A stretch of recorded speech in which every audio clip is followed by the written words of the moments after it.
the semicircular canal. Okay. And then hear you there. Sir? I can't hear you. You can't hear you, sir? Yeah. Sir? Louder.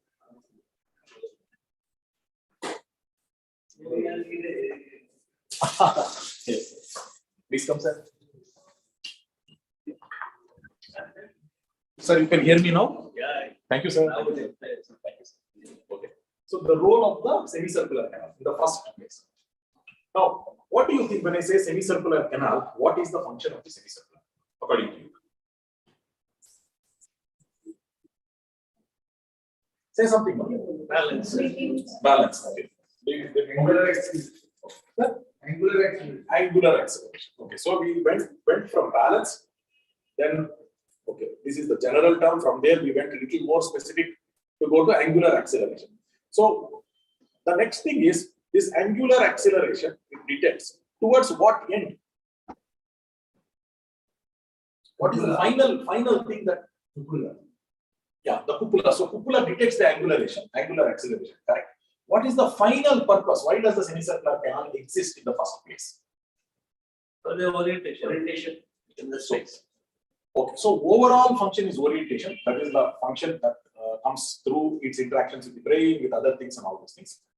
The primary function of the semicircular canal is to move the ice. Why should the semicircular canal move the ice? To stabilize gaze. To stabilize gaze. Okay, so semicircular canal function is stabilization of gaze. What do you mean by stabilization of gaze?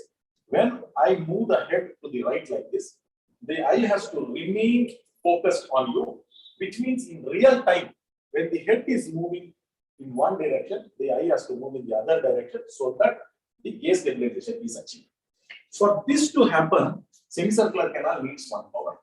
Semicircular canal needs a power to detect head rotations, number one, and nothing but head rotations, and nothing else, only head rotations. That's all. This angular acceleration is the only thing, or the head rotation is the only thing that the head semicircular canal will detect, and nothing other than that. Not the head tilt, not the gravity, nothing else. A normal semicircular canal should not detect anything else. We have a wiper. Thanks. Okay, so let us get into that in a little detail. How is this achieved? So semicircular canal sensation is a sensation. So when you talk about the sensation of touch, when you touch, that particular receptor converts the touch pressure, whatever point, into electrical signal. When you talk about the eye, the photons fall onto the rods and cones. The photon is falling into that. Okay, there is a chemical reaction and that gets converted into an electrical signal. Finally, here we have to convert head rotation into an electrical signal. Head rotation into an electrical signal. This is what it should happen. And nothing other than head rotation should be converted into an electrical signal. How does nature achieve this? Is the question. So, nature uses a cell which is called as a mechano-electrical transducer, which is a hair cell. What is this hair cell? This hair cell has a kinocilium. It has multiple structures called stereocilia. And here, from the kinocilium to this stereocilia, to the next, there are structures called as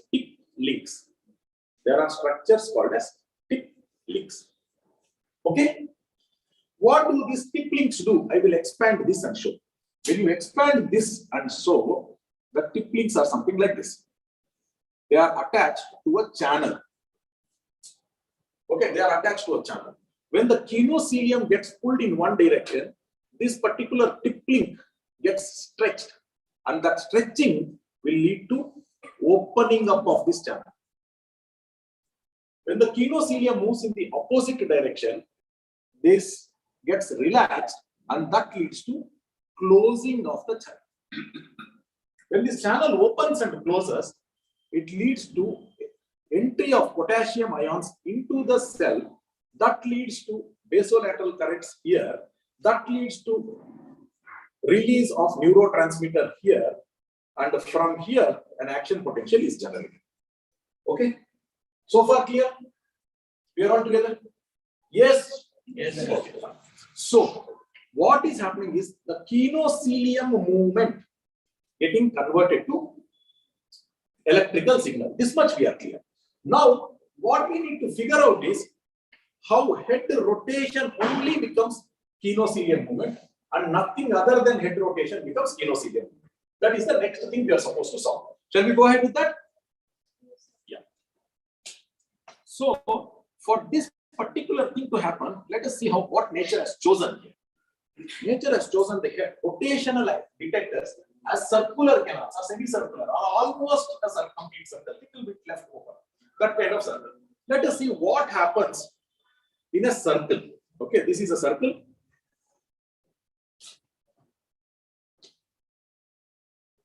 Little water. Please.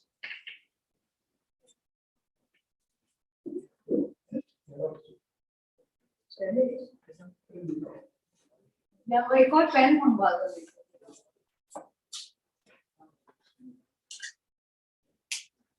Hold it down. Yes.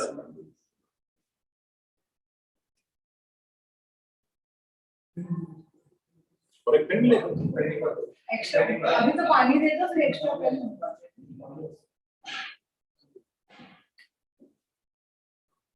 So if you take a circular structure, okay, I will draw circles. Just give me 2 minutes. It's automatic.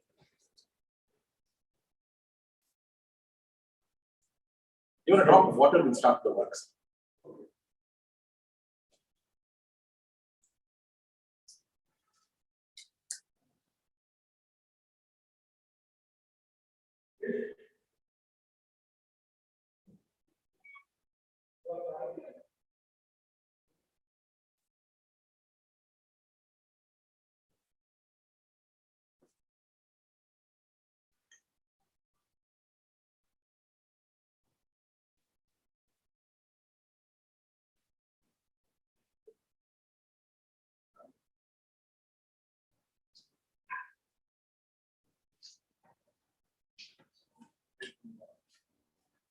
Just take drop. ढक्कन में निकाल दो Doctor is a bad word also. North India is okay. in South it is something problematic Maybe he's Not doing like a better. problematic way, but we understand it Maybe he's doing better. problematically. Like we use that word to scold somebody. Yeah, the Dakkan is a Dakkan only. ढक्कन is ढक्कन literally term थोड़ा सा करना पड़ेगा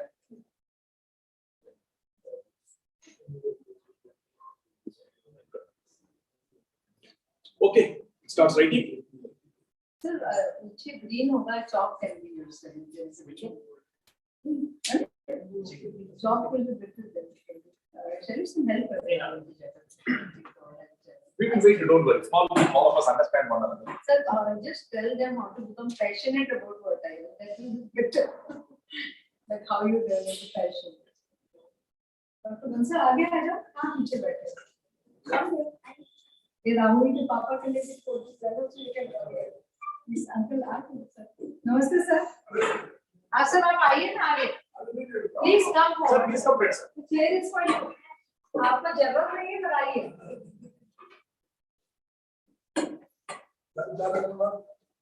How can you sit on the corner? Yes. Yes, sir.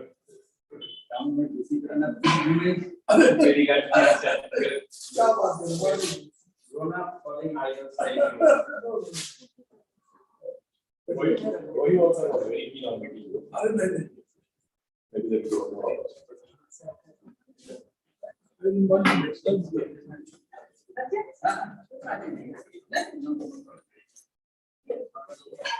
There's a green also. There's a chalk also. नमस्ते sir ठीक है आपसे मेरा परिचय आप लोगों ने कितना प्रोवाइड किया होगा सर वो भी जरूरी है करते रहना भी जरूरी है आप करते adjust कर रहे हैं Great. बच्चों को वही inspire करता है हम लोग नहीं Let us see the kind of flows.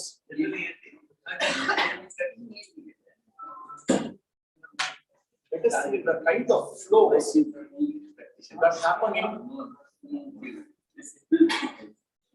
of flows that happen in circular structures. Now we saw one thing about a hair cell.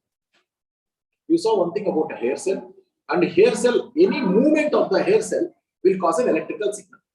So what we will do, we will place this hair cell somewhere in a circular canal, and whenever there is a fluid movement, the kinocilium will move, and that will lead to electrical signal. That means, so whenever there is fluid movement, the electrical signal will come. Now, what is our job? To ensure that, not our job, nature's job, to ensure that this fluid movement happens only for rotations and nothing other than rotations. So let us see what will happen. Now, if there is fluid within this particular tube, okay, there is fluid within this tube, and you place hair cell anywhere, it doesn't matter. Let us see whether the fluid moves for different kinds of movement. You take this particular tube and move this tube like this, linearly. Okay? When you move this tube linearly, what will happen? There is inertia. If you try to hold something, pull back, that will go to the other side. Correct? If you stay where it is, basically it will go to the other side. Now what will happen? The molecule here will try to go. The molecule here will try to go like this. The molecule here will try to go like this. Correct? There is force. The molecule here will try to go like this. The molecule here will try to go like this. Whatever. There is a wall. It tries to go like this, but there is a wall, so it goes like this. Basically, what happens? If there is a movement in this particular direction, if you imagine one line passing like this, all the molecules on this side would tend to want to go like this. All the molecules on this side would tend to want to go like this. Correct? Now, what will happen is the forces coming from this side, they cancel against one another. There is not going to be a net movement at all. This is the beauty of the construction of a tubular construction of the canal, which means for any linear movement, right, left, up, down, whatever, in the tube, there is not going to be fluid flow. Clear? Now let us see what will happen instead of a linear movement. Instead of a linear flow, if there is a circular flow, okay.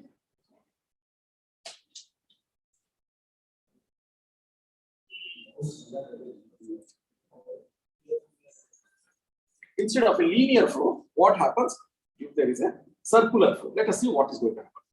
So now I am going to place something like this. Now,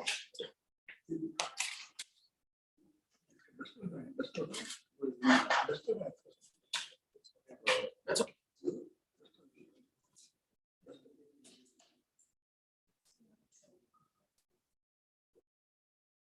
Doesn't matter, it takes 2 minutes. That's all. This is the feel of the classroom. Otherwise, you don't enjoy it.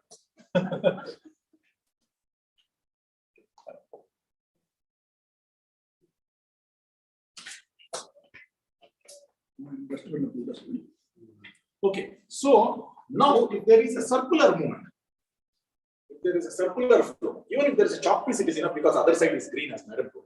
Okay, now in the circular tube, if the movement of the tube happens like this, the inertial flow will ensure that the molecule here will go like this, the molecule here will go like this, like this, like this, in the opposite direction. So there is no cancellation. There is no cancellation. Here in this tube, anywhere you place a hair cell, that hair cell, kinocilium, will be deflected. If that is deflected, what will happen? There is going to be electrical signal, and this is what is going to happen. So instead of directly placing a hair cell, what nature has chosen is, it has placed hair cells on a layer and then coupled it with a cupola, and it is this cupola which gets deflected when the fluid moves. Okay, so now see what is the property of the semicircular canal because of this arrangement. It responds to rotations of the head. and nothing but rotations of the canal. This is the beauty. So it does not respond to tilts, it does not respond to linear acceleration forces. This is the beauty of the construction, this kind of a construction of the semicircular canal. It is meant to be like this. Now, this is physiology. What is the point of physiology if it does not have clinical application? Correct? So now the next thing is, what will happen in one of the commonest conditions that we encounter in clinical practice, which is one of the commonest vestibular conditions we encounter in clinical practice? BPPV. Correct.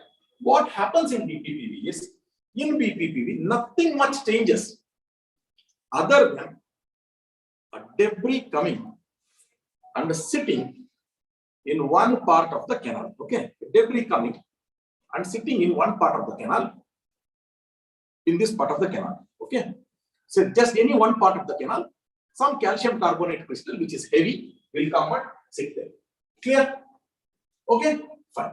Now let us see what is going to happen if this particular canal is subjected to a linear acceleration force. What are linear acceleration forces? You go like this, you go like this, you go forward, you go. But there is one linear acceleration force which is always trying to pull us down. What is that? Gravity. That is always existent, ever existent linear acceleration force. Fine. So one is always there. Now, same thing. Same canal, same, everything same. But only thing is, one crystal has come and occupied this particular place. Perfect. Now, what is the difference if a linear acceleration force is given to this particular canal? I apply a linear acceleration force like this to this particular canal. Same along a line. Along a line. The molecules here would want to go this direction, molecules here this direction, molecules here this direction, this direction, up to here. Correct? The molecules here would want to go in this direction, this, all these things put together. They come and there is the net line along at which there is a fight between the forces on this side of the line and forces of that side of the line. Correct? Perfect? What is different from before and now? This force, let us call it F1. This force, let us call F2. Just imagine 9th class, 10th class. Okay. We just talk. Force is mass into acceleration. Correct? Okay. Force is mass into acceleration. What is different before is, when this debris was not there, from here to here, this fluid column had a certain mass. And this fluid column had a certain mass which was equal. Acceleration was same. So this F1 was equal to F2. There's net cancellation was happening. The moment you put something heavy, calcium carbonate, definitely calcium carbonate has a bigger mass for the same amount of volume. Then, now what is going to happen? F1 is going to be lesser than F2. This mass is much more. So this column is going to exert more force than this column in the ensuing. You are super fast, sir. Thank you. Excellent. Of both, everything. We have everything now. Okay, excellent. Okay, white, black, blue, blue. We'll change everything. It will be nice. Okay. So this is what is going to happen. Now, the moment you introduce a calcium carbonate crystal into the canal, it will start becoming responsive to linear acceleration forces. What are the linear acceleration forces? It can be simple tilts. Okay, now when does this linear acceleration force become neutral? When this canal will not respond to linear acceleration. Though the mass is there is one time when it will stop responding to linear acceleration forces. When is that? When this comes and occupies this place. After that, it equally contributes to this side and this side, there is no movement. Got it? So, if you have a canal, if you have a semicircular canal,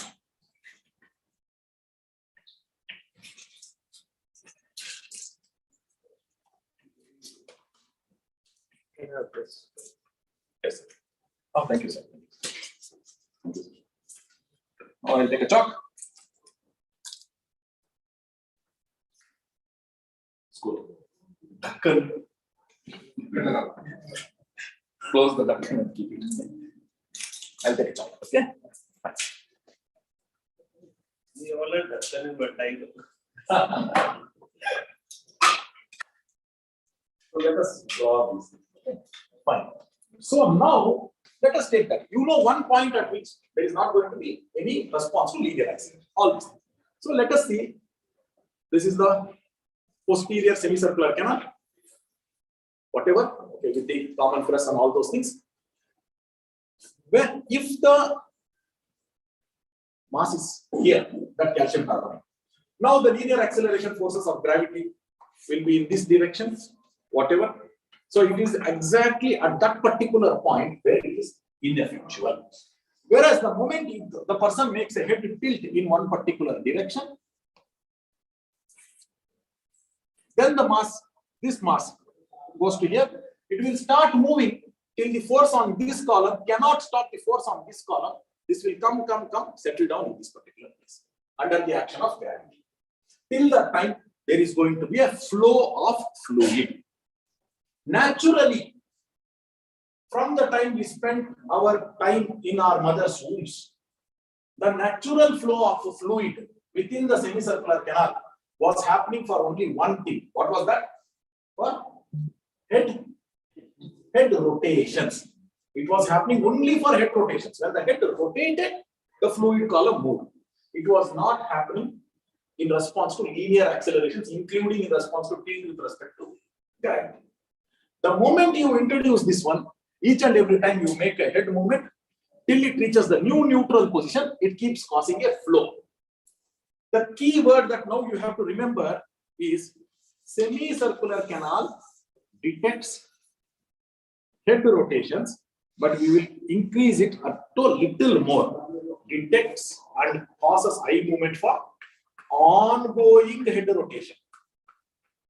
Clear? Ongoing head rotation. What is this concept of ongoing head rotation? If I start from here, now there is an ongoing head rotation. The semicircular canal will move away. When I start from here, ongoing head rotation. When I stop, there is no more ongoing head rotation. Semicircular canal, normal semicircular canal will not cause eye movement when the head rotation has stopped. Except a canal which is affected by this calcium carbonate crystal, in which, in the absence of ongoing head rotation, head has started in this neutral position with the nose like this. The debris is here. When the nose goes up like this, okay, then the semicircular canal comes like this. The debris starts moving from here to this new neutral position or the most dependent position. When I started from here, when I went here, the head rotation has stopped. There was a head rotation which took. Now there is no head rotation. But now this is moving. In the absence of an ongoing head rotation, there is fluid movement. Since the time we spent our time in our mother's womb, the only natural way in which we were supposed to, the semicircular canal fluid moves was ongoing head rotation. When there is no ongoing head rotation, still there is a fluid movement. The brain is still going to perceive it as ongoing head rotation. Brain is going to perceive. This is law of specific nerve energies. If you stimulate the optic nerve, the perception is of vision. If you stimulate the cutaneous nerve, even with electrical signal, the perception is of touch. If you stimulate now the semicircular canal, not by ongoing head rotation, but by a simple tilt, but still the perception is going to be of rotation. Brain doesn't know that it is a tilt. Movement is happening in the semicircular canal, means it is hardwired there. The brain perceives this as rotation. Is there a rotation? Ongoing? No ongoing rotation, but still perception of rotation. So no movement, perception of movement. What is that called? Vertigo. Definition of vertigo is that perception of rotation or movement when there is no real movement. So that is what is vertigo. The other purpose, we began this discussion with the purpose of the semicircular canal. What was the purpose? To move the eyes for gaze stabilization. In a normal person, when my head is moving, when I move the eyes in the opposite direction, they do the function of Gaze stabilization. Whereas, if that eye movement happens when there is no real movement, is it going to stabilize gaze? You are not going to stabilize gaze. It is going to cause a destabilization of gaze. And if you observe, you will see eye movement, which is right as this. This is all it is. So we started off from hair cell, the mechanoelectrical transducer, how the kinociliary movement converts it into a movement of, converts it into an electrical signal, how the semicircular canal has been constructed to be an exclusive detector of rotations. When that semicircular canal becomes inertially loaded on one arm, how that will become a disease, and that disease is benign paroxysmal positional vertigo. What you attempted to do in BPPV treatment? Remove that inertial load by putting it back into the utricle through our maneuvers. This is all. With that, 50% of conditions which we come across is taken care. And we are not Otoconia enter through the ampullary end. ampullary end from here, otoconia from this side entering and going to this side is not possible. That's a beautiful question. It cannot happen. The reason is the cupula is a complete diaphragm. Cupula is a complete diaphragm, and therefore it cannot enter. Our design of the repositioning maneuvers also should be such that they do not cross over from this side. And secondly, They cannot. sometimes the otoconia gets stuck in the cupula also. That is called cupulolithiasis. For that, we need a little more aggressive maneuvering to dislodge it and place it in the others. Okay. This much is clear. Now let us do a little more being a clinician. Are you a clinician now thinking physiologically? Are we? Get up, all of you, please. Get up also. It's early in the morning and already, no, please, I mean it. So you need more interaction. Please, thank you.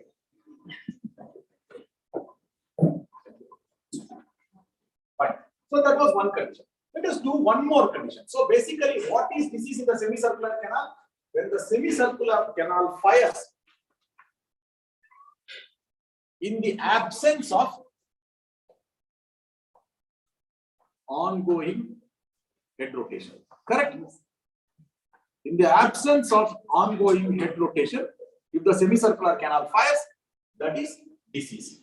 Let us see some other conditions where the semicircular canal can fire in the absence of ongoing head rotations. Shall we?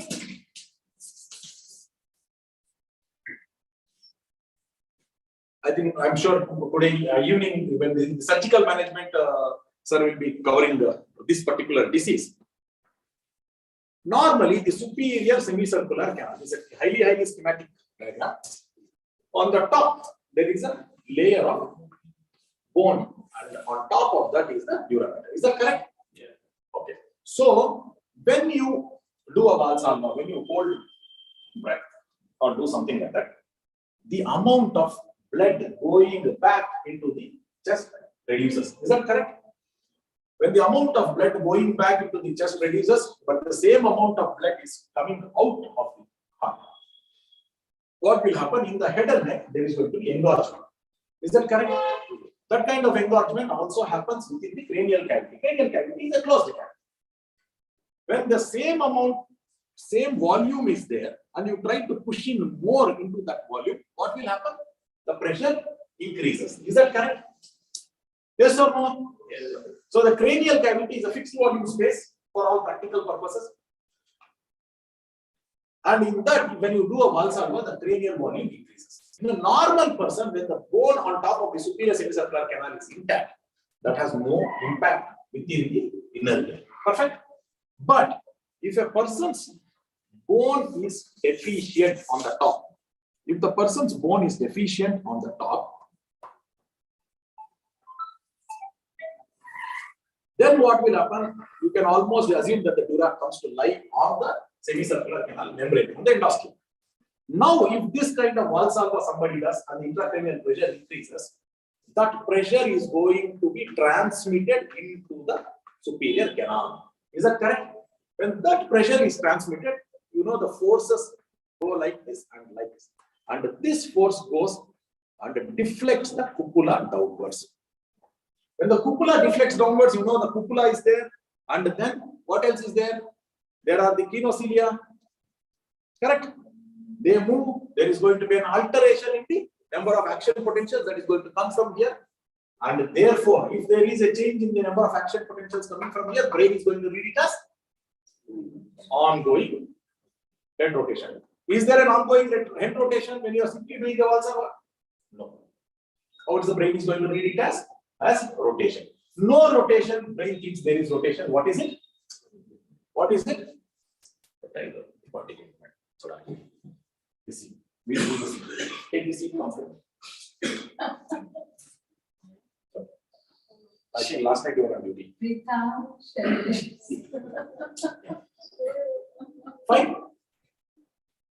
So this is what is going to, okay. So this is leading to, this is the way in which person becomes symptomatic in superior canal dehiscence. Fine. Perfect. Now let us see. So these conditions are called conditions of aberrant stimulation or inhibition. Means a signal that is not supposed to cause a vestibular signal. A stimulus which is not supposed to cause a vestibular signal is actually causing signaling in the vestibular system. So you saw two nice conditions. Okay, fine. Now, one more. Okay, before I go on to the next talk, how to start how things feasible. There are so many things that we can cover, but then one more concept. The next concept that I want to cover is a concept of bilateral vestibular failure. Okay. Bilateral vestibular failure. So all of us now know what is the function of the semicircular canal, correct? Now you tell me what is the function of the semicircular canal? Gaze stabilization. Excellent. All of you say in one chorus? Gaze stabilization. Now I am going to tell you one more thing. Okay, so gaze stabilization is the function of the semicircular canal. Now what is the next one? The semicircle. The otolith organ, utricle and saccule. What is the function of them? They are loaded with crystal. And that crystal, you want me to explain how that crystal loading also helps in tilt detection? Explain. Then we will go to bilateral. Now, when you look at the utricle, there is a. First, let me start with cochlea. When you see the cochlea here, correct? Whatever. Okay. Sorry for the wrong representation, but what is the feature of the cochlear? There is something called as a tonotopic mapping. Is that correct? Means every different region responds to a different tone. Is that correct?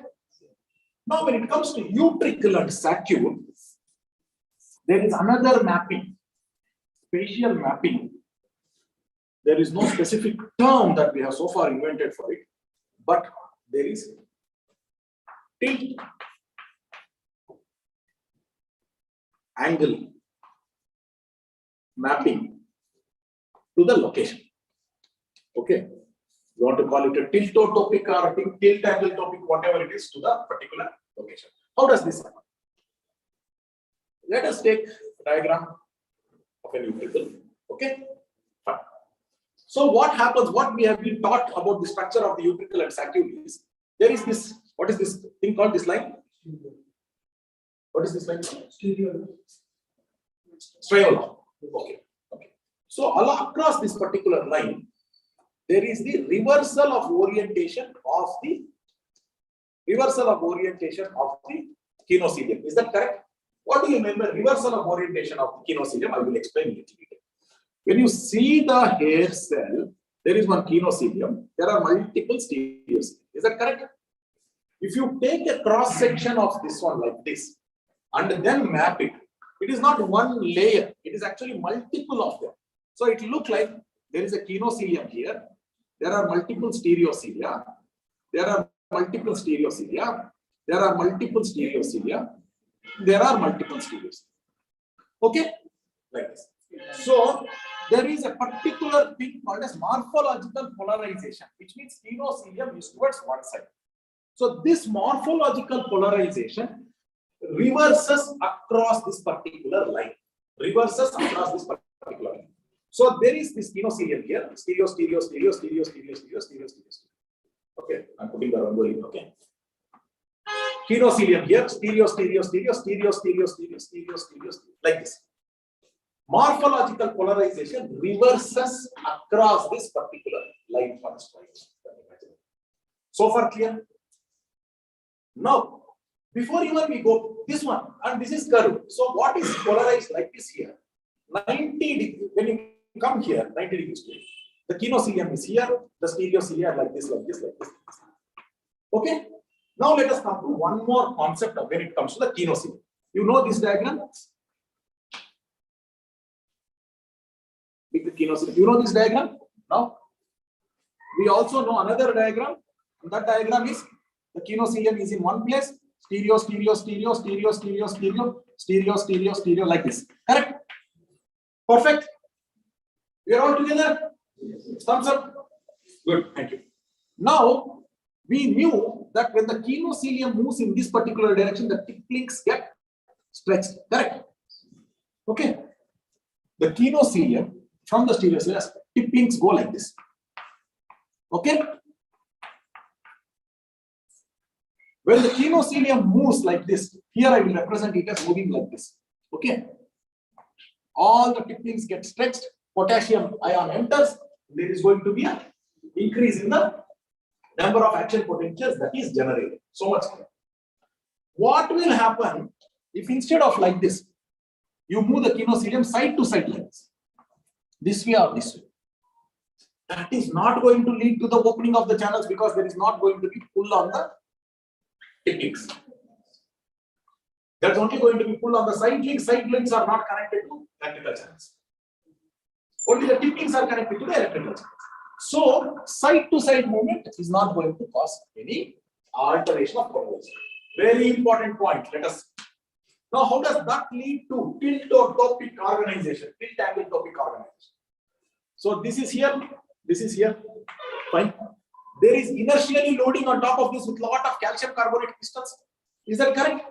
Lot of calcium carbonate crystals are there. So now it is time to take this particular board in my hand. Okay, you know why PowerPoint doesn't work and the boards still continue to work? You will immediately. Okay, so this is the one kinocilium here, one kinocilium here. I am drawing. One more I will draw here. Okay. Just for your two, I am going to draw. Now I am going to take this into my hand.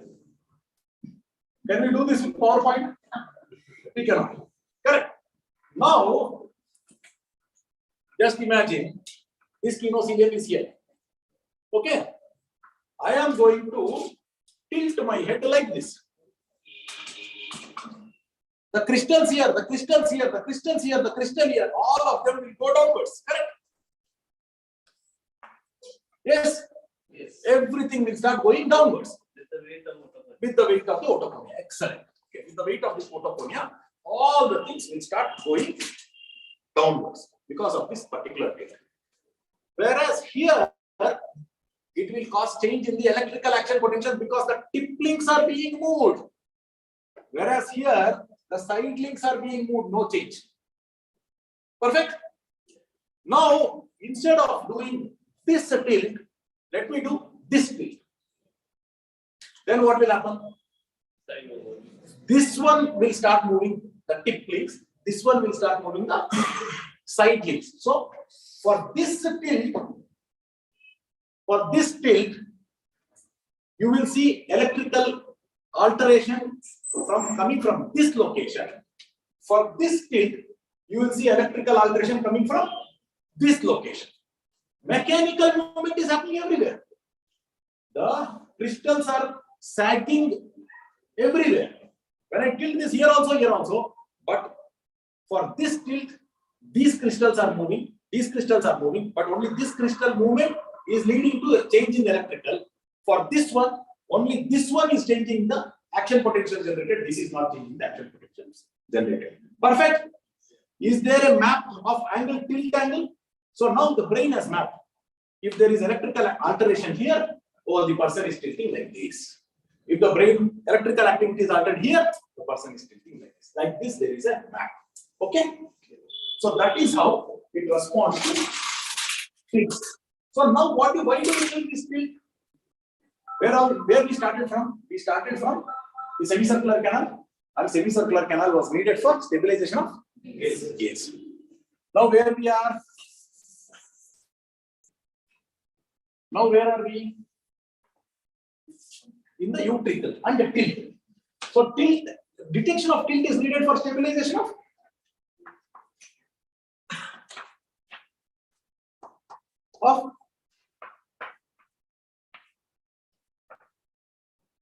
posture.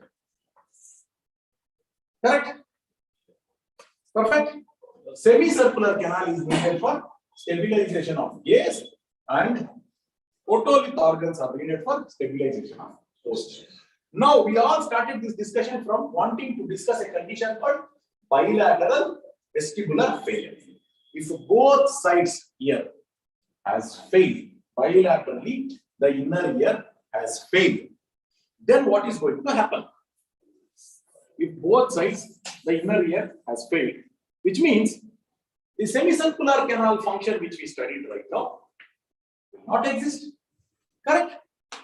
The otolith function that we saw just now will not exist. Is that correct? Semicircular canal function will not be there. Otolith function will not be there. These two things will not be there. Semicircular canal function is not there means there is not going to be gaze stabilization. When do you need gaze stabilization? When you are moving. So when you are walking around, there is going to be deterioration of your acuity of vision. Some people, 50% of people also tell that they see the bobbing, only 50%, not everyone. Remaining people simply tell while I walk, I cannot. You see, go back to the village, the elderly lady will come to you, will hold on to you like this, and then look. Who are you? Is that right? They will not keep walking and telling hi. Okay. When did you come, my grandchild? They will not tell. They will first hold like this, they will hold like this. Then you see, then recognize you. Correct? No. Because with movement, they are not able to. There is a doctor who had bilateral vestibular failure because of streptomycin therapy long ago, and he wrote his own experiences where he had a Facebook experience or an Instagram experience at that time. He had the fear because he could not recognize faces when he was going on the walk. Okay, in the evening walks or morning walks when he used to go, he could not recognize faces. If you don't recognize faces, knowing people, if you don't say hi, they will think this fellow has developed an attitude. They will not think that he has developed a vestibulopathy. Correct. So he started wishing everybody, like how you start wishing likes for everybody on social media. So he started doing it like that. Okay. So that is how he started. That is the amount of difficulty when it comes to gaze stability. They will tell while walking. Otolith function is also lost, bilateral vestibular. Then what will happen? Posterior stabilization also will not happen. So while they are walking, they have instabilities. They think they have a fear of walking. What is the clinical test that you can do? Because this entire lecture's idea is to be a clinician and think physiological. Physiology is over. Now we have to, tomorrow when that patient comes and tells, within 5 minutes we should reach a diagnosis. Is that correct? But 2 tests you need to do to reach this particular diagnosis. Just 2 tests. I will show you that test right now. One test is to demonstrate that the semicircular canal is not working well. The other test is to demonstrate that the otolith is not working well. Just 1 minute, I will show you.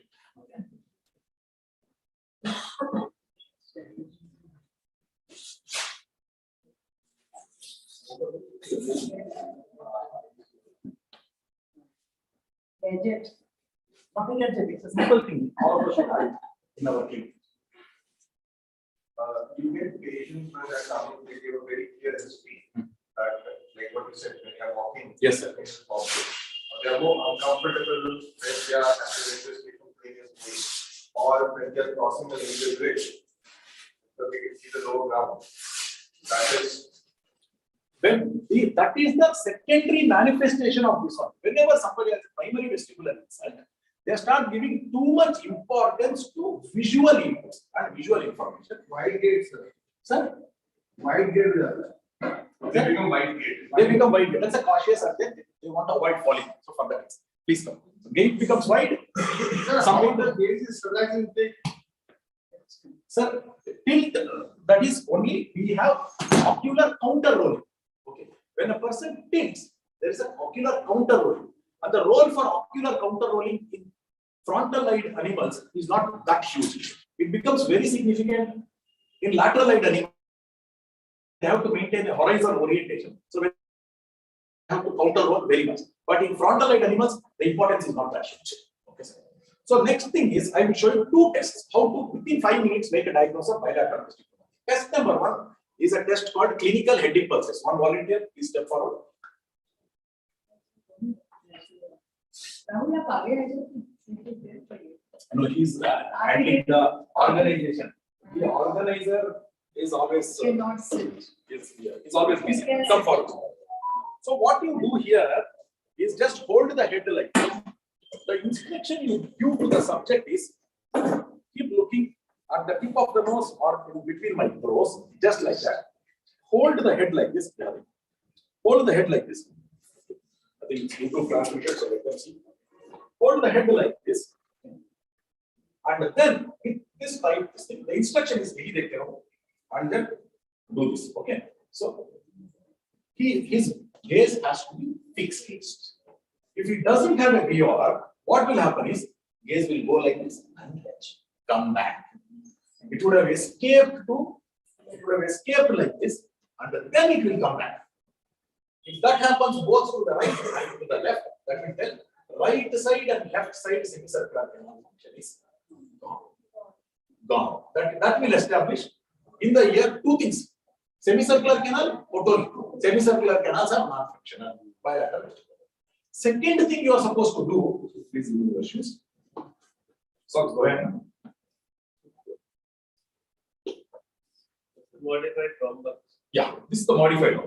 What you do is you ask the person to stand here on firm ground with eyes open. This is a test called escalating sensory denial. At this stage, even if one of the three senses is good enough, the person will not shake. At this stage, if the person is shaky, three possibilities. There is a central gait disorder. There is gross motor weakness. Okay, gross motor weakness. Somebody who just comes out of a class.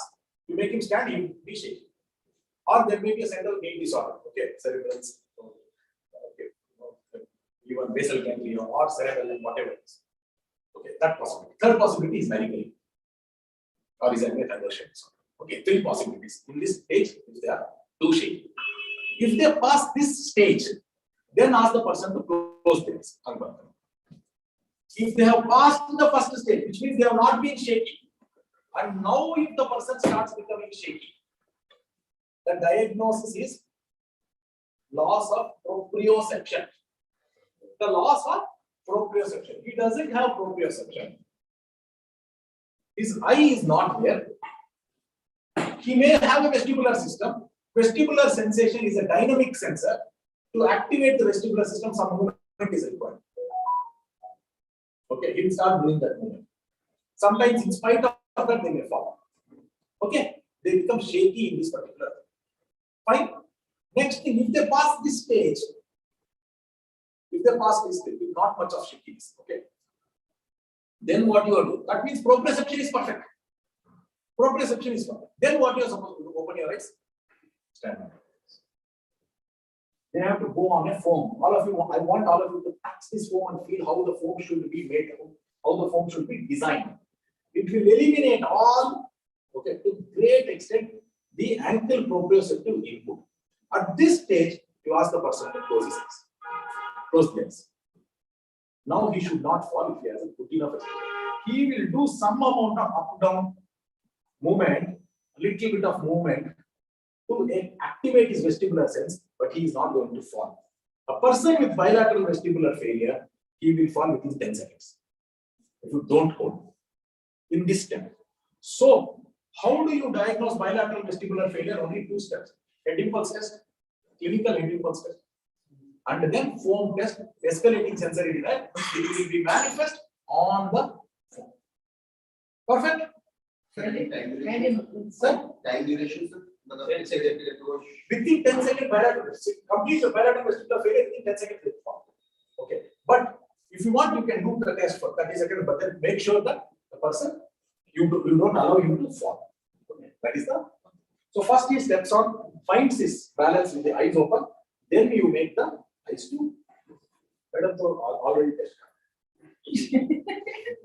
It's only dependent on the vestibular sensation. Okay. Yes, sir. Now it is only dependent on the vestibular because eyes are being removed, proprioception has been removed, and what you are left with is only the. So what happened to the loss is partial, not complete? Not complete, they will shake more than half. Sir. Another will shake. He has not fallen. So only one side vestibular failure then? That I will come to next. So head first pain. In this test, sir. Sir, in this test, if there is Only one one side side failure, when bilateral vestibular failure, there is no directionality. They will sway in all directions. Whereas when it comes to unilateral vestibular failure, they will start jerking towards the weaker side. But the proprioceptive receptor, only the legs are being used now. And that's not being used now. That is unreliable. Yeah. But the rest of the body, Rest of the body becomes not that because ankle is the most unless important. it is touching something. Yes. What about we do underburger test and this one is the difference? On the floor, sir? No. On the floor, underburger. Underburgers on the floor is sensitive for unilateral vestibular dysfunction. Okay. Okay, so may not be very sensitive for bilateral because there is no push to one side. Then it's mid-center. Yes. Thank you. I will request this head first movement one more. What is the Demonstrate that will come again one more. So now when I do this, I just hold this. See what is wrong, I will show you first. That's What is wrong is this is wrong. Okay, some people hold it like both PRs. fast. This needs to be very fast. The Like- other wrong thing is you do this. No, not like that. Just 30, not even that. 20. 20. That is it. That's it. So you have to see it when it comes to midline or lateral, both the movement. Only one moment. Only You one. do this and Only stop. lateral. That's all. Okay. You do this and stop.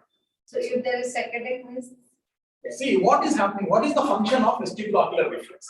The function of vestibulo-ocular reflex is when the head is going like this, the eye has to be. When the head is going like this, the eye has to remain fixed. Gaze has to be remain fixed. How the gaze will remain fixed? But because the eye is moving within the orbits. When the head is moving in space, eye is moving in the orbit. Therefore, this is. So when you are doing the test, if it has happened in real time during the head movement, because of vestibulo-ocular reflex is functioning well, when this has happened, the eye has remained fixed. So you will not see a refixation saccade. You will see a refixation saccade because the eye has gone there. Then it comes back. Refixation saccade is controlled. Bilaterally refixation saccade, both to right and left, goes in favor of bilateral vestibular. So which are all the conditions we have covered? We finished PPP, full understanding, complete understanding of BP. We have complete understanding of superior canal dehiscence syndrome. Next only we have to do a CT scan, do the surgery. That's all. Fine. We have a complete understanding of bilateral vestibular failure. Now the next understanding that we need to get is of a unilateral vestibular failure. Unilateral vestibular. That is all. And that will give us a solid foundation about the thinking physiologically being the clinician. You have time? Energy is there? One more round of standing up and sitting down, please. Please.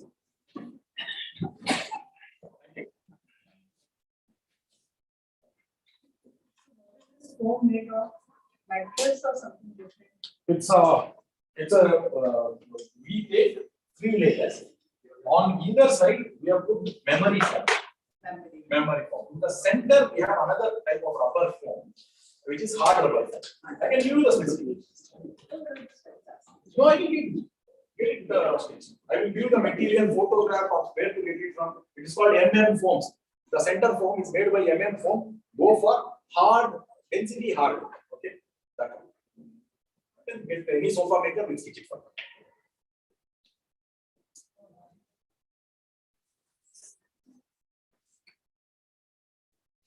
Now, concept of, now what are we covered? We covered a condition where individual organs within the inner ear are aberrantly stimulated, either because of a BPPV or because of a superior canal dehiscence, these things. We also saw a particular condition where the inner ears are completely non-functional. Now we have to see with another condition which is not that easy to immediately grasp, but then with another effort of 10 minutes we'll be able to grasp. And that condition is unilateral vestibular failure. Unilateral vestibular. Before even we go to unilateral vestibular failure, we need to understand one concept called as pacemaker-like activity. Okay, what is a pacemaker-like activity? In the heart, we have a pacemaker, correct? Is that correct? In the heart, we have a pacemaker. What does the pacemaker do? In the absence of any external stimulation, also, it is constantly producing an action potential on its own. The feature of inner ears, right from the hair cell onwards, all the way up to the vestibular nucleus cells, has this feature of pacemaker activity, which means you remove all external inputs to it, still it will start firing. Still it will continue to fire at a certain rate. Okay, there are membrane behaviors, membrane properties which give them this particular thing. Will not get into the depth of that. But at least the hair cell, how this achieves, I will explain. How hair cell it achieves this is, when you looked at the kinocilium diagram, we keep coming back to this diagram again and again. Right? You saw this diagram, correct? And we saw there were the tip links, correct? Okay. When I expanded the diagram of this particular tip link, only one part, I will expand only this area. It looked like this. There was a channel, there was a stereocilium, and there was a tip link going. Correct? There are three states in which this can be. When the kinocilium is straight like this, when the kinocilium is shifted in this direction and pulling hard, and when the kinocilium is shifted in the opposite direction, in which case it will be like this. What is happening here is, in the neutral position, there is a certain amount of opening. Okay, there is a certain amount of opening of this channel. When the kinocilium goes in this direction and pulls on the tip link, it will open up even wider further compared to neutral position. When it goes to the opposite side, it becomes loose and this will collapse to closure. It will collapse to closure. So, which means in the neutral position also, these channels are open. They open more or they open less, all the way to shut, close. Up to this can happen. Which means even when the head is absolutely immobile, some potassium is still entering, some action potentials are still getting generated. This is the concept of pacemaker activity. Now, what was the need for this kind of an arrangement? Why nature chose this is the next question, correct? They will not be there without any reason. You are all there? How many of you are come from nerve muscle experiment days in medical college with frog and all those things? We all done frog. Lot of the other people, Maneka Gandhi came and then. That's stupid. So, but one thing, those people, when they go to heaven or hell, they will not be bitten by frogs. We all will be. Okay. Giant frogs will come and will bit us. Okay, be ready for that. Okay. We celebrated the problem. Yeah. So it is waiting. You can write a story. Then there will be two gates, ma'am. Our gate will be frog gate. Fine. So coming to that, there is a concept called pronaxy, Rio base. You all remember all this. There used to be something called as a strength duration curve, all these things. Okay. And that concept of that curve was like the stimulus and response curve. If you increase the stimulus, increase the stimulus in this direction, start measuring the response in this particular direction. The response in the beginning increase the stimulus, there is no increase in the response. Then after some time, as you increase the stimulus, there is going to be increase in the response. Afterwards, how much you increase, there is no further increase in the response. This kind of a thing was called as a sigmoid curve. You all remember this? I will explain this more kindly rather than this. Okay. The more kind explanation is, just imagine this is a rock. I started pushing.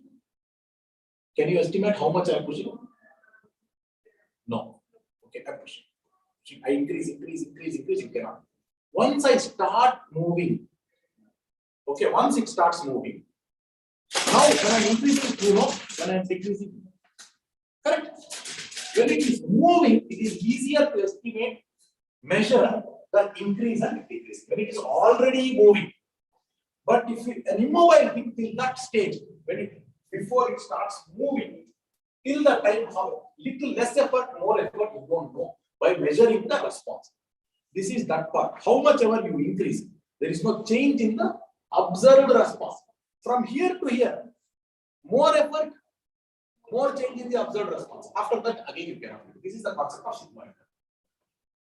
Having a channel open from 0 onwards for each head movement would have led to some effort being wasted in opening up where there is no change in the response. Got the concept? But because it's already partially open, you are keeping this responsiveness of the semicircular canals of the inner ear in the linear part of the sigmoid. Got it?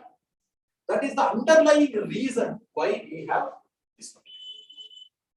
Okay? This particular pacemaker-like acting, where the hair cell is partially open. Closeness, moreness. Perfect. So far clear? Now let us see the arrangement. But this kind of an arrangement will need its own new way of dealing with resting state. The new way of dealing with the state of immobility is this. Because this is already action potential, it has to be dealt with. How it does is, there is the inner ear on this side, there is the vestibular nucleus on this side, there is the inner ear on this side, there is the vestibular nucleus on this side. Now what is going to happen is, from here the signals are entering, going all the way to the vestibular nucleus. From here the signals are going to the vestibular nucleus. From each action potential, an arbitrary name, but not a completely arbitrary. Okay, it is okay. A very good arbitration. 60 action potentials are reaching and exciting this vestibular nucleus. From here, 60 action potentials are reaching and exciting this vestibular nucleus. Perfect. Which means similar amount of output should go from each of these vestibular nucleus to the opposite side. Say just only the lateral canal you will see, to the opposite side abducens, from here to the opposite side abducens. It is supposed to go. But in addition to 60 going here, that same axon will end up in another interneuron, which is called as an inhibitory interneuron. We have two types of endings: excitatory, inhibitory. Excitatory means it will lead to excitatory postsynaptic potential. Inhibitory means it leads to hyperpolarization. Is what is going to happen. So from here, this excites the inhibitory interneuron. An excited inhibitory interneuron will go and release a inhibitory neurotransmitter. So 60 times this is exciting this, 60 times this is suppressing the opposite. Okay. From here, 60 times it is exciting this, and 60 times it is suppressing this particular thing. Which means net to net, is there an output? No net output. This is how nature has chosen to work, to have a responsiveness in this part of the sigmoid curve that came with its own problems. That problem is dealt with by cross. Perfect. Now what will happen if the person starts rotating the head to one particular side, say to the right side? What will happen? The kinocilium on the right side will get deflected towards its excitatory side. The kinocilium on the left side will get deflected towards its inhibitory side of the channel closing side. So what is going to happen if there is a rightward head rotation? The number of action potentials reaching from here is going to increase. So from 60, this is going to say become 100. Okay. On the other side, there is inhibition. The channels close off. Okay, you know that there is a push-pull arrangement. If this side the pinocilium is arranged like this, opposite side they will be arranged like this, which means for the same movement, if this is getting for the same this kind of deflection, if this is getting excited, that is getting inhibited. So that is what is going to happen. So now what you are going to do? 100. This will go to 20. Correct now. That is get inhibited. It will reach 20. So what is going to now happen? 100 excitations, 100 inhibitions to the other side, 20 excitations, only 20 inhibitions. Too much of inhibition, very little excitation, net output 0. Only 20 excitations, 80 inhibitions, 100 inhibitions are coming. So negative, there is nothing called negative for outputs. So it becomes numb. This vestibular nucleus does not output anything. Whereas this vestibular nucleus will start outputting only 20 minus 100. So we'll start outputting 80. This 80 will go to the opposite side of the abducens nucleus. The I will go to that side, and this tapeus will be towards the same side that is being excited. So if I rotate like this, I get a right beating side. Eyes go to the left. How? Opposite side of abducens. It pulls the eye to the left. Right beating side. Correct? So far clear? This is what is going to happen in case of, this is what is going to happen in case of one side head rotation, physiological. Physiological head rotation is going to be encoded in the brainstem between the vestibular nucleus as a difference in output between the right and left vestibular nucleus. Correct? Where else this kind of a difference in output can come? Let us go back to 60. The person is at rest. Okay? The person is at rest. There are 60. There used to be 60. Net to net, there was nothing. Now what will happen? Let us see. The person has developed a left vestibular neuritis or the left vestibular neurectomy. Isn't that the unilateral vestibular failure? And that happens. And that happens. Net excitation 0. From here, this is 0. The resting state or the neutral state 60 are still reaching here. No counteraction. 60 times inhibition, 0 times excitation, this becomes numb. No output from there. Whereas from here, there is a net output of 60. Abducens. I goes to the left, beats to the stronger side. Correct? This is what happens in unilateral vestibular failure, where though there is no head movement in the brainstem, the map now looks like there is an ongoing head movement because this is not being contracted by the opposite side. This is how unilateral vestibular failure happens. 3 conditions we saw. So what do you expect here? You expect a disturbance. Which side it will be? Towards the stronger side. Perfect. So 3 conditions we saw. We saw 2 examples of upper end stimulation. One example because of BPPV, one example because of superior canal dehiscence syndrome. You saw one more example of a bilateral loss of function, where both it is not doing the work it is supposed to do. You saw one more way of example of unilateral vestibular failure. This unilateral vestibular failure can be long lasting in case of neuritis, vestibular neurectomy, these things. It can be just for a few hours in case of biliary disease when the failure is metabolized. Clear? Full confident about vestibular now? Perfect. So is there a break now? Please come. Yeah. So I think in that case we can take a break. No break. No break. This is over. This presentation is over. I can start with the next presentation. Are you thinking physiologically? No? Okay. Physiological clinicians, but thinking physiological.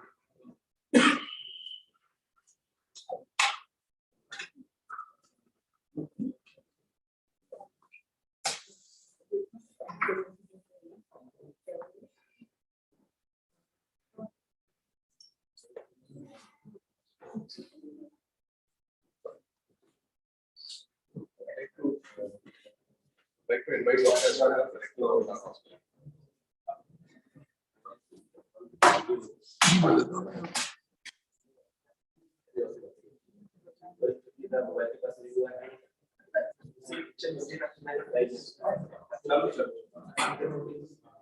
No, when I was a student, and when I was in PG, the only topic which used to give me Vertigo, that is the Vertigo. And the same way, when the patient of Vertigo comes, doctor also gets Vertigo. If we find the cause of the Vertigo, and we treat the Vertigo. And that is why, especially after Corona, we are getting a lot of Vertigo cases, a lot of Vertigo teenagers. So we have prompted us to develop some center to diagnose the Vertigo. And luckily, this gives me chance to meet my old friend, Dr. Agarwal. He's one of the famous and very old neurologist of India. He has got his own setup. He's dedicated the whole thing to the neurology. He has written a book on clinical neurology. He had been a past president of neurology society of India. And we are lucky to have such a, one thing I will tell you, his English is very good. Because I always appreciate, he was the editor of our journal, Autonomical Journal. So he was kind enough with us. My son was very eager to meet Dr. Agarwal. He was kind enough to travel long the way from Calcutta. The same way, Dr. Biswas, Biswas is coming from a air-conditioned town of India. I always say, Bangalore is the air-conditioned town. I know that you must be feeling very uncomfortable in this area, in this only shirt. If you want me to supply some salt. No, yes, sir. Your warmth is more than enough, sir. So, so we are very, very thankful. And despite, just a minute, please, take a minute. So, from my core of heart, I welcome Agarwal and Dr. Biswas, and he is so going to teach you all this. And we are getting all the delegates, Dr. Sachdeva here from Georgia, and Dr. Narve has come. Yes, sir. Most of the people are my students. So I'm happy that all have come. And I hope that you will enjoy and you will get benefited by this. With this word, I welcome all dignitaries, all doctors, and everybody from our state. And I hope you will enjoy. Thank you very much. Thank you, sir.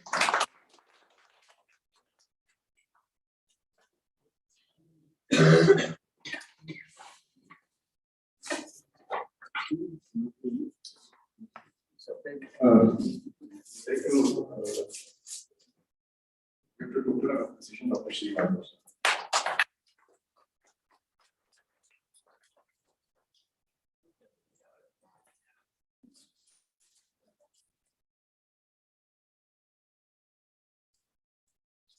Would request Dr. Narve sir for the position to Dr. Agarwal Biswas.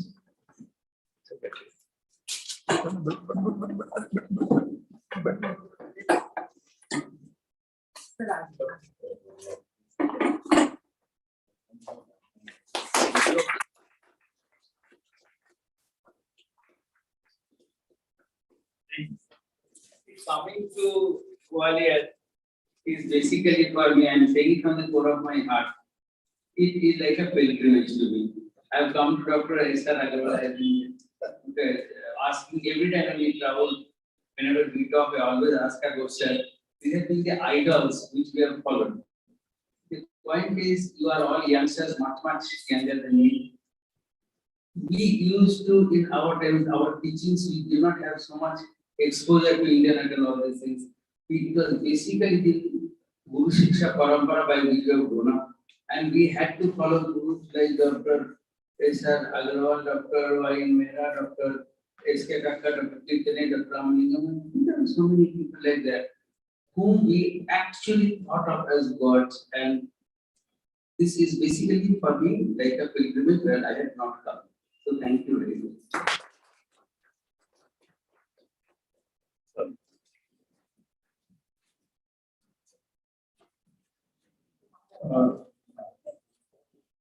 Next, I would like to invite Anilbag Biswas sir for step-by-step approach on balance disorder.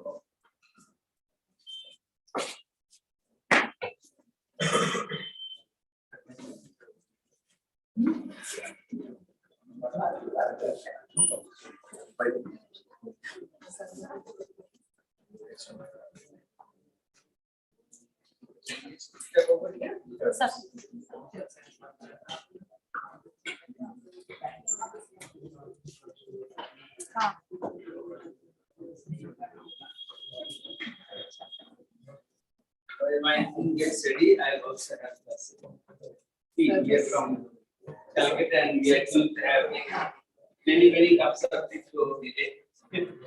So.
See, I knew that Srinivas is coming over here, and Srinivas will also be talking a lot about the physiology and these two parts. I do not know that the audience will mainly PGs and juniors. So my talks, whatever will be there, will be on the clinical aspects only, nothing other than the clinical aspects. And also on what we as practitioners, the difficulties that we face, and where we can all try and follow one line of clinical practice, because that is extremely important now. In his what sir says, that the only topic that used to give us vertigo, practicing for 30 plus years, then 35 years of vertigo. When I see vertigo patients only, but each patient when they come, I have the same feeling. Each patient still gives us vertigo. It's the most complex of all subjects, medical subjects possible, and you have to widen your horizons to get to understand or have a feel of anything related to vertigo, because somehow vertigo, whatever I say may not be very conventional. It may not be very much to what you are used to hearing. I may be talking of things which are unconventional I will just make sure that everything is seen. and what is contrary to your normal belief. After practicing for 35 years, nearly 35 years, only in vertigo, I have found my own ideas, own conceptions, own understanding, which will be there very soon published in a book, which will be a handbook for practitioners in neurology, for serious neurologists. It is nearly a 1600 page book with lots of videos, lots of things in it. And the idea is to make it a free Wikipedia on vertigo. So that is what we have a lot of international collaborators also on that, in which we are working, and that is why I am there. Now see, I'll start with this topic on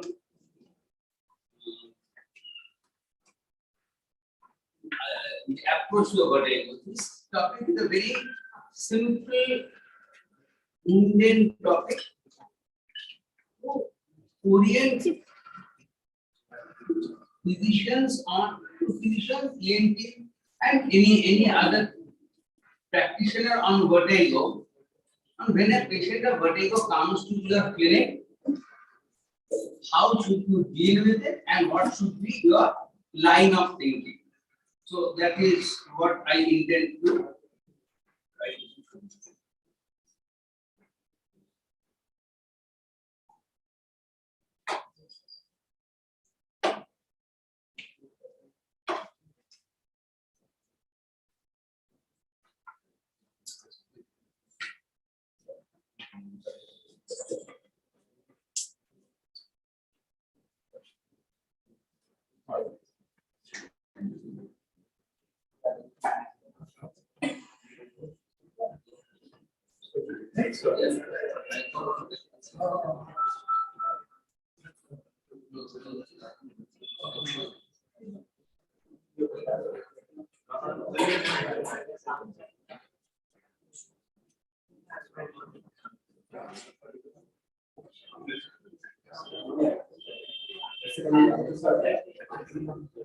Okay. So this is it.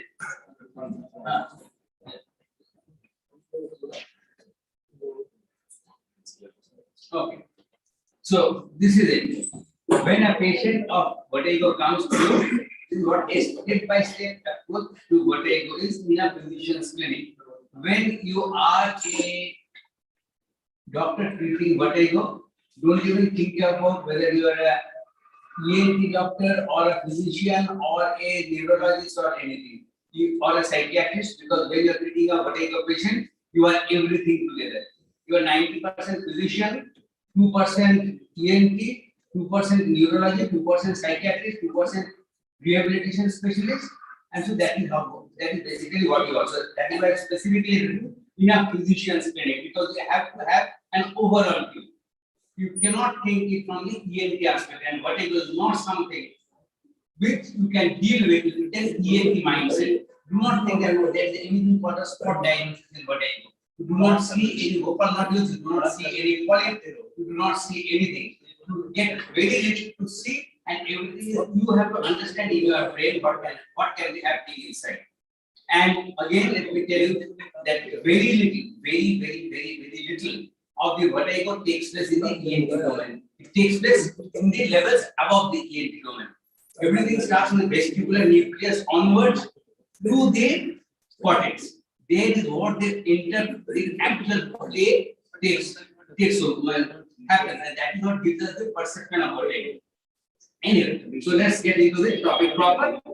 So this is what, when the patient comes to you, first take a elicit a proper history, clinically examine the patient, investigate only if necessary.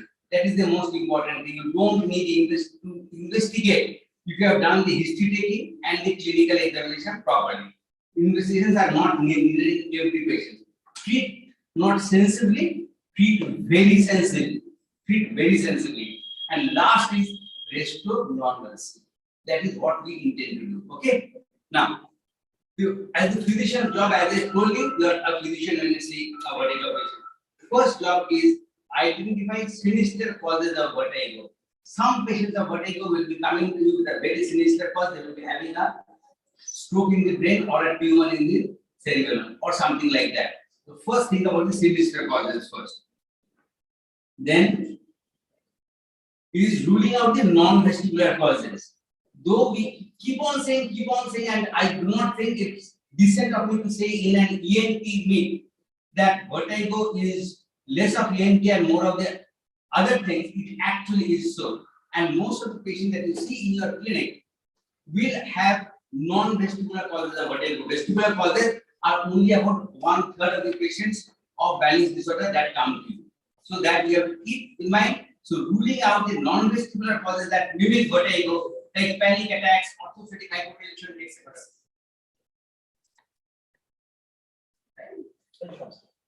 Okay. See, in this little time that we have, I do not know how much we can cover, but yet then we'll have to try and see. And again, these small glitches will be there, which will be causing, will be delaying the. Wait.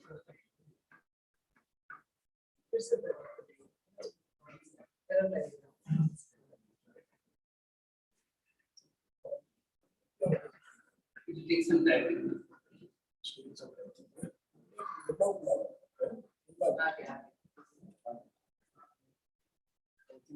And now we can have the lights on also.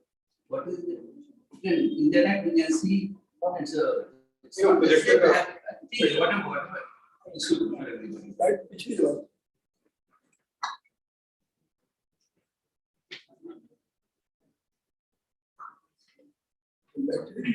Once it goes up, it will take some time.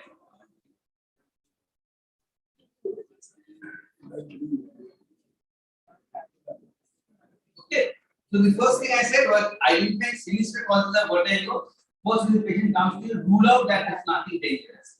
Second is rule out the non-vestibular causes that mimic vertigo. A lot of the patients will be having orthostatic hypotension, hypoglycemia, metabolic disorders, panic disorders. So a lot of patients will be having that. So rule them out.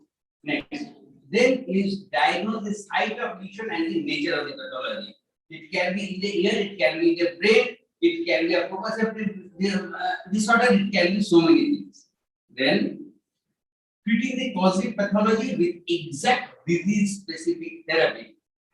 You have to treat with disease specific therapy.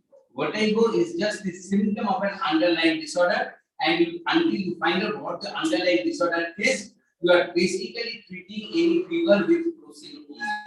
So all these advertisement and all these nonsensical things that go on about promoting this anti-vertigo drugs, this is the biggest disaster that can happen in the academic spheres for vertigo. First, you have to know is that our job is not to camouflage the patient's symptom. Our job is to find out what is causing that symptom and treating that symptom. So treating the causative pathology with exact disease-specific therapy, and if you have the setup, if you have the know-how, you will be able to diagnose each and every patient's underlying cause, and that for each and every underlying cause, there is a specific therapy available, and you can treat it.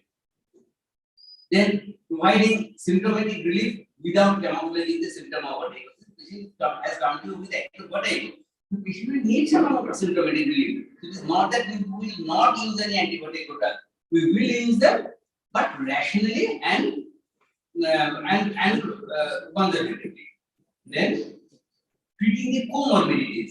Vertigo will induce a lot of comorbidities like psychological disorders, cognitive impairment, then a lot of other disorders come with this vertigo patient, so that has also got to be treated.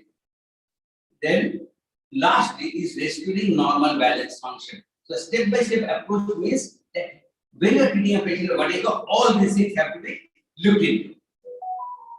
Then approach to the patient. When the patient comes to you, the first thing of course will be ruling out sinister causes, and then find out that does this patient really have a disorder in the vestibular system, or is it a case of say orthostatic hypotension, neurocardiogenic syncope, an acute experimental disorder, or a panic attack. Many of the patients will be having that only.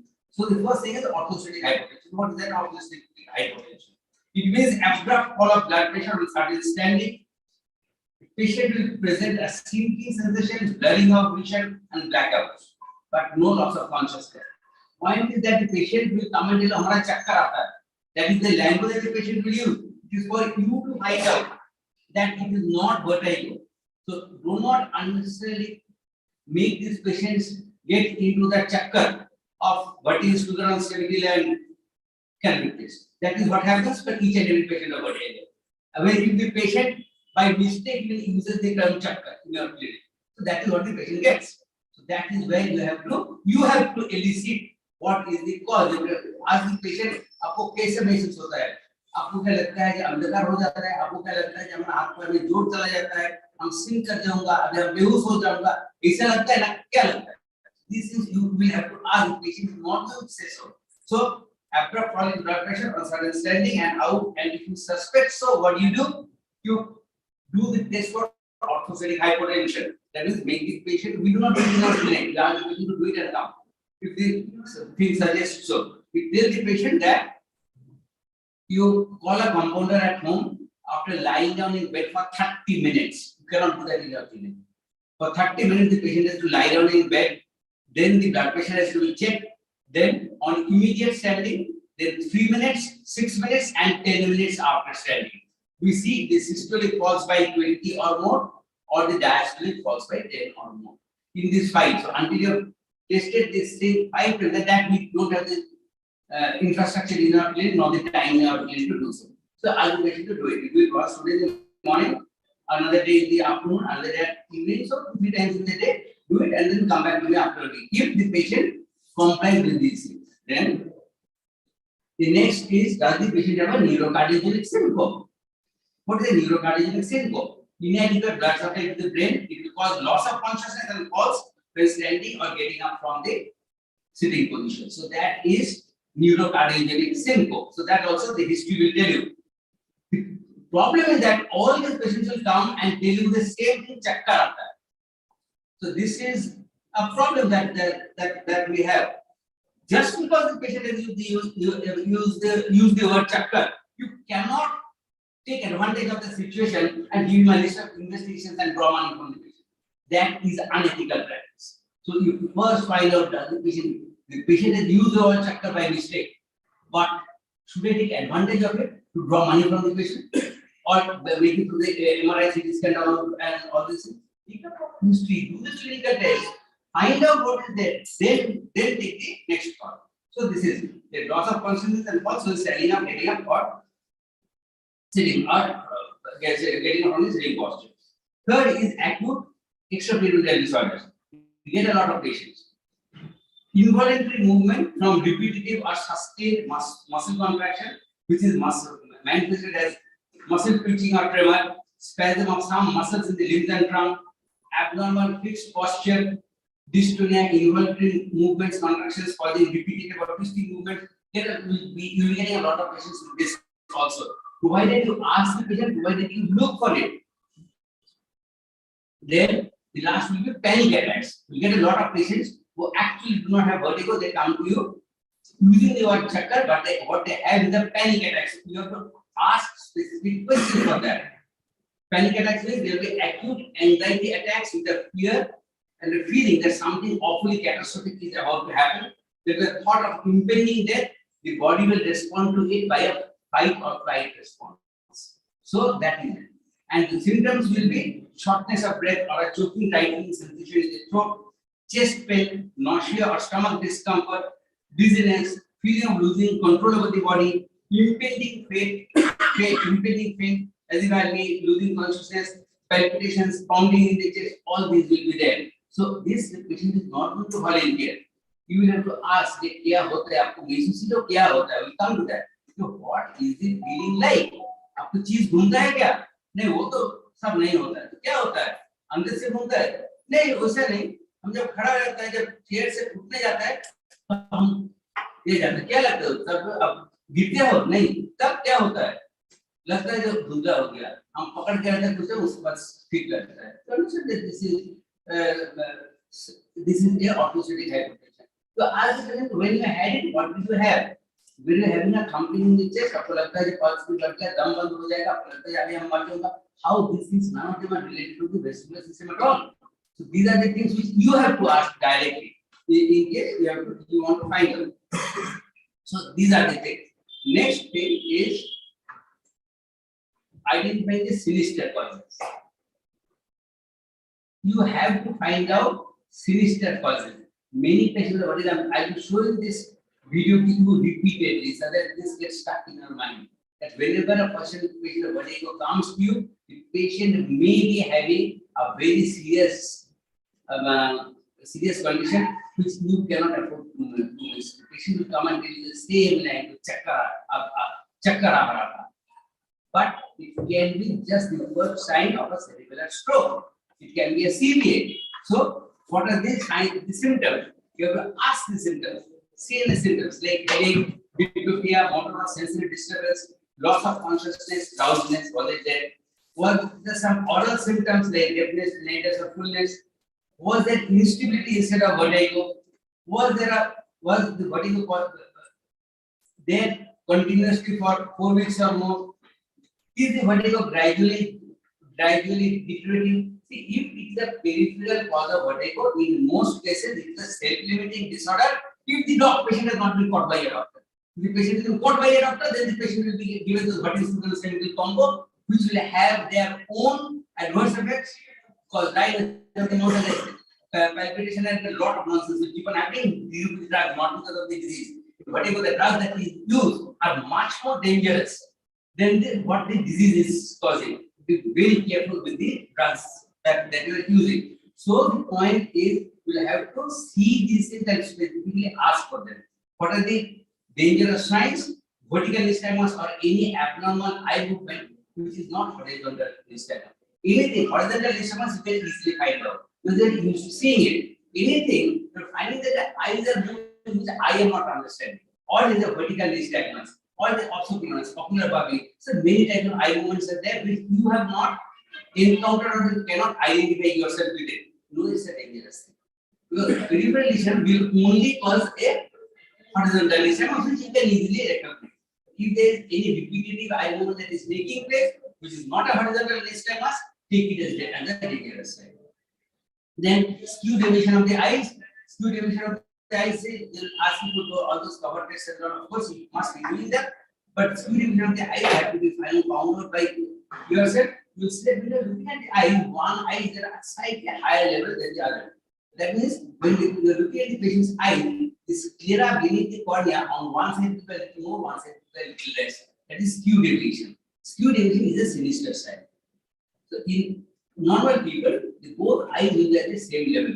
One eye is higher than the other. The high possibility of being a skew deviation. Then you do the cover test and find out if anything is there or not. But in the cover test and all, these are all good to write in books and do it in by BNG and all, but you will not be able to pick it up in each and every patient. These are very subtle changes in the eye movement that take place, and it's not easy to understand as a clinician. So what you need to do to understand skew deviation is that if you can train yourself, it takes a little bit of training to use an ophthalmoscope. You can use an ophthalmoscope. You have to practice in neurology. You have to be conversant using the ophthalmoscope also. In my clinic, I have an ophthalmoscope, but I'm not conversant with it. So there is a site where you can do this by ophthalmoscopy, and then you send it to the site, and you get a result on that. It's analyzed and from the cloud there, and they ask for $5 only. They'll tell you whether the given interpretation of this is. So that all this is available now. So yeah, I do not use it, but at the same time I try to see inside. That much I try. Then, but since I do not have the proper training, I am not used to it. But you youngsters can have a proper training in ophthalmoscopy also. So motor sensory loss. If there is any motor sensory loss, or sorry, if there is any motor or sensory loss or any abnormal CNS signs like plantar extensor, hyper deep tendon reflexes, etc. Any unsteadiness which is out of proportion with the vertigo. Any patient having vertigo will have limited unsteadiness, however severe that vertigo can be. When it is a very severe vestibular neuritis, the patient will be slightly unsteady. Patient will not be unable to walk without support. If you are finding that a patient is saying that I am having vertigo from the morning and he cannot even stand erect and he has to enter your clinic holding on to two people, that means the patient's unsteadiness is out of proportion to the vertigo, and that is always a sinister sign. So, unsteadiness out of proportion of vertigo, and the hint sign is positive. If we have time, we go into the hint sign. I believe Dr. Srinivas has just touched upon the headache pulse, headache pulse, but a little more in that. So this can be the fate of a patient presenting only with simple head spinning. Remember this. So there's some red flags to be aware of in patients presenting with vertigo. Is headache. There's a 40% chance of a stroke in the posterior circulation.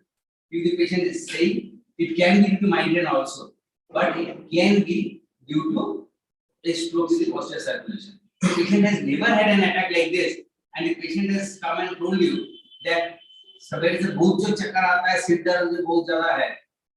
You know that it is a sinister thing. If the patient has not had a history of headache, and the patient has developed the headache with the vertigo, it's dangerous. You have to think about ask for an MRI. The MRI may not be yielding anything if the MRI is done within the first 24 hours. So you can do a CT scan. CT scan will only tell you if there is any hemorrhage inside. CT scan will not pick up any infarction. So these are the problems. Imaging also will not help. You will have to do the hinge test over there. If you have time, you will see that. So headache is a dangerous sign.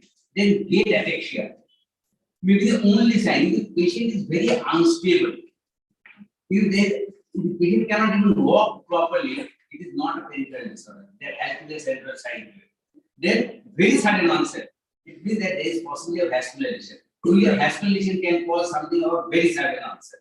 And vertigo with hearing loss, it can be labyrinth, that is definitely. But it can also be a stroke in the eye gap. So just because the patient has come and told you, कि कल रात से हमारा बहुत जोर चक्कर आता है और हम गाने गाने सुन नहीं सकता है, it does not mean that it is labyrinthitis. You have to think about a stroke in the area of the eye gap. So these patients will require, if 8-10 hours have passed, then advise an MRI. In the initial few hours, you may not get an MRI. Do the hinge test in all of them. So this is important. So commonest emergency room presentation with vertigo when a physician is called in, or the patient has come to you with acute vertigo. The commonest cause is with acute vertigo. That means I am saying you have ruled out the other causes.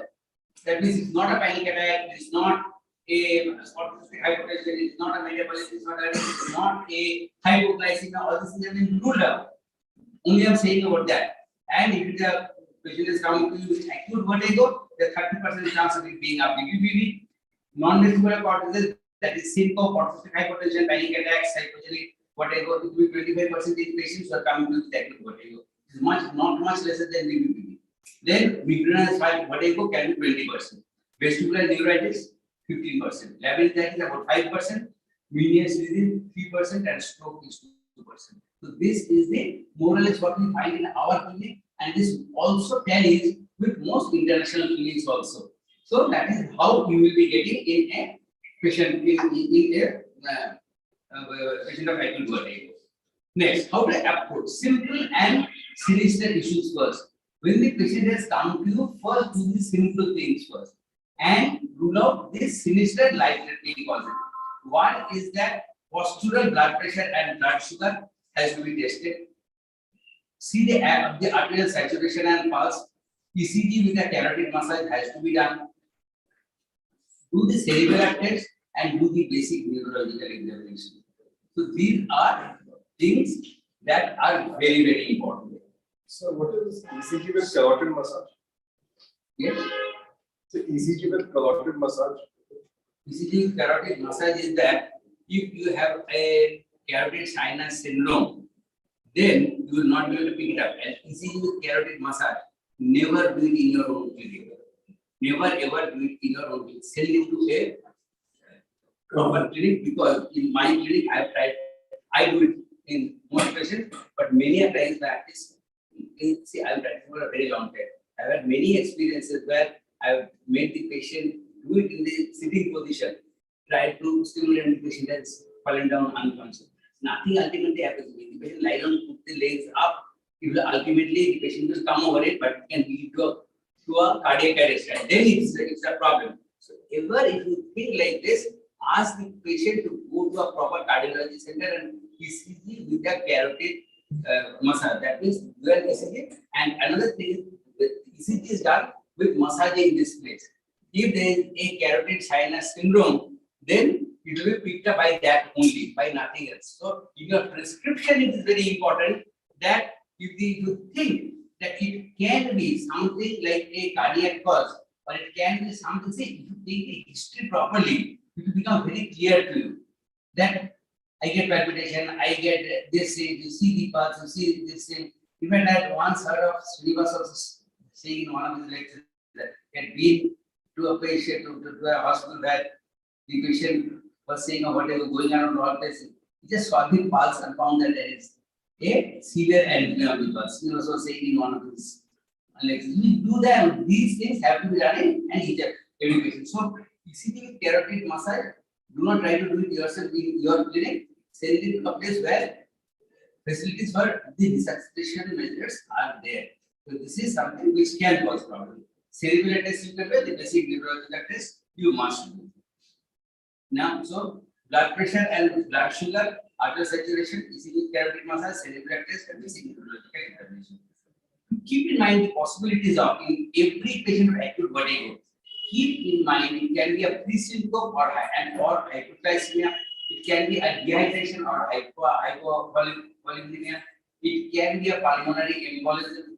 It can be a cardiac dystonia. It can be a cerebral stroke. It can be a lateral ventricular syndrome. See, I have been an old dog in this line. Two experiences I will tell you. One was a daughter of one of my classmates. The daughter was having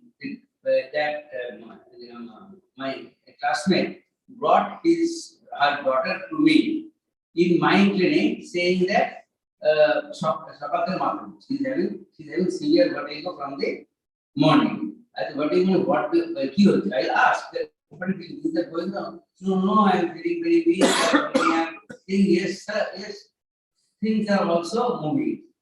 So when I was seeing the patient, apparently there is something else which I am not picking up.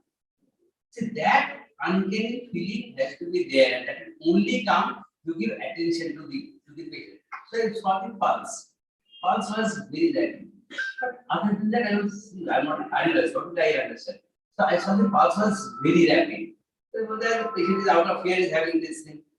And the routine I see the anemia and this and that and sickness, I feel very pain. Then I asked her that, do you have anemia? No, I don't have anemia. Then it occurred to me because I had seen a patient similarly before also, not 23, 24 years old. They asked me, when did you have your last menstrual period? Having severe menstrual periods now with severe bleeding, because that can cause this type of thing. No, sir, I've had it about say 6, 8 weeks back. I'm not having it. I said, I'm pregnant. No, I'm not sure. I've just missed my period. Then I told the mother to have a abdominal care done. It's some dual pregnancy which is bleeding. So had we not picked it up from that thing, and said the girl would have died. So these are very, very important. Why am I telling you this story? I'm telling you this story because these things we have all learned the hard way. And that is I think the take home that you have when you're talking to a senior, because this is where experience counts. I will never be able to match my knowledge with yours because you have all the exposure, you are reading, you are exposed to a lot of new information which I am not. So you can only learn from my experience. Theory part and all these things I will be learning from you because you are more adept to that. I am not. So you have to keep these things in mind whenever you are seeing a patient. Next is when these things have been ruled out, then you have entered the zone of vertigo. So we will not go into the hints. They take a lot of time. I will show this thing later on if we have a session on clinical examination. I believe you just skip this part as of now. We just skip this part as of now. So the diagnosing the patient is basically now you have come to the vestibular system. Diagnosing is history taking, clinical test, and investigations. All these have to be done. Differentiating between the different presenting symptoms. Step 1 is it vertigo, is it dizziness, is it unsteadiness, or is it sinking? These are all different avenues for you to follow. This is just you just reached here. Now you have to know which line to follow. So you talk to the patient. What does the patient say? The patient says, my room is spinning. Make the patient talk in your language, what you understand. चक्कर आता है, चीज घूमता है ना, आपको अंदर से घूमता है, both are चक्कर of course. Both are vestibular signs. Things outside may be appearing to spinning, and also I can feel the sensation of spinning inside. Now, why don't you ask me now? You should have asked me that, sir, बाहर नहीं घूमता तो चक्कर कैसे होगा? But definitely ask that if the things are not moving outside, then how is it chakra? But a patient can have chakra without the things moving. Because somehow we have been made to swallow one information. That means chakra means nystagmus, and nystagmus, nystagmus, the eyes will move. The eyes will things like it is moving. But it is not always that the eyes will move. Because the vestibular system is basically nucleus. From there, the impulses go to two pathways. One is the vestibular ocular pathway, by which causes the eye movement. Another pathway is the thalamocortical, is from the vestibular thalamic pathway, and from that is the thalamocortical pathway. And in that, you get the perception. There may not be nystagmus always. So nystagmus nahi hai, so you are bloody telling lies to me. Don't go by that. It can be just the perception of whatever that is bad enough. It can be that the vestibular thalamic pathway, from that the thalamocortical pathway, this is what we are not taught. And this is where we have been blinded. You have to think about outside. So all this is regarding the oculomotor system, how the eyes move, you know everything. You are younger than me, so this is a taught to you nowadays, and this is you know inside out. But think about what you do not know. That can also cause vertigo. So these are the feelings that you have to keep in mind. So ask the patient, is the room spinning? My head is burning? Yes. So it is vertigo. Then it is vertigo. Careful neurological and otological examination is required in that, and it is possibly a vestibular disease. If it is pure chakra, then the patient may say, I might fall, I am feeling imbalanced, I can't stand without support. Patient can also say that. चक्कर नहीं यार तो चक्कर क्यों बोल रहे हैं? नहीं सर हमको लगता है हम भी पढ़ूंगा. I cannot walk 10 steps. आपको ही लगता है ना? सबको जो आपको देखता है वो पूछता है आपको जो आपने डाउट किया कि नहीं? नहीं सर वो कोई समझता नहीं, हम समझता है. So you know that what can it be? It can be an unsteadiness, a physical unsteadiness, or it can be a perception of unsteadiness, which is still worse and difficult to treat. It can be a PPPD, it can be a PPPD, it can be a phobic postural vertigo. So until they have their mind open for these things, and someone try to bring the patient into nystagmus eye movements and that, then you are blocking away 70% of the patients. So you have to keep an open mind. That is what is important. So the point is, this is an important finding. This means there is disequilibrium or unsteadiness. A careful neurological and a complete physical examination, looking for anemia, looking for other things, looking for the pulse rate, looking for oxygen saturation, everything very important in this patient. Then it is a non-vestibular neurological disease.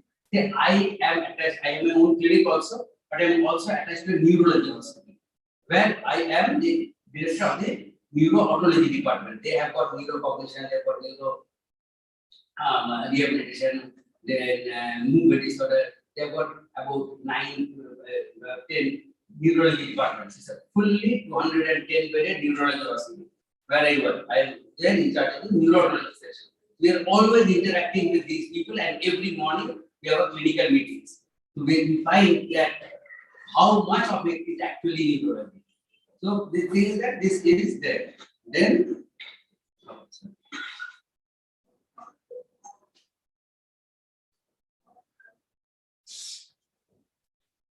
so these are non-vestibular neurological disease.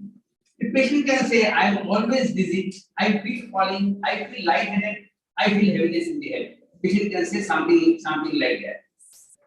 It means lightheadedness or unsteadiness and a fear of fall. It means something in that domain. So it excludes an organic disease. It can be a non-organic disease. It can be like a phobic postural vertigo. It can be a psychogenic disorder. Keep these things in mind. If the patient is saying always I am getting a head spinning, either the patient is lying or the patient is a psychological disorder. So these things you have to know. Just because the patient is not in my domain or not within the 3 semicircular canals and the 2 otological organs, I would somehow have to catch the patient by the neck and bring it into the 3 semicircular canals and to otolithal organs is a very incorrect attitude. You have to hear the patient out properly and understand that vertigo can take place from anything from the soles of the feet to the ears, to the eyes, to the cerebral cortex. The entire pathway is important. So do not limit your thoughts only to the three semicircular canals and the two otolithal organs. So that is what is most important. There can be the symptom, I might faint, I feel I am sinking, I get blackouts. So this is also another point. This means a pre-syncope or syncopal attack. There will be cardiac examination, test for orthostatic hypotension, and test for orthostatic hypotension is what I explained just now. And the head-up table test. This is a head-up table test with GTN provocation. Advise this test and ask the patient to have this thing done. It is a cardiovascular disorder. So you see, all these patients, when they come, then you just run chakra only, nothing else. Important questions in this. Then how often do you get the attacks of vertigo? Did you have similar episodes previously? Also, or is this the first time?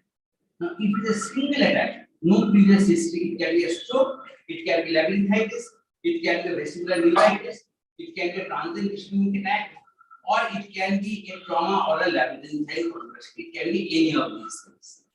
If it is multiple attack, that means it is happening over and over again.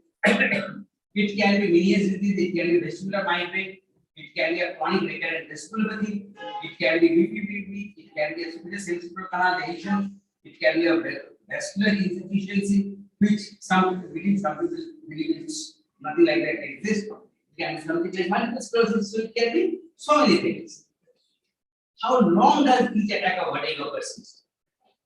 It is very important. It can be for a few moments, for a few seconds, it can be for a few minutes, it can be from minutes to hours, for a few days, it can be for a few weeks, it can be for months to years. So, for each duration, from each duration you can pick up what is the cause of the vertigo. So, if it's for a few minutes, it can be a transient ischemic attack, it can be vestibular migraine, it can be a pelvic fistula, it can be a supraspinatus canal direction. Minutes to hours, it can be venous disease, it can be vestibular migraine, it can be labyrinthitis, it can be a posterior progression. This is for each and everything you have questions by which you can actually pick up. If you just give some time to the patient, it is easy to understand. What are the accompanying features during the attack? If it is accompanied by deafness, it can be venous disease, it can be an acoustic neuroma, it can be labyrinthitis. If it's headaches, it can be vestibular migraine. There is increased anxiety and stress. You have to ask the patient, do you get these attacks? Basically, do you feel it when you are under stress? Yes, sir. I get it only at that time. No, this is a psychological vertigo. It can be panic attack. Fear of fall, postural dizziness, it can be a functional. So, from each and every accompanying symptom to give you a clue to what can happen. Is there anything you know that makes you feel dizzy?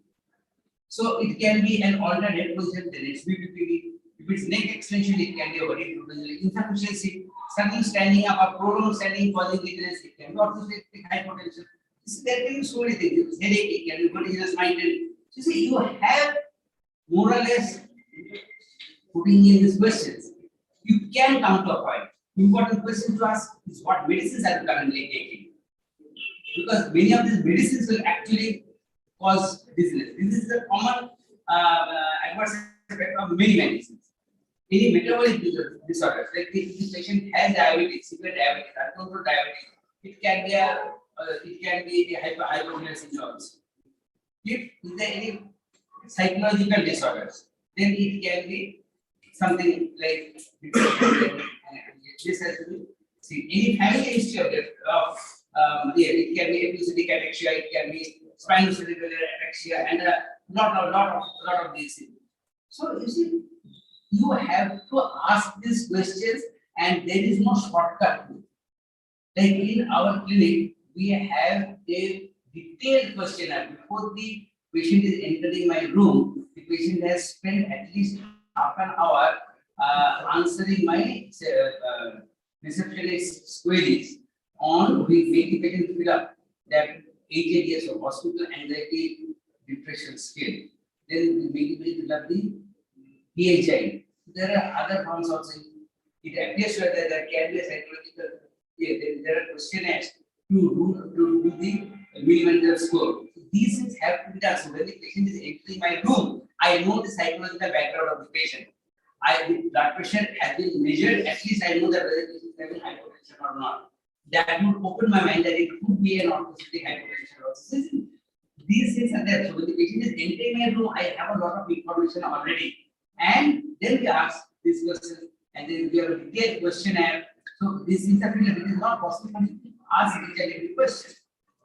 So combining this, the nature of the symptom, the duration of the episode, singular multiple attacks, the precipitating factors, and the accompanying symptoms. To combine all these things together, then what you get is the proper diagnosis.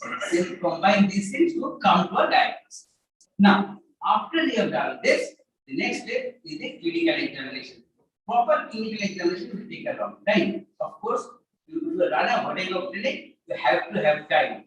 But the most of you doing ENT along the Vertigo clinic, so you have to have a trained assistant who can do most of these things. Then it is possible. There is nothing over here which your assistant cannot do. There are questionnaires available.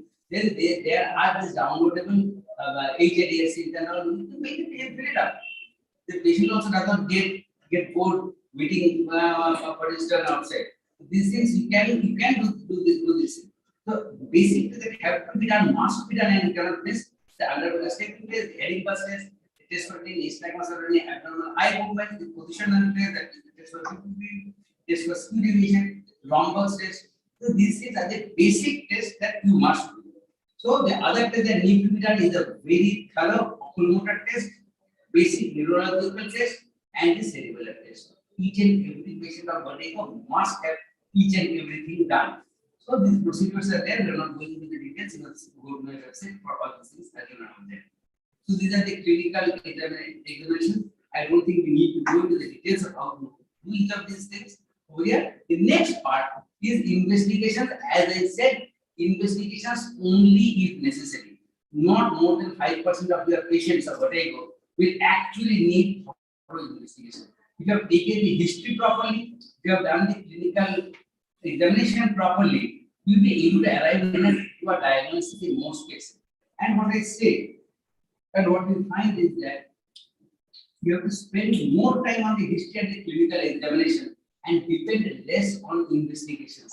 Because what is happening now, investigations, any problem can have investigations now, and you will not have the time to do it yourself. It's not possible. You are a practicing doctor. How can you afford the time to do this examination? This will be done by third parties, interpreted by a fourth, fifth, or a seventh party. He sends it over here, it is put up in the cloud, somebody else sees it, that person who has never even seen the patient, that person analyzes it. So this type of nonsensical thing is going on. In the Indian, all of you are aware of it, more than aware of it. अपना हमारा से machine खरीद लीजिए, आपको receptionist कर देगा, कि आपको ड्राइवर कर देगा, फीस दबा देगा, आ जाएगा, क्लाउड में चला जाएगा, उधर में हमारा डॉक्टर है, वो आपको इंटरप्रेट करके आपको पास भेज देगा.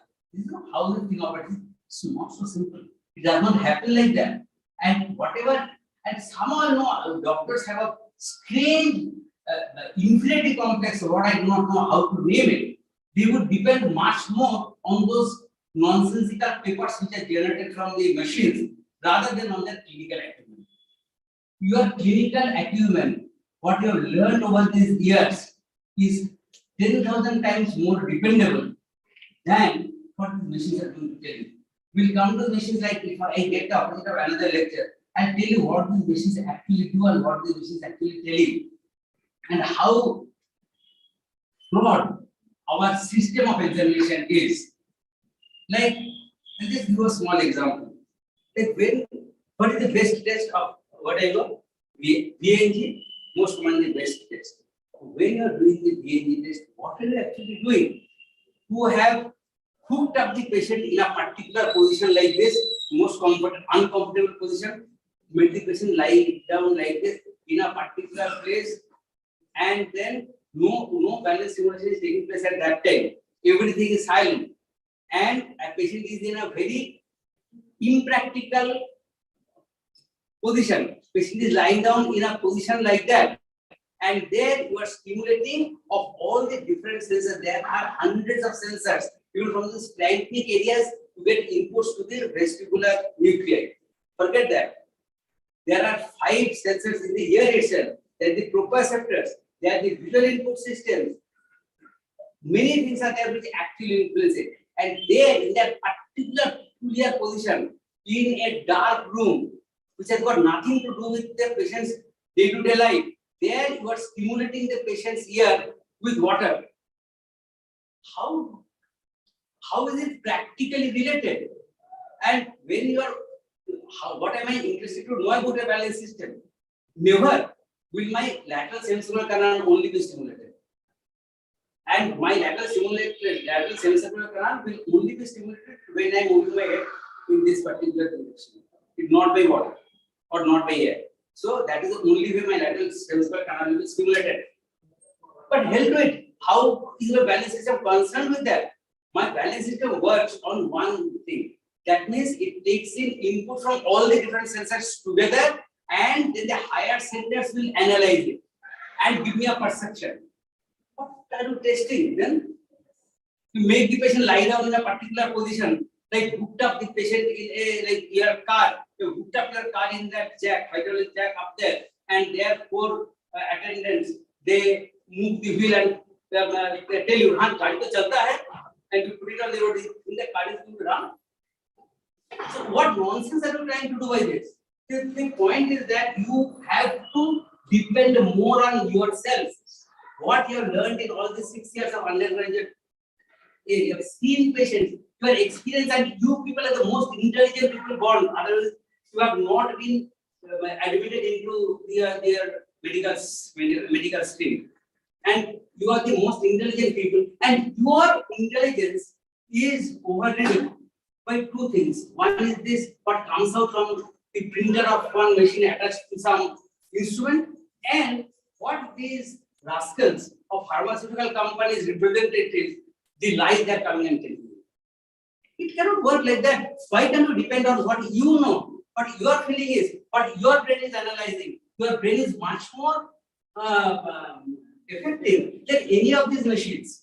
So why can't you depend on your own senses rather than on these machines? So this point is, see, the machines are there. You have thought about something, you have checked from the machine. Of course, the machines are important. I am never denouncing the use of machines, but relying only on the machines and overriding it, you think that a machine को डाल दिया, इसलिए history लेने की जरूरत नहीं, उसको clinical test करने की जरूरत नहीं. That is nonsense. So this is what we need to do. If the symptoms of hearing loss and tinnitus is there, then we do the audiological test. If the symptoms of head spinning are there, then we do the vestibular function test. If unsteadiness, imbalance, attention are there, then we go in for imaging studies, nerve conduction studies, MRI, angiography, and these are the different types of things that we do. Now, the vestibular science has advanced so very much that for each and every part of the balance organs, they have got very excellent sensitive tests provided that the tests are done properly and authentically by a knowledgeable person who has got the sense of understanding, who has got an understanding of how the vestibular apparatus works. That is very, very important. Even if you are doing a VNG test, it is very important that your eyes have to be at a very particular measured distance from the screen where the images are projected. Others will never get the proper recording. So these things, who knows? And when you are doing a caloric test, it is imperative that you give a time gap between the caloric test. And most of these things, how do you put the caloric test? Some people, of course, use that caloric indicators, air caloric indicators, which are available. But air caloric indicators, who is putting the air caloric indicator inside? The air caloric indicators, we have this air caloric indicators since the last 20 years. I am using the air caloric indicators, not the undergrad, but the actual air caloric indicator. I think I am the first person who had the air caloric indicator in our country. When you are using the air caloric indicator, then it is very important that the jet of air does not touch anywhere in the external auditory meatus, it has to fall directly on the tympanic membrane. That is why all air quality irrigators come with an otoscope. And then you have to see, adjust the otoscope, see that it is directed and only the eardrum is being seen, and then you have to put the air in for two reasons. One is that when you are putting the hot and the cold air inside, it is much more hotter and much more colder than the water. You are giving at 50 degrees centigrade and at 24 degrees centigrade, but it is using an air calibrator, not 7 plus and 7 minus. That is doing in water. In air, you are using much higher thing. So when you are using that air calibrator irrigator, if it is slightly bent, what will happen? That air jet will go and not fall on the eardrum. It will fall on the external auditory meatus. If it falls on the external auditory meatus, the external auditory meatus is supplied by the vagus nerve. And it will be causing a cardiac stimulation, and it can get a cardiac arrest also. So it is very, very important for your own safety. Don't use it. Good enough. If you are not using it, or have a junior ENT past doctor who can see the otoscope properly, make him use it. And if it is touching on the eardrum and then going into the tympanic membrane, then the temperature has changed tremendously. So you'll be getting unequal stimulation on both sides. So if you cannot take care of these things, then none of you will have the time. You are all very, very, very, very busy practitioners, and the amount of money that you charge from your patients for doing a VNG, it is impossible for you to afford that amount of time. Don't do it. Other than getting a wrong result, don't do it. That is, I believe, a much better thing than giving the patient a wrong result. But if you can do it properly, these tests are super excellent. That is also there. But all these things can be tested very well for the utricle, sacral, and everything can be very precisely tested. Today I can tell you that your right sacral is 92.6% defective. Your left utricle is 37.6% defective. That is the precision that we have. Like VEM test, if in doing the VEM test, if there is some amount of conductive deficiency in 1 year, you are getting a wrong result. So before doing the VEM test, have you done the audiometry test before that? None of you will do it. Then you are actually, and problem is that if the VEM test tells you something, then even whatever you have found clinically from history and clinical examination, you will go more by that. You will not go by that. You will be going by what the VEM test is telling you. But there is a high percentage of VEM test being done erroneously. See, these are extremely important in clinical practice. So then, see, for each and every part of your vestibular labyrinth, we have got different tests, and these are the different tests that are there, and they can test the system in different frequencies also. Okay, so now we come to the treatment part. Treatment in today's perspective. What should be the objective of treatment? Provide symptomatic relief in cases of acute head spinning, taking care of the inherent effects of the antibiotic or drug.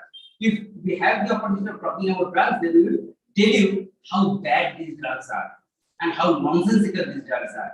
Then diagnose the cause of the vertigo and treat the cause of the vertigo rather than merely suppress and camouflage the symptom of vertigo. When a patient of fever comes to you, you give paracetamol for 2 days. For the third day, go blood test done. And do the necessary investigation to find out what is the cause of the fever. Why can't you have apply the same mind when treating the patient of vertigo? You go on giving the patient of vertigo combo for months together, years together. Why? Treat the comorbidities, specifically psychological and cognitive impact of balance disorder patients. All balance disorders, chronic balance disorders, cause cognitive impairment and psychic impairment. So these things have to be taken care of. So if you have time, I'll tell you few examples of that. Then lastly is the restore the delayed balance function, which is possible only and wholly and solely by physical therapy, not by any medicines whatsoever. The pharma companies are coming and telling you they are dying. It cannot, no medicine can generate your vestibular compensatory mechanism. So the current consensus of treatment is never to continue with vestibular suppressants or antibiotic drug for more than 3 to 5 days at a stretch. It is medically, morally, ethically, and scientifically irrational to continue prescribing the antibiotic drugs for an indefinite period, even though this is the common trend in clinical practice. This is what we have to be careful about. So this is a 1997 book. There also it was written that there is consensus that drugs exerting a sedative effect on the vestibular system should be used only for the first 24 hours, not even 3 days. Because the greater part of the vestibular compensation takes place in the first few hours. 75% of the compensation after a vestibular diuresis or anything will take place in the first few hours only. Like in my new book that is coming out, the chapter on vestibular physiotherapy has been written jointly by me and Dr. Michael Lecter. Michael Lecter is one of the top persons. It's a nearly 100-page chapter on vestibular physiotherapy and how the systems work, and all Lecter's experiments on monkeys and on other animals to show at which part how much works is there in that book. And then he has shown that the biggest part of the vestibular compensation takes place in the first few hours. And so that time, if you are calculating the vertigo, we are actually having the patient. So if the patient needs that vertigo, of course, I do not want the patient to have the vertigo and the vomiting. So you have to be rational in what you are doing. You cannot be dogmatic on this. Then these are the patients of about 18,000 patients in our clinic. This is the breakup that we have. And specific disorders, specific therapies exist for all of them, and none of them require a long continued non-specific therapy with antibiotic drugs. So there is specific therapy for each and every disease. For vestibular seizures, you treat it with anti-epileptic drugs. For vestibular paroxysma, you treat it with carbamazepine. For labyrinthitis, you treat it with antibiotics, antivirals, and steroids. For meniasis, you treat it with diuretics only. If diuretics fail or diuretics cause problem, then you can gentamicin. Beta-histine has been shown over and over again to be non-effective. We will come to that later on if you get the chance of the evidence for it. I'll show you later on if given the opportunity. Then vestibular diuresis is treated by steroids, cytogenic vertigo by SSRIs and benzodiazepines, and of course counseling. Vertiginous migraine by migraine prophylactics, and BPPD only by the laboratory maneuvers, no medicine. Treating the comorbidities, anxiety, depression, and psychological and emotional problems will be there, and that has to be treated properly and holistically. A holistic approach is necessary, but all concomitant morbidities can be addressed. So these are the drugs. We will not go into the different drugs now. If you have time later on, we'll go into the drugs later on. If time permits, then. So about the thing, this part only, let me just tell you that the contemporary perceptions in pharmacological vestibular disorders, there are different views. What is now being taught is don't ever prescribe a vestibular series. Then only treat the underlying disease causing the vestibular disorder. Then vestibular physiotherapy only will cure all vestibular disorders. Hence, try to avoid drugs for treating vertigo. This is what is being promoted now in different forums. But this is also not true.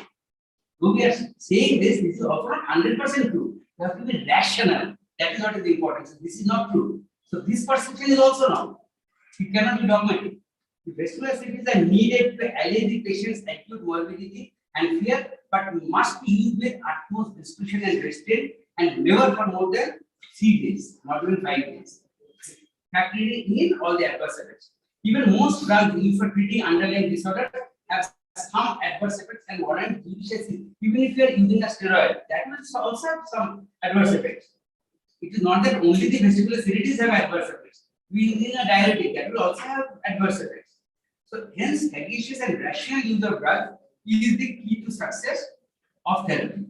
So there are no untouchables and no wonder drugs in the pharmacotherapy of vertigo. It is the intellect and rationality of the doctor that matters. That is the only thing that works. Your rationality and your understanding. So these are the different types of exercises that we do, we'll show this to you later on, with all instruments are made by me. Conclusion is that step 1 is to find out whether there is any actual disorder in the balance system. Meaning of most of the patients, more than 50% will not have a disorder in the vestibular system. To rule out sinister life-threatening causes of vertigo and imbalance, very important. Then to take a very detailed history and identify the probable cause of the balance disorder. Then to carry out some clinical tests, to advise and carry out some investigations related to the vestibular system where necessary to corroborate your clinical findings. That is all. And to ethically and rationally treat the patient by pharmacotherapy and physical therapy. So this is what is necessary, and thank you very much for giving me this opportunity.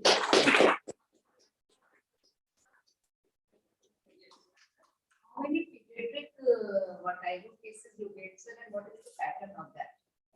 See, we get about, say, I see about 12 to 15 patients are in my clinic. It comes 12 to 15 vertigo patients only. In that, say, a week, or 10 days, I will get a pediatric patient. So, with about 3%, yeah, not more than that. And what are the causes? See, causes is, it is not always easy to know.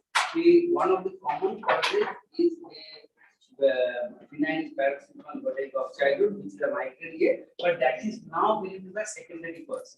Most of the children, they have psychological disorders and they are attention seeking children, and then they have heard about the.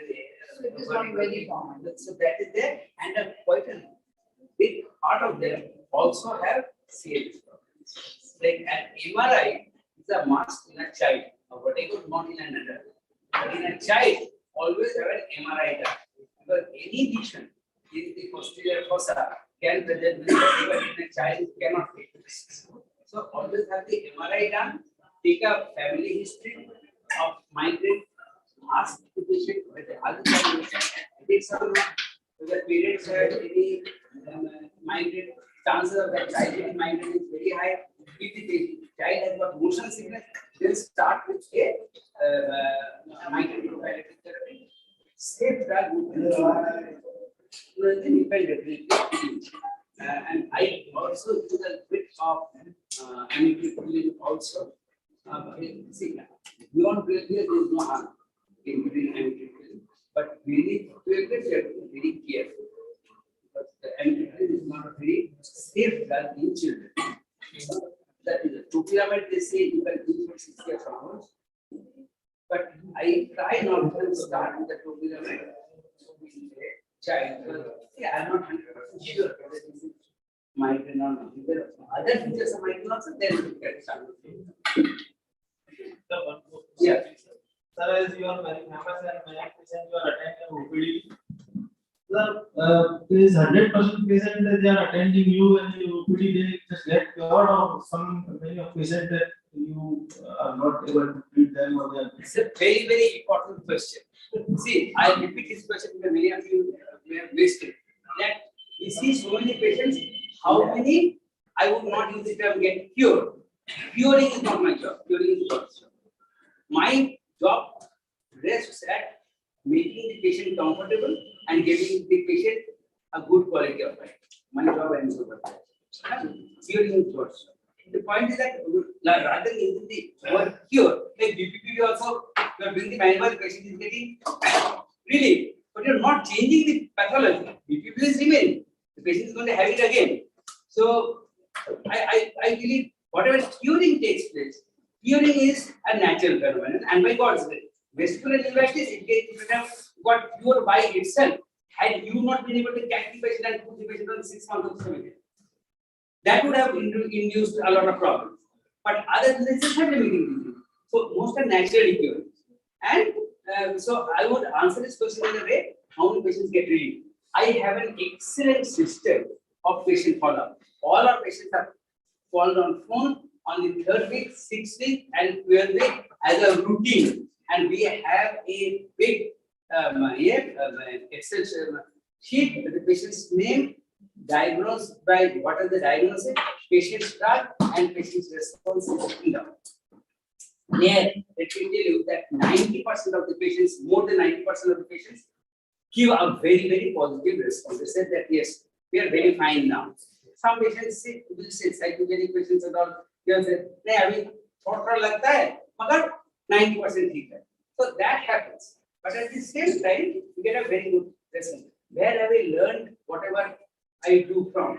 Where have I learned from? Books and all were not so much prevalent at that time. And another thing of the point, let me tell you, books are written mainly by people who do not see patients. They are more theoretical. If you do see patients, their idea is different. This thing which I am now trying to write is a clinician's perspective of vertigo. The handbook for clinical practice. This is a book that is now coming out. So this 35 years of experience of treating vertigo patients, what I try to put down on pen and paper, these are the international guidelines, and this is what I feel about it, and this is the rationale behind it. So that is what this book is all about. The point is that I have learned basically by trying out things on patients and then getting the feedback and understanding. Like from 1994 onwards, I have been using anti-mitochondrial therapy in patients of vertigo. In miniasis patients. If 6 questions I have, if out of the 6 questions 4 are positive, then we start with a super or something like that. This is which I have learned. Now they are coming in books and all. We never try to publish them or do anything to them, but then you found your own ideas from this. So this is something that are very important that you are. If you do it properly, more than 90% of this get very sensible. Patients में आपको clinically diagnosed which canal is restored. Clinically diagnosed, yes.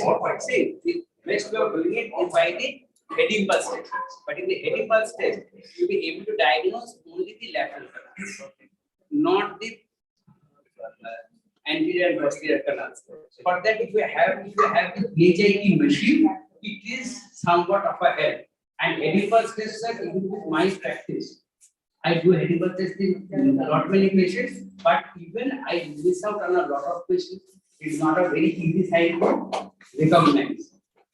And it is difficult to recognize head impulse test. You will pick up the lateral canals. Other canals you cannot. Posterior you can diagnose with the With the other canals, you have to diagnose by the HIT only. You cannot diagnose anterior and posterior canal effects by any of these clinical tests. That is not possible. And another thing, sir, let me tell you, in books is not taught. Nobody discusses this thing, but in practice you find a lot of other things. Lateral canals are important. But why do you need to know about the anterior and posterior canals in each and every patient? I don't think, this is a personal observation. I don't think that the anterior and posterior canals are that very important in your day-to-day life. Otherwise, if a patient is having, say, a BPPV, then one of the treatments is the posterior canal occlusion. When you are doing a posterior canal occlusion, that canal is getting completely blocked. Does the patient have any problems in day-to-day life? Nothing happens. Rahul also does a lot of these posterior canal things. And in fact, one thing which had suggested to me when you were there, I have said it to many people, and many people have later told me that it works very, very well. So the way he does it, so they block the posterior canal canal, or I don't know whether he does it now, but the posterior canal. Nothing happens to these patients. So if nothing happens to the patient, then why do I need to find out about the anterior posterior canal in each and every patient? I don't think it is that much important. But then it's nowhere. What my personal experience. BPV may happen with the manias also. With manias. Yes, of course. Menias disease patients and these vestibular post-vestibular neuritis patients, vestibular migraine patients, a huge lot of them develop.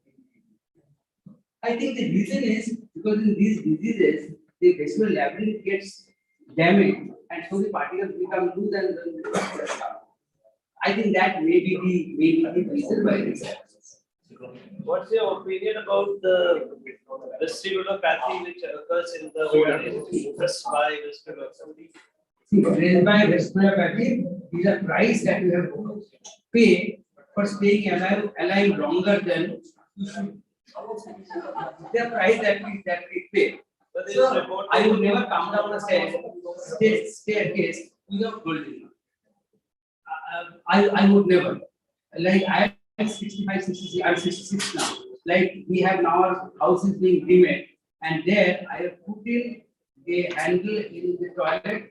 From where the toilet I come out, I have also put in a handle over there. I'll be eating, and in this lifetime I will not have enough money to again leave the house.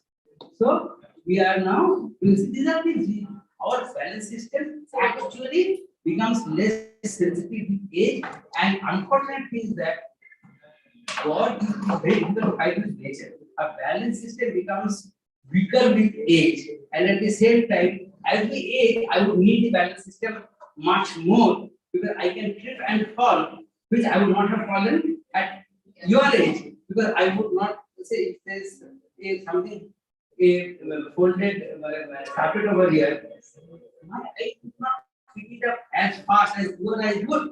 So I need my balance system to be more effective. But we age. Like you see, we try to do a lot of things fighting against nature, and we usually don't win.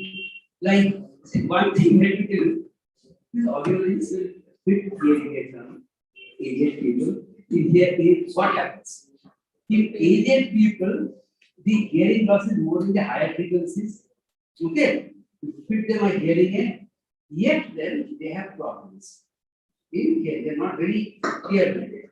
Why that happens? Because another issue is that when I am talking to you as a human being, I will be pronouncing my vowels, the broken sounds, much louder than a high frequency sound. That is how human speech is. So nature wants that my high frequencies will be lesser. And when I'm aging, it's my high frequencies which are mainly getting affected.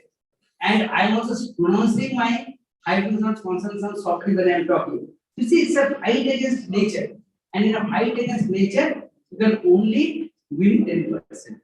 Not So what we do more than you get 50%. for migraines? Migraines, what type? Course, migraine vertigo, it is as common, if not more common, than So what treatment do you give? oh, treatment. See, we first put on the lifestyle modification treatment.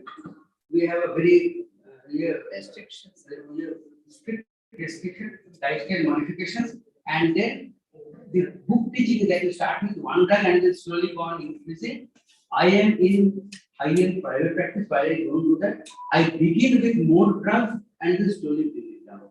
I will start a patient depending on the patient. See, different patients within different drugs.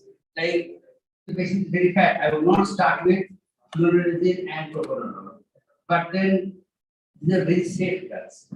If there is no hypotension or no bradycardia, propranolol is a very good drug. But start with fluoronidazine also. Fluoronidazine in aged patients you cannot give because it patient is very thin, I would not start with clopidogrel. If the patient is in the child bearing age, I would not give divalproex. So you see, you have to think about which drug will. 3 to 6 months at least. 3 months are definitely. Some patients for 6 months and after the drug and see, and ultimately, like as sir was asking me, cure. Michael, how cure करने वाला कौन है? Then is genes. So who am I to cure his migraine? It will be there. If I am happy, if I can control it partly also, my job is more better. Thank you. I what is the next lecture?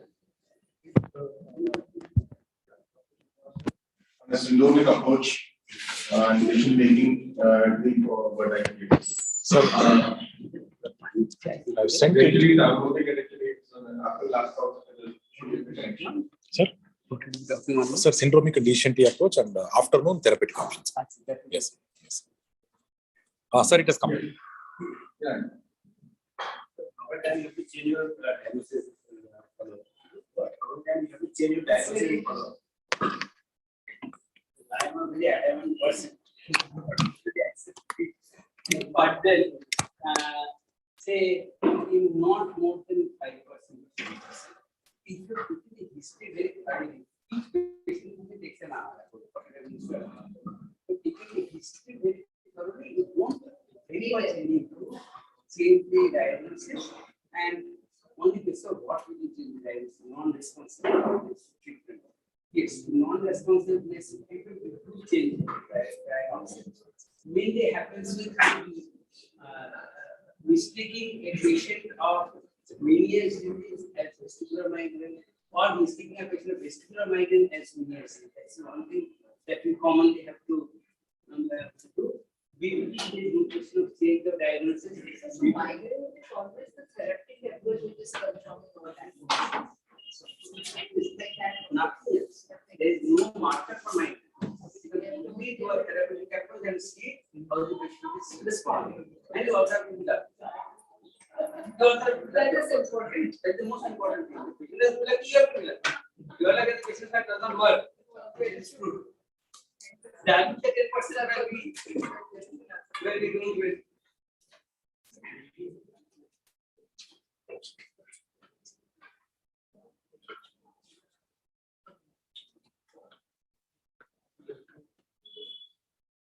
Can we have all the lights on, please?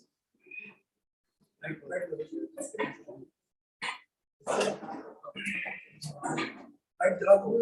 it because of that. There's so many.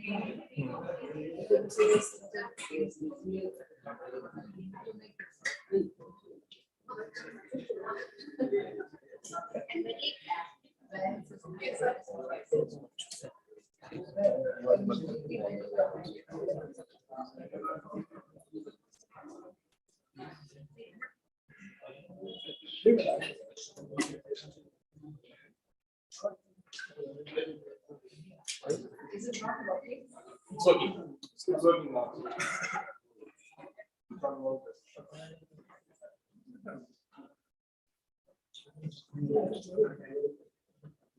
पता नहीं projector से मुझे गुस्सा कर रहे हैं। That's okay.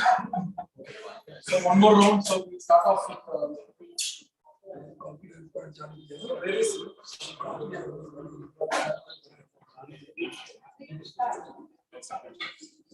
Speaking is good. Gases is solid.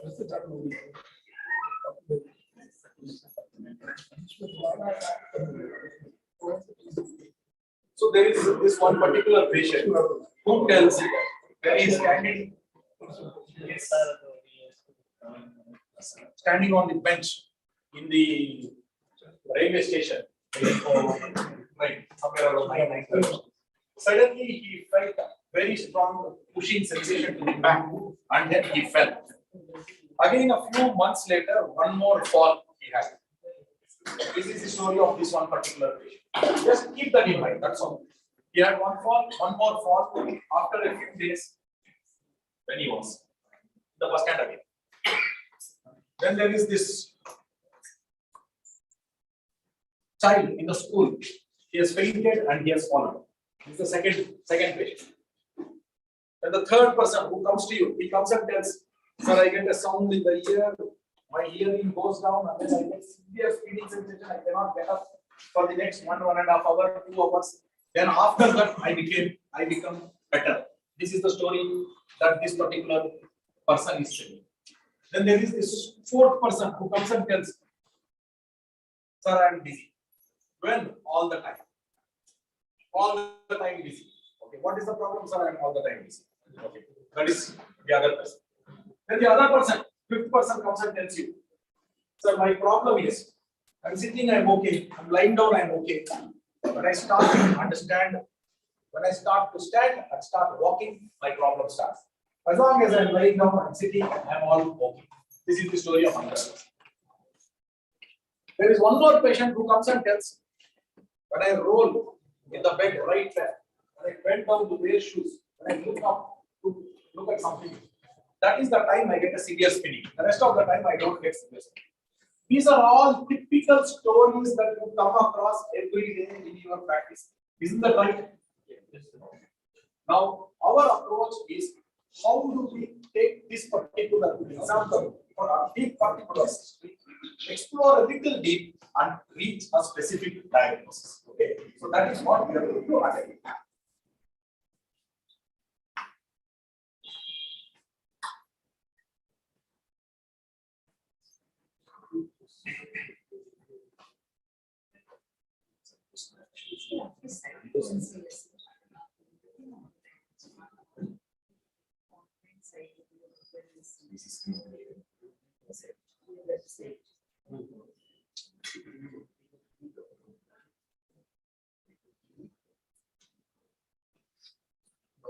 Search for the universe. I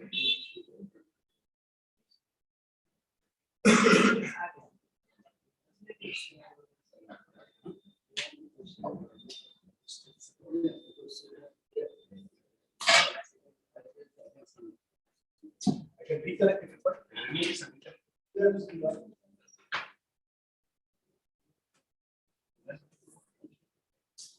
reconnect. It's connected. It's rejected.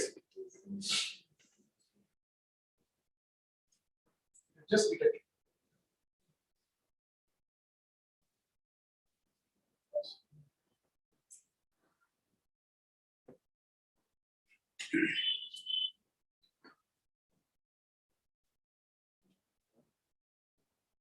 I can go back to the black.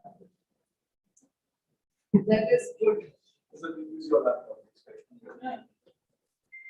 So use Charge them.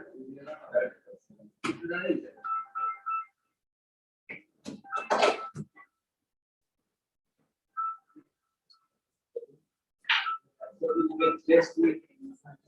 See the presentation. Sir?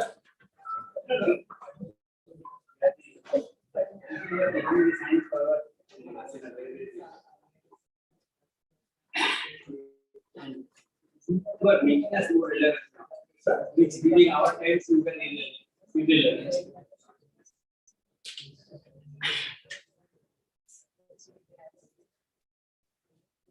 Sir, you will always remain relevant. Sir.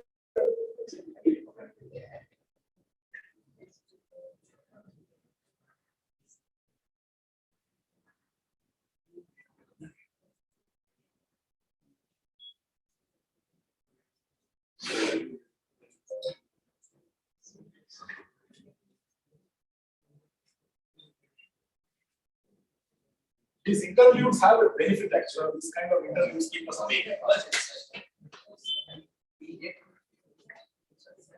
Password don't ask. This MBBS first year girlfriend saying. See.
Okay.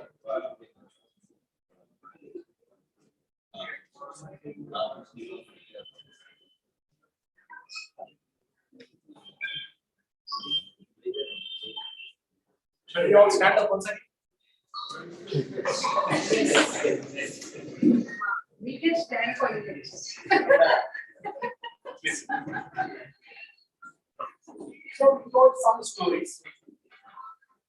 We we proceed based on how to go in each other's story. For several years in the practice of vertigo, there used to be this attempt that we used to do, trying to make, just tell me whether it is peripheral or central. This is a paradigm which I call a comfort paradigm. The ENT feels happy when it is not peripheral, sends it to neuro. Neuro feels happy that it is not central and sends it to another ENT. That is the paradigm. It goes to another ENT or not even comes back. So instead of taking that kind of a paradigm of a comfort paradigm, that's okay. I think okay, that is what is a comfort paradigm. Instead of going of this peripheral and central paradigm, just get out of that paradigm and move to a paradigm called as embrace the structured effort paradigm. Structured effort means there is a structure, there is a map that you are going to follow. Based on that map, you are going to put some effort to reach a conclusion, reach a diagnosis in each of them. As Dr. Vishwas sir told you just before, the moment you reach a diagnosis, a lot of the diagnosis have a specific therapeutic approach that is there. So we should reach a diagnosis. So how do we go about reaching that particular diagnosis? First thing is, start off by allow the patient to talk for 5 minutes. After you allow the patient to talk for 5 minutes, in your mental map, put the patient in one of these groups. Recurrent spontaneous vertigo lasting minutes to hours. Hello. Recurrent spontaneous vertigo lasting minutes to hours. Sometimes can be days. Recurrent spontaneous short lasting vertigo, dizziness or convulsions. Recurrent immediately triggered short lasting vertigo. Falls. Predominant complaint of difficulty in walking. The first episode of vertigo or dizziness. The chronic persistent dizziness and recent onset persistent dizziness.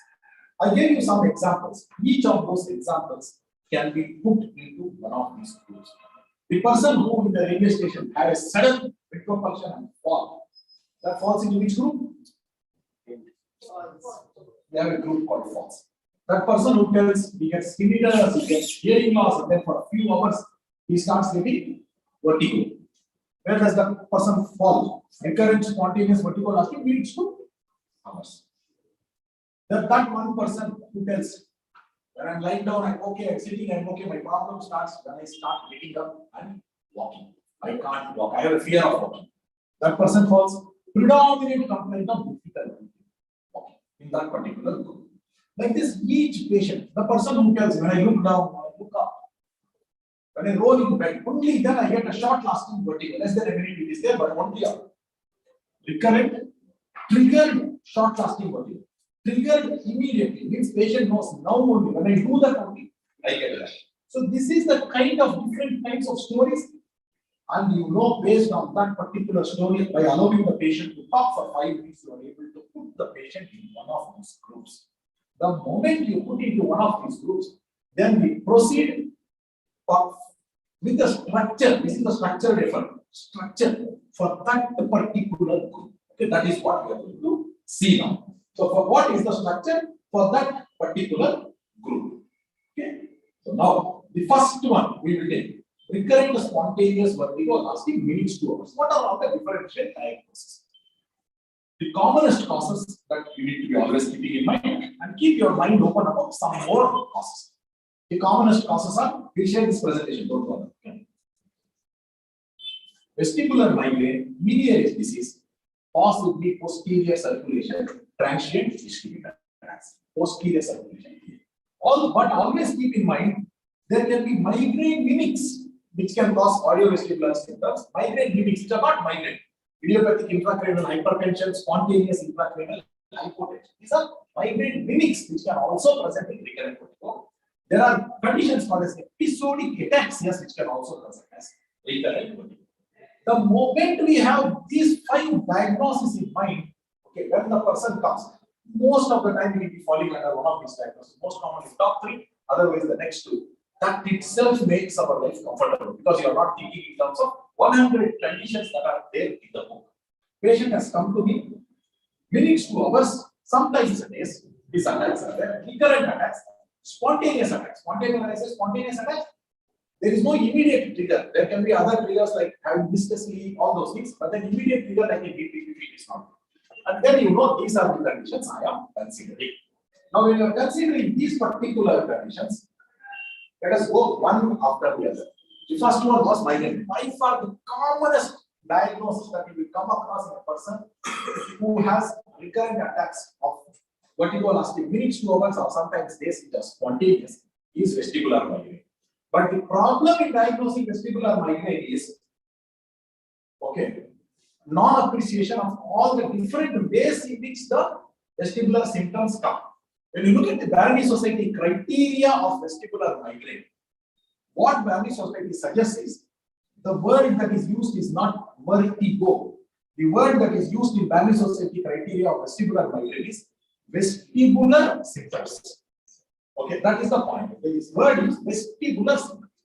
Spontaneous vertigo, these vestibular symptoms can be these fivefold. It can be spontaneous vertigo, it is internal vertigo or external vertigo. What is the meaning of internal vertigo? Internal vertigo means even with your eyes closed, you feel that there is a sensation of movement or speed. This is internal vertigo. When it comes to external vertigo, it means when the eyes are open, they can feel the movement of the surrounding in one direction. This external vertigo is a false sensation that the visual surround is spinning or flowing. This is the external vertigo. External vertigo disappears the moment eyes are closed. If a person has external vertigo, if the person tells this is spinning, that means the person has a jerk state. Okay, this external vertigo is a visual consequence of jerk states. Light speeds on, switch on the lights. Then that was spontaneous vertigo. The next thing is positional vertigo. Please remember this one thing. It used to be not appreciated that much that migraine causes positional vertigo. Lights on, please.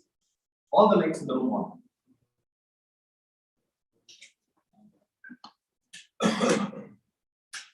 Thank you. So, yes. Positional vertigo. We have to appreciate that migraine causes PPPV like symptoms. Migraine causes positional vertigo. Okay, so positional vertigo can be caused by migraine and we have to appreciate that. Visually induced vertigo triggered by a complex or large moving visual stimulus, which means this person can also tell when I am standing, a large truck passes in front of me, I feel that I am going to fall. Okay, that kind of sensation can be visually induced. The person is walking, going to the shopping mall or a supermarket and walking like this on both sides, things are moving very fast, visual surround. They are moving, they are seeing car chase scenes on the TV, okay, or on the laptop, whatever, they feel vertiginous. Head motion induced vertigo or head motion induced dizziness. What is this meaning of head motion induced vertigo? What did we see when we talked about vertigo? What is the definition of vertigo? False sense of movement. False sense of movement when there is no movement. When there is no movement, there was a false sense of movement, which is classically called as vertigo. Head motion induced vertigo means when you are actually making a movement, you are also having a sensation which is still called vertigo. That is part 2 of the definition. Vertigo now has 2 parts of the definition. Part 1 of the definition is sensation of movement in the absence of movement. Part 2 of the definition is altered speed or altered direction of movement when you are actually moving. Which means when I am slowly moving like this, if I feel that I am moving very fast, that is also called vertigo. Okay. If I am turning like this, but if I feel that I am falling backwards, that is also called vertigo. So 2-part definition. Part 1, sense perception of motion when there is no motion. Part 2 definition, perception of an altered sense, altered direction or altered speed of motion. Then dizziness is when patient simply tells when I move fast, I feel somewhat. That's all. There is really, the person is not really able to tell that I am turning like this, but I feel like I'm falling backwards, or when I slowly move, I'm moving very fast. That kind of a sensation. Patient will not tell. So what do we need to keep in mind? Where did we start off? We started off by putting a patient in several groups based on 5 minutes of talking to the patient.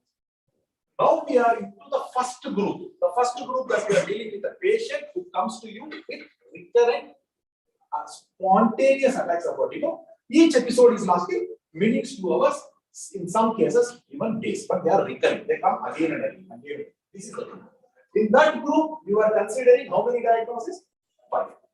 Vestibular migraine, medial disease, posterior circulation TIA, rarely migraine minutes, and last one was episodic attacks. These are the things that should immediately come to our mind. And then we are using our map. First and foremost, we are trying to tell maybe this patient who is in front of me represents vestibular migraine. So you are also seeing all the different ways in which the vestibular migraine presents to us. Perfect. Okay. Let that come. By then I will just go to the. And there are other ways in which we make a migraine history. Okay, migraine diagnosis in terms of family history, personal history of headache, photophobia, all those things. Okay. Next thing we will consider is Meniere's disease. When it comes to Meniere's disease, we know triad or tetrad of symptoms, correct? Earfulness, tinnitus, is that right? Tinnitus, earfulness, hearing loss, and vertigo. These episodes keep coming again and again and again. But when it comes to Meniere's disease symptoms, we need to keep one thing in mind, that there are patients which is a small proportion but significant number when it comes to absolute numbers of patients who don't have the full manifestation, especially in the beginning months or beginning years sometimes. In the beginning, some person may be having only cochlear symptoms, in which case we call it as a atypical Meniere's disease or cochlear Meniere's disease. There may be another person who only gets vertigo without cochlear symptoms. Okay, in which case we call it as a recurrent vestibulopathy. Okay, or vestibular part of vestibular Meniere's. They can later on develop everything. One more different Meniere's variant that we should keep in mind is a kind of Meniere's disease called as a delayed Meniere's disease. Delayed Meniere's disease is a person who has had sensory neural hearing loss long ago. In that year, now from that year is developing recurrent vertigo. These are the differences. These are the different incomplete manifestations and atypical manifestations that we should be knowing. When it comes to Meniere's disease, one of the criteria that that becomes very important in the diagnosis of Meniere's disease is the duration. 20 minutes to 12 hours, maximum 24 hours. This is the definition of Meniere's disease. When you say 20 minutes to 12 hours, duration deals with the time during which the individual has to be completely resting.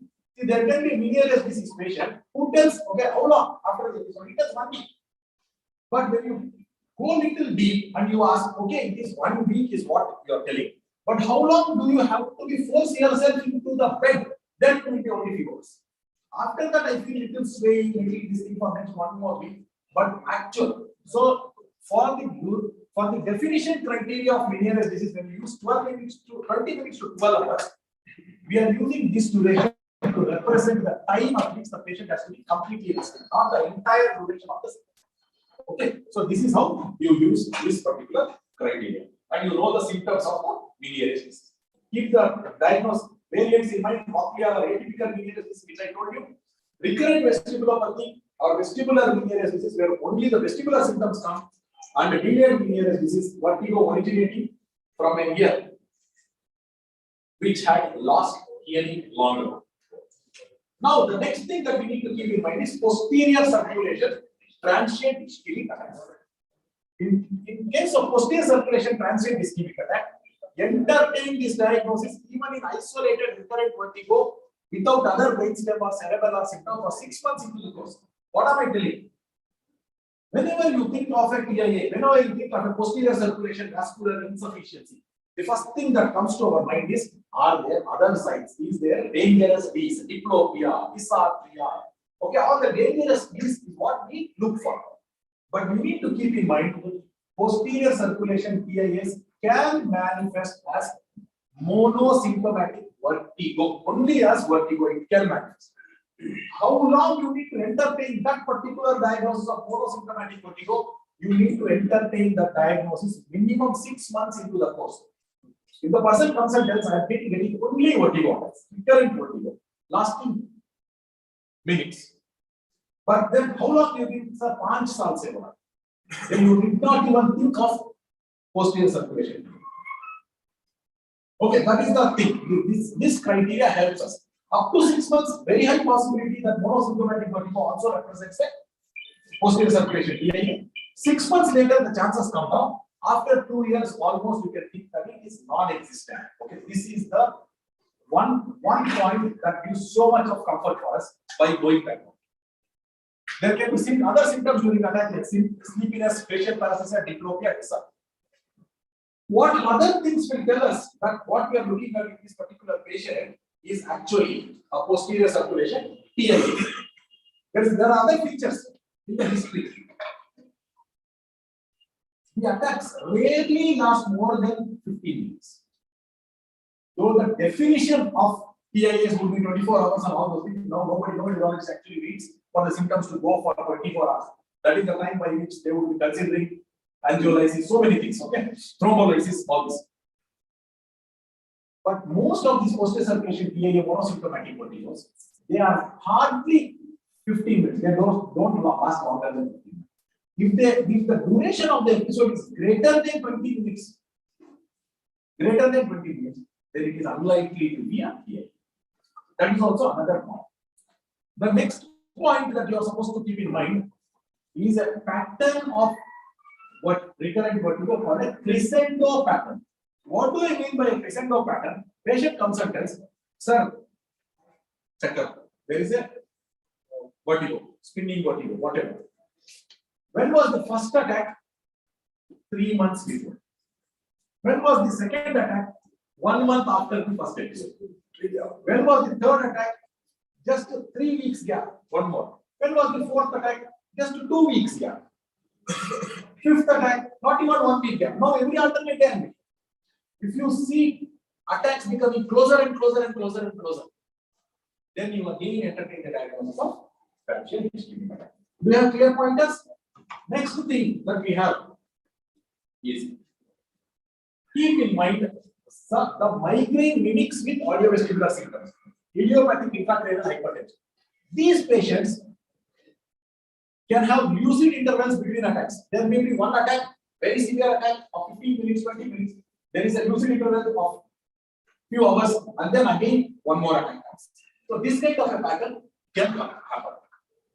Intermittent tinnitus, especially when pulsatile. If the patient comes and has tinnitus, even between vertigo episodes, and if that tinnitus is pulsatile, by far the commonest diagnosis of pulsatile tinnitus is actually idiopathic intracranial hypertension. It is not any vascular malformation, it is not the glomus, it is not the commonest cause of pulsatile tinnitus in clinical practice is actually idiopathic intracranial hypertension. Okay. Then there can be something called as a transient visual obscurations. These are patients who suddenly, maybe sometimes posturally induced, sometimes spontaneously, sometimes on sudden changing of posture. Patient will tell, when there's a juke, suddenly a sound comes. Okay, then it's going to be all blackout for few, like I can't see, for a few seconds, and then it disappears. Suddenly, when they turn like this, it becomes like this. This kind of transient visual obscurations can again suggest idiopathic intracranial hypertension. This can also be a feature of the next condition, spontaneous intracranial hypotension also. Severe head motion intolerance that can be severe enough to cause emesis. Person, sometimes they are admitted in the ward, they turn little bit. If they are full still, the moment little turn, they start vomiting. That is also possible in them.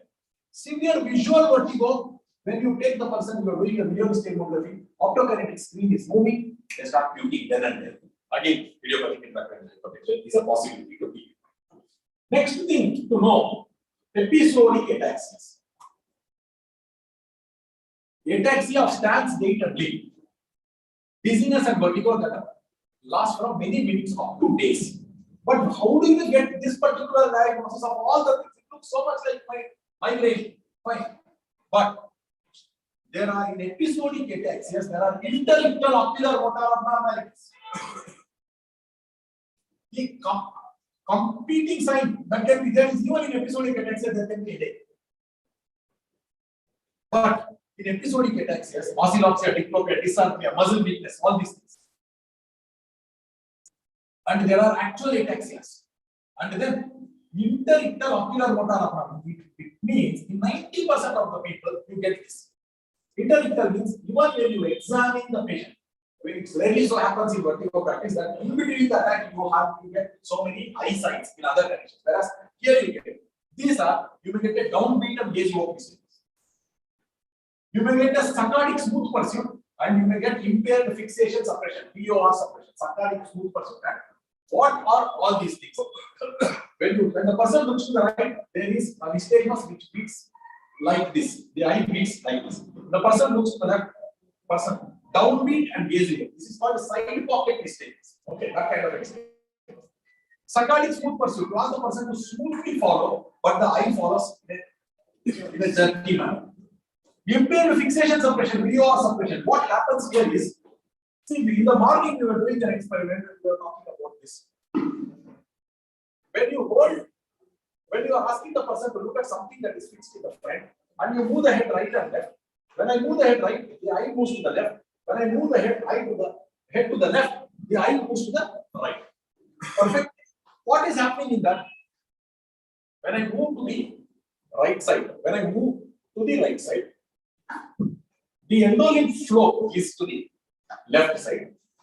There is a stimulation of the semicircular canal that engages the vestibulo-ocular reflex, which moves the opposite side, abducens, okay, and then the same side, medial rectus. Both of them, the eye moves to the opposite side. This is what is happening. Now let us take one more situation. I am looking straight ahead, I am looking at anyone, sir, and then I am turning eyes up on to that side. Now, I will do the same head movement, but instead of looking at sir, I will look at the mic and then make the head movement. Did the eye movement happen now? Did the eye movement happen? No, it did not happen. In the first case also, I moved my head. In the second case also, I moved my head. Head move means fluid flow. Fluid flow in the internal, in the inner ear means that there has been fluid flow means cupula deflected. Cupula deflected means action potentials got generated. Action potentials got generated means the eye should have moved. But in one condition, the eyes moved. In other behavioral condition, eyes did not move. What is the difference between the two? The torso, Sir? the torso also move with the leg. The torso also moved with the leg.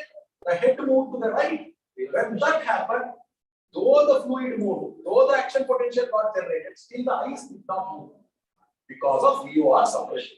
Because cerebellum sent one projection to the vestibular nucleus and told vestibular nucleus, now the behavioral stability is different.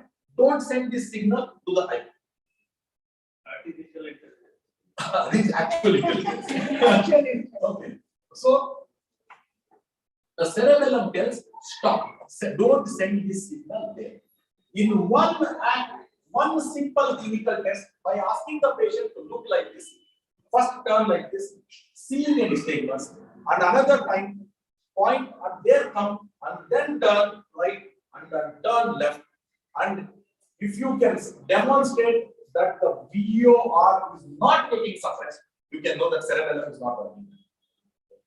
Because it's a cerebellar function. It's a cerebellar floccular function to suppress the nystagmus. That has to happen with VOR suppression. Impaired VOR suppression can be part of episodic ataxia. So now, let us just summarize what all we saw. Okay. We first started off by taking few examples. We all agreed that talking to the patient for a few minutes, in most cases, we will be able to put them into one of these groups. Is that right? We all agreed. So we took one patient, put them into one group. The first group was recurrent spontaneous vertigo lasting minutes to hours, sometimes days. In that, we considered 3 common differential diagnoses and 2 additional extra diagnoses. Common was vestibular migraine, Meniere's disease, TIA, postal circulation TIA, and then idiopathic infantile hypertension, that is migraine mimics, and then episodic attacks. That is it. Remember these things, in most patients you have a map, okay, to reach a conclusion. So you ask the person, okay, what is it? You have 4 tetrad of symptoms, then you think in terms of linear disease. You have photophobia, phonophobia, positional vertigo, maybe. Then you know you think in terms of vestibular migraine. If you have both tetrad of symptoms and also migraine features, you will call it as a migraine linear overlap syndrome. Linear migraine overlap syndrome. That's it. Okay. First group is there. Have you mastered that? Happy? Yes. Okay.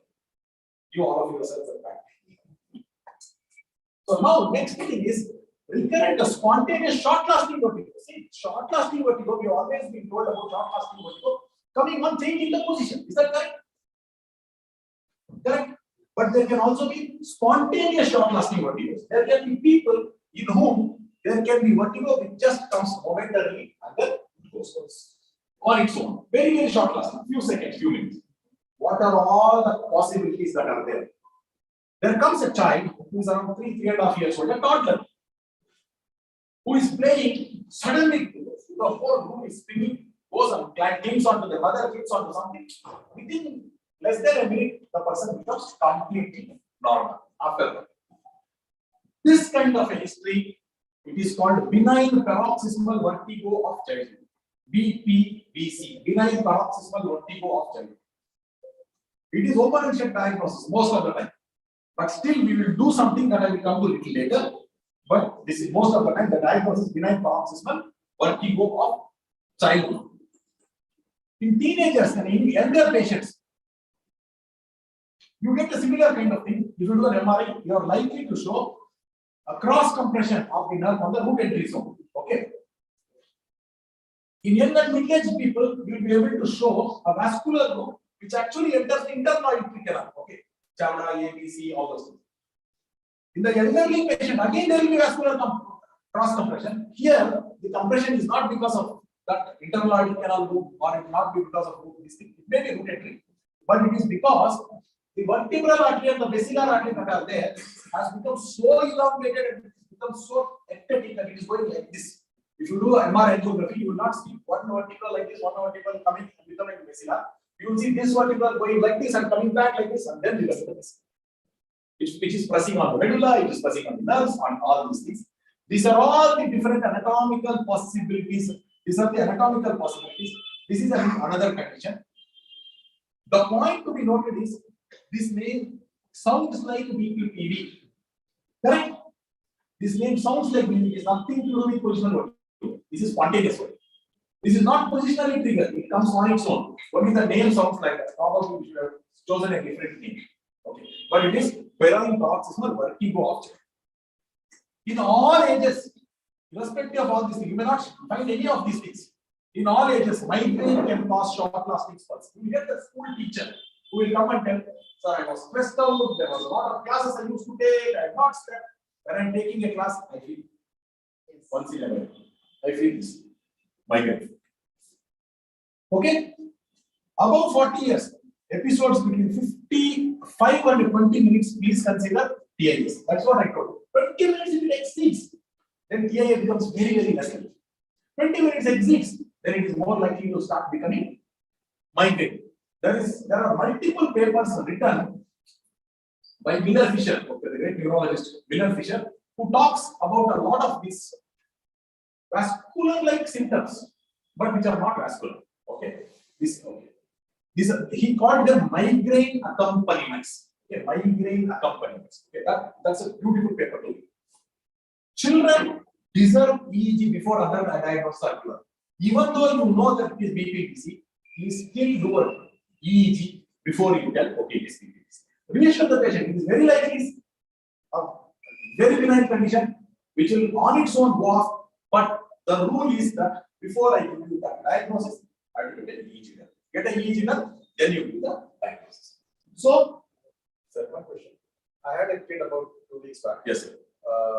Some 8 to 10 years old kid. Yes. The only complaint was no relation to anything.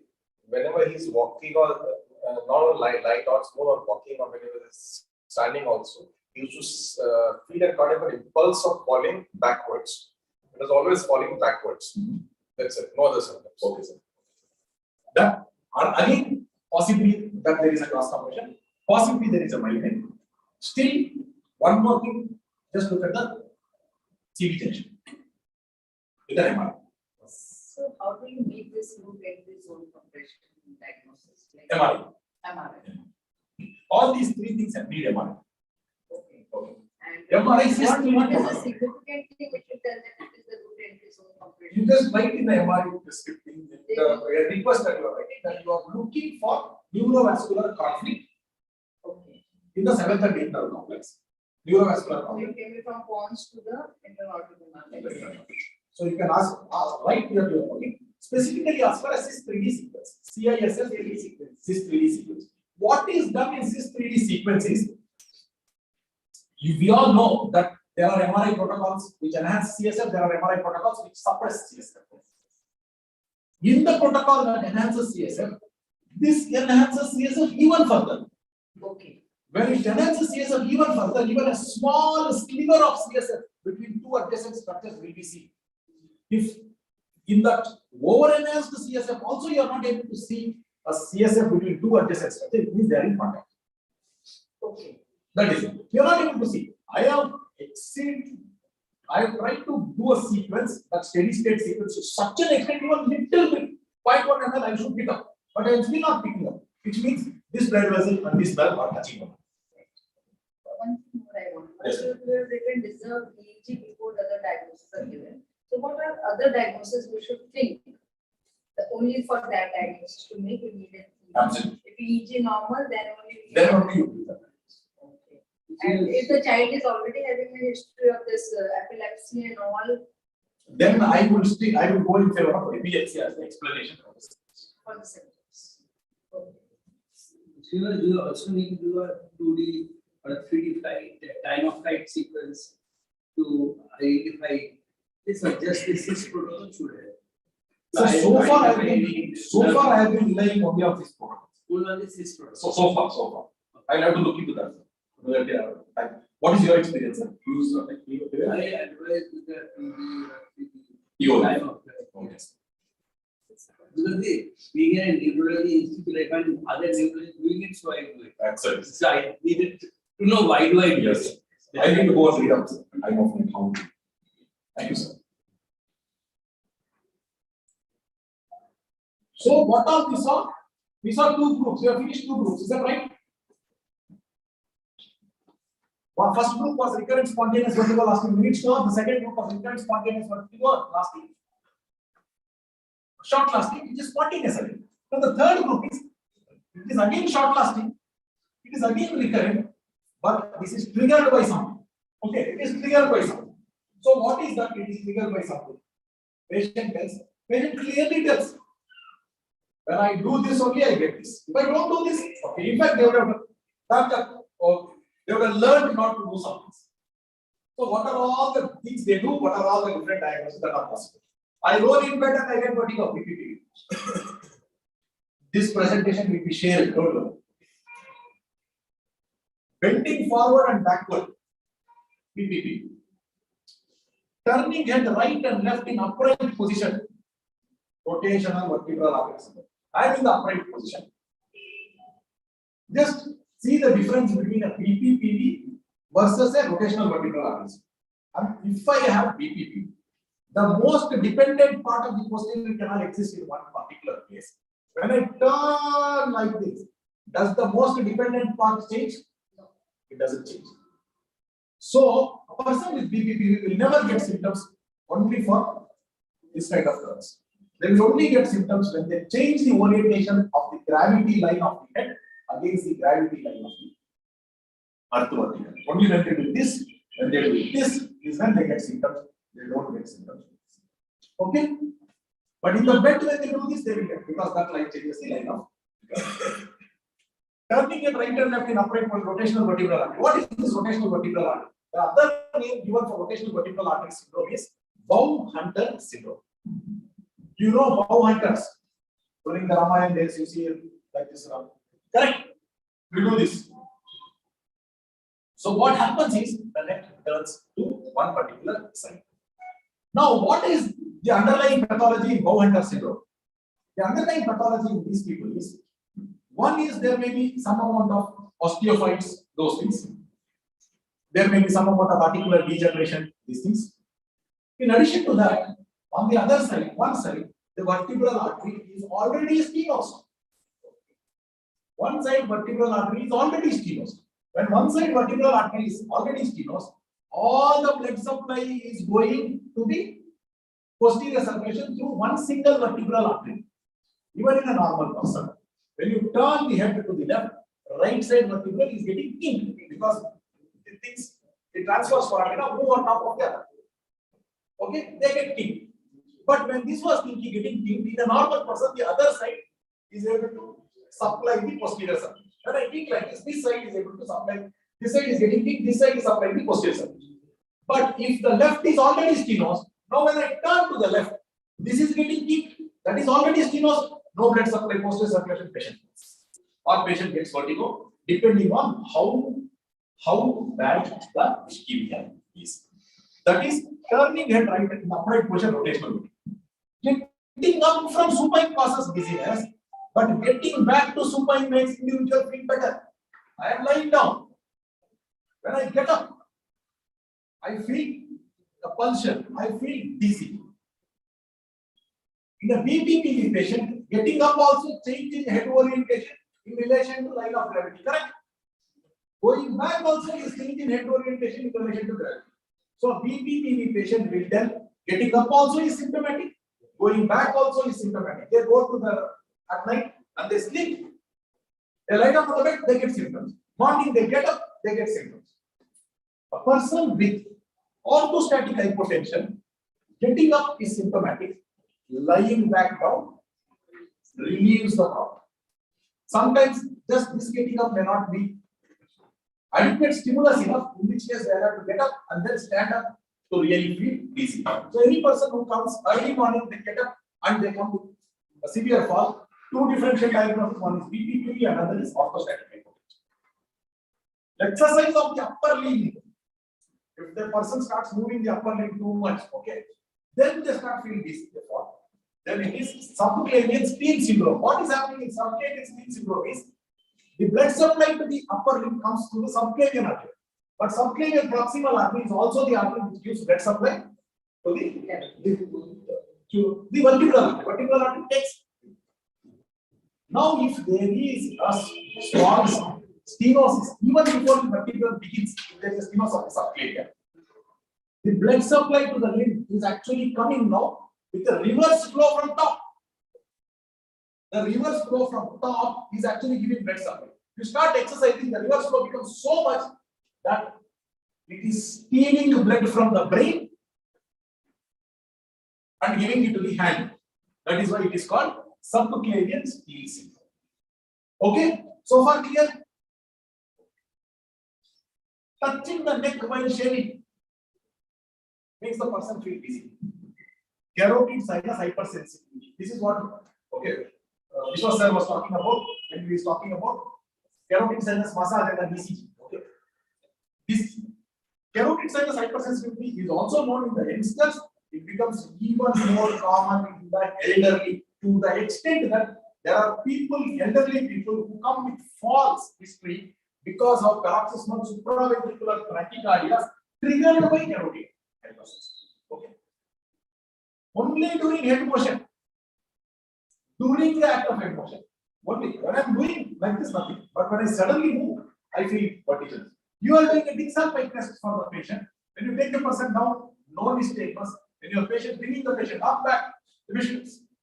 But then you don't see any nystagmus after. Only during the action of motion. Only during head motion you are seeing.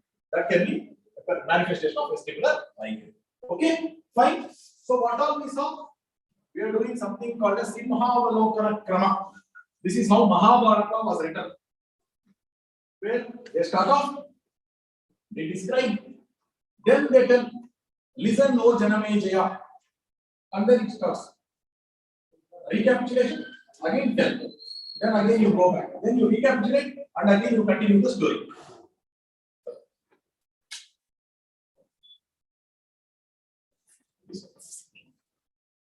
You keep telling the story. This is what we are doing now. We started off somewhere, we put everything. We did one group, we did another group, we have done 3 groups now. Is that okay? Correct? Now we go back to the group called false. The group called false. Person comes to you with false. You remember one patient used to be a girl in the railway station, the person was having false. The moment you come to false, the first thing that you need to consider when a person comes with false is, my friend, has there been a loss of consciousness? But don't ask the patient directly, has there been a loss of consciousness? Most patients, they think loss of consciousness is like to the extent that how severe was that suffering to tell them. So they will tend to just tell that it was too bad that they could not do anything at that particular moment. They will simply tell, there has been loss of consciousness. They don't know the import of it. Therefore, the answer to this question has to be determined by the clinician, not directly asked to the patient. Okay? Stand up, all of you. Insomnia and the patient's insomnia. Insomnia is a different. Here I am No, coming. not insomnia. So he doesn't remember the event after the birthday. Then it is loss of consciousness. Then it is loss of consciousness. Stand up. Yeah, no, it's interesting. No, but there are. There are some That's a question. So this lateral bend. Yes. That is so. Fine. Come. Yeah, it's a pivot of backing.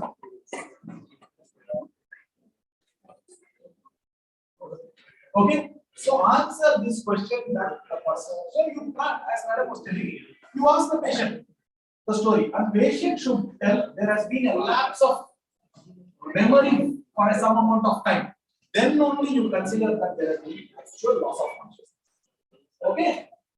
Now, if there has been a loss of consciousness, false with loss of consciousness, the differential diagnosis that we consider in the vestibular clinic over the last so many years, and most of the time it falls under one of these groups, is this. It can be a syncope, it can be epilepsy, it can be syncopal migraine, it can be conversion disorder. Okay, it can be conversion disorder. I'll come to each one. In syncope, cardiogenic etiology to the syncope is more likely as age increases, and when syncopes are occurred during exercise or activity. When the person is walking around, doing a lot of things, normal person will not have a syncope. Okay, if the person is doing exercise and then suddenly has a syncopal attack and falls, there is an underlying structural cardiac problem that has to be kept in mind. Most syncopal falls are bored falls, emotional falls. What is bored falls? Child is standing in the assembly, school assembly. Principal is talking about India in 2050. Aeroplanes will be taking off from in front of Sir's hospital. In that time, all this. This fellow is least interested. And then, bored. Suddenly he feels the audio becomes distant, blur, and he falls. This is syncope. The other thing is, first year MBBS over, all of you have gone to second year surgical posting, emergency. You want to take a suture, the person next to you sees blood for the first time, collapse. So this is what is happening in syncope. Okay, these are the kind of syncopes. There are other kinds of syncope that can happen, like micturition syncope. Okay, where the person is standing and trying to pass urine, and then they have this misfiring of autonomic system. So these things, epilepsy. Okay, history will tell. There are so many things which we can go into telling how to tell the difference between each of those things. Keep one thing in mind. There is a condition called syncopal migraine. If there are strong history of migraine, and patient tells before he falls, there is a tunnel vision and then he falls off. Then there is a possibility that there is a syncopal migraine. Okay, that is one thing. Or patient feels a lot of warmth in the face before. There is a lot of prodrome, and then the person falls, also has history of migraine, syncopal migraine. But keep one thing in mind, conversion disorder. This is very not at all uncommon in the vertigo clinic. Conversion disorder. People come and they fall. Okay. The practice that I'm there, Dr. Krupa is there. So we have one male and one female. It helps us. If a person comes with a conversion disorder, they faint in the clinic. Some of these people actually have fainted in the clinic while doing the testing. Or the history is of sudden fainting, and we know nothing else is there. I take the husband, Krupa takes the wife, separate interviews. So we do a separate interview and we find marital issues. Most of the time, it is marital. Something is there where the person has a conversion disorder. They can actually present in seizure-like attacks where it is called a psychogenic non-epileptic seizure, PNES. Keep that in mind. Okay, so these are false with the loss of consciousness. So some of these examples, okay, syncope, bold false, most of them, school prayer, waiting in queue, reflex syncope, visualization syncope, emotional sight of blood, or some distressing thoughts. Abnormal lip jerks. How much importance do you need to give to abnormal lip jerks? For that, I am suggesting one thing. In YouTube, search for a term called fainting lark. Okay, F-A-I-N-T-I-N-G, fainting L-A-R-K lark. This used to be experiment done by some neurologists very, very long ago, where medical student volunteers induced, they got hyperventilation followed by Valsalva. Hyperventilation, and then follow it up with the squatting Valsalva over the person being faint. Okay, so this was induced syncope. There are multiple video recorded episodes of this induced, experimentally induced syncope. In present day, you will know ethical clearance won't be clearance for that particular kind of study, but it was done. It's very instructive. You see, all these were syncopes, and every person who had a syncope actually had jerks. Lot of people had limb jerks. Just because there has been a limb jerk, don't tell it is seizure. Okay, presence of jerk in itself does not help differentiate between syncope and epilepsy. That's short lasting. They suggest there has been a loss of control. Jerk means there has been yellow. At least you are in the correct group. That's all. In this group of differential diagnosis, jerks at onset of loss of consciousness, seizures means seize and fall, seizure. Fall and seize.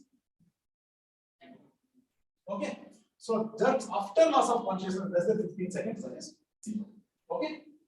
The other thing, headache and falls. Headache before falls. Why should there be jerks after the falling? Okay. It is possible that the cortical dysfunction is causing the jerk. Headache before falls suggests syncope. Means patient has been having headache and then falls suggests syncope. Headache after recovery, post-ictal headache, seizure. Post-ictal headache, seizure. Okay. Eye deviation and falls. Uprolling of eyes suggests syncope. Horizontal deviation suggests seizure. Syncopal people like this and they fall. If there has been a sideways deviation, then it is a seizure. Flaccid versus stiff falls. Syncope can have flaccid or stiff falls. Seizure, always the person is stiff. It is not a collapse.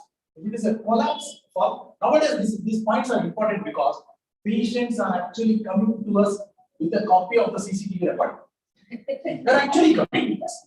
So when you know these points, it helps us to find the differential diagnosis.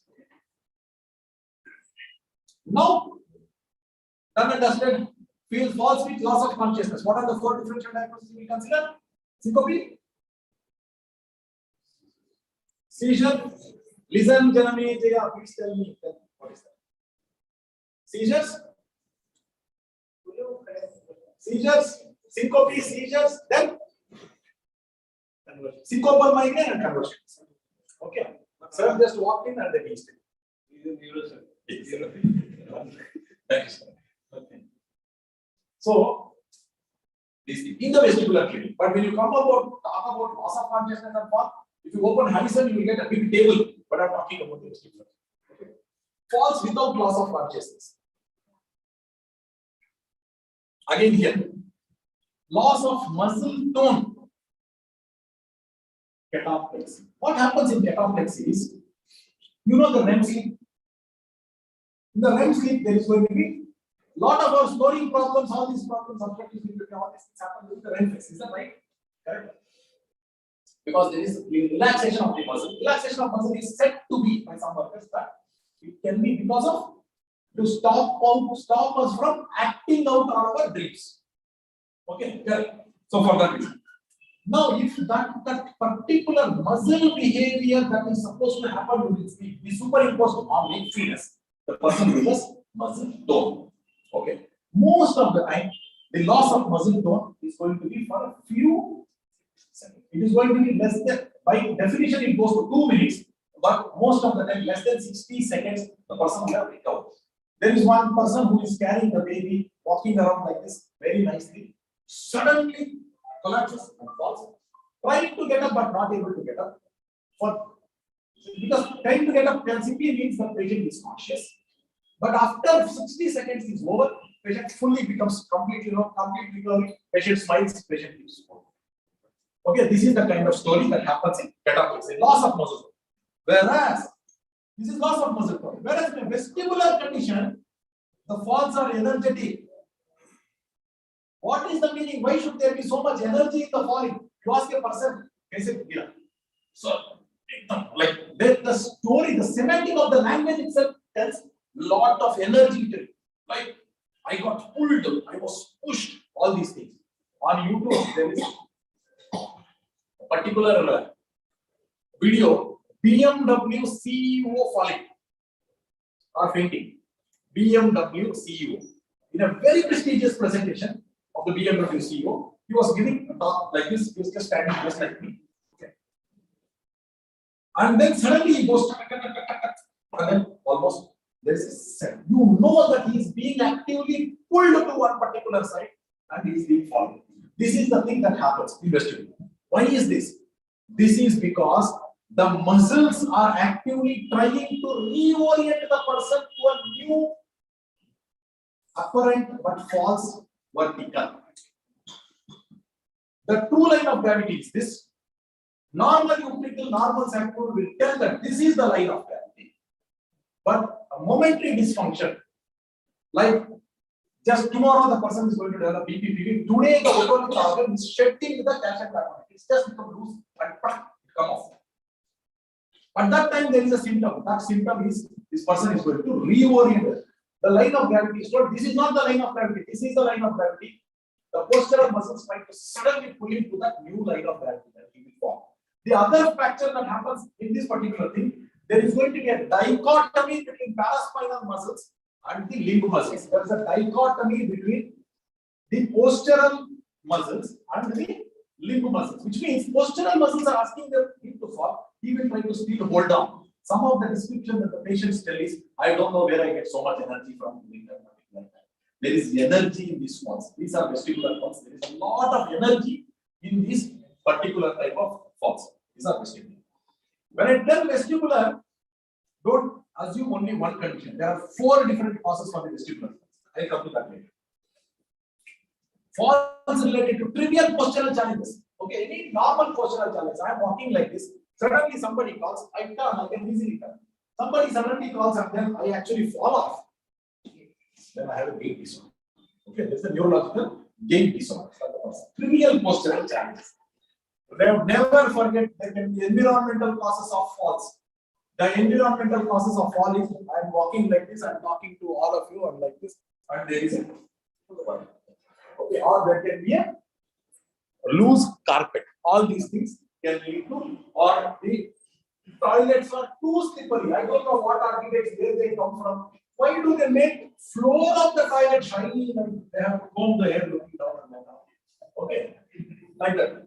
So that is possible. So that happens. So environmental causes. Okay. So when I said here, energetic falls and near falls, these are vestibular. When we said this is vestibular, we are not assuming one cause. There can be 4 causes of vestibular falls. What are those? Look at this one condition called migraine. It comes in 3 layers. When we were studying MBBS, my professor in medicine used to tell you know tuberculosis, you know medicine. Now, I think Vishwasan will agree. If you know migraine, you know vertigo. Okay, it is that much migraine. Vestibular migraine causes falls. That BMW CEO fall, he has later on given an interview where before that actual fall happened, 3-4 days he was on a back-to-back flights. He had missed sleep, all these things. Then he had this kind of a fall. Possibly the explanation in him is vestibular. BPPV. How you have to regularly do repositioning maneuvers? Sir, yes. Do you commonly see once in a while one patient on repositioning sudden mode puncher? Yeah. You see, that is because the debris goes and falls on the utricle, and that now utricle is signaling this is not the line of gravity, another line of gravity. Okay, this is what is happening. So BPP. It can happen during repositioning. It can also happen when the debris first starts, like a retinal detachment that happens. There can be utricular detachment. Okay, that can happen from the first time. At that time, it can happen. Vestibular paroxysmia. Okay, vascular roots can also cause falls. Like, right, you are asking something. Markings crisis. Yes.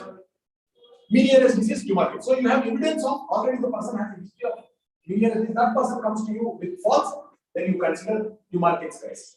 Also, when you do a head shaking test, if you see a post head shaking mistake, must again you think in terms of Meniere's disease. Okay.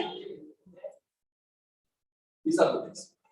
One thing to note: cerebellar degenerations and Parkinson's disease have falls as a late manifestation, which means if a person comes to you actually with a fall and you don't have any other cerebellar signs or any other basal ganglia signs, it is unlikely that the explanation is Parkinson's, because in them falls happen as late. Okay, the cerebellar patient also falls is late.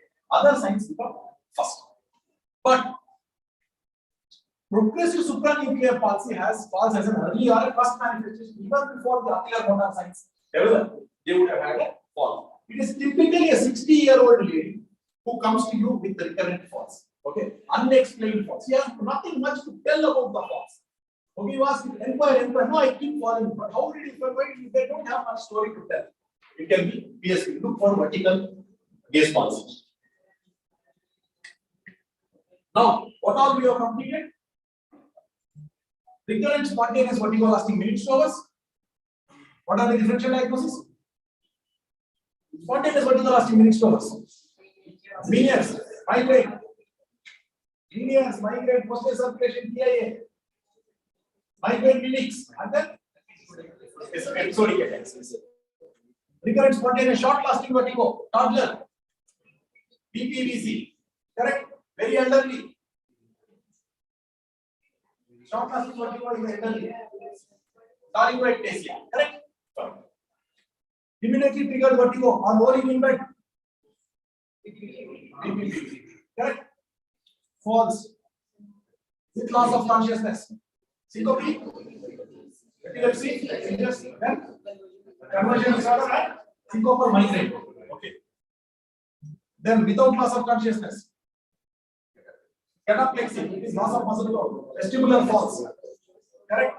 Gait disorders, neurological gait disorders. The fourth one is environmental causes. Correct?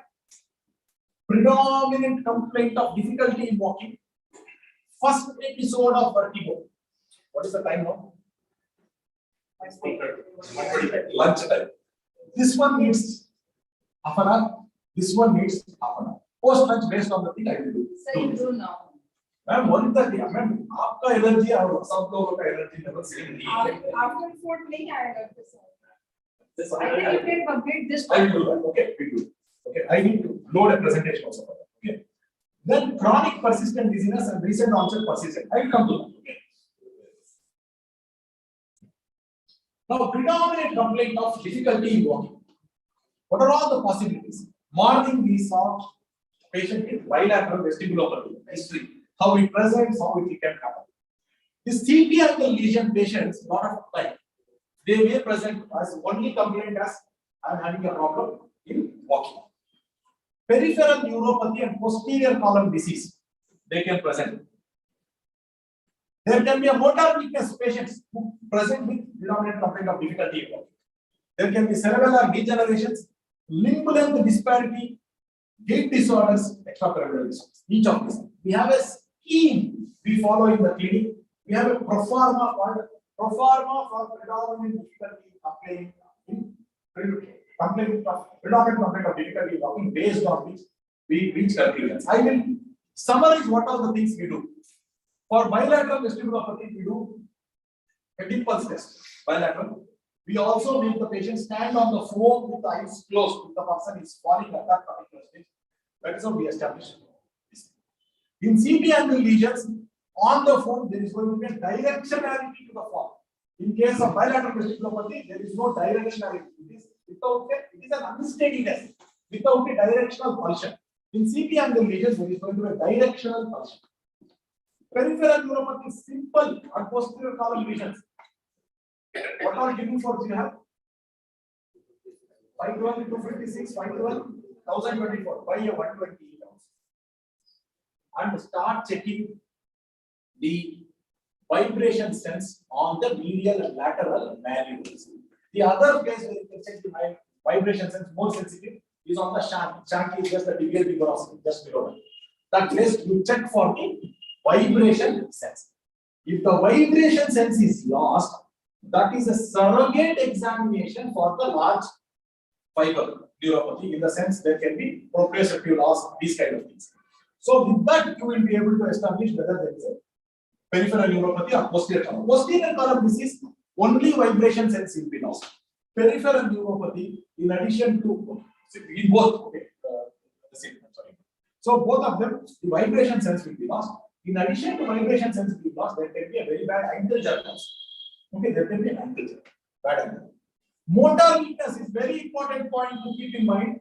There are a lot of elderly patients who come to us who have difficulty in walking. Lot of elderly patients. MRI, some abnormalities, but not an explanation for the problem.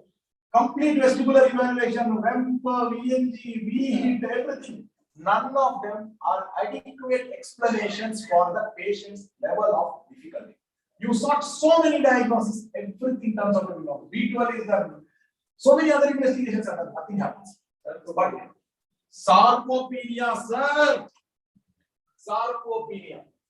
Remember sarcopenia as a differential diagnosis in this particular patient. I have to fall to the feet because that is not this thing. It's a deeply emotional reaction that I gave, because so many patients I have seen whom sarcopenia has been missed for years together, they are going from this. Sarcopenia is where muscle, everybody after 40 years of age, they start. First and foremost, give a big hand to sir. What happens to these people is they lose muscle bulk. They lose muscle bulk, especially in the glutes. And for gluteal strength is very, very important. When that goes off, there is a condition which we can call as a flat butt syndrome. The butt, instead of being an apple butt, nicely projecting, becomes flat. Okay. It's like as if a curtain is falling. When you see a pant of a person is very, it looks like a curtain, not like a pant. Okay. This is to see. If you get this kind of a picture, that it is a curtain falling there, gluteal muscle is there. The moment you recognize that, that is one way of looking, like aesthetically looking and make a diagnosis. The other way of making a diagnosis, hand grip strength. On Amazon, you get something called as a hand grip dynamometer. Hand grip dynamometer. You check the hand grip strength. That is also an indicator of sarcopenia. If there is a sarcopenia, throw away all the investigations. Keep them on one side.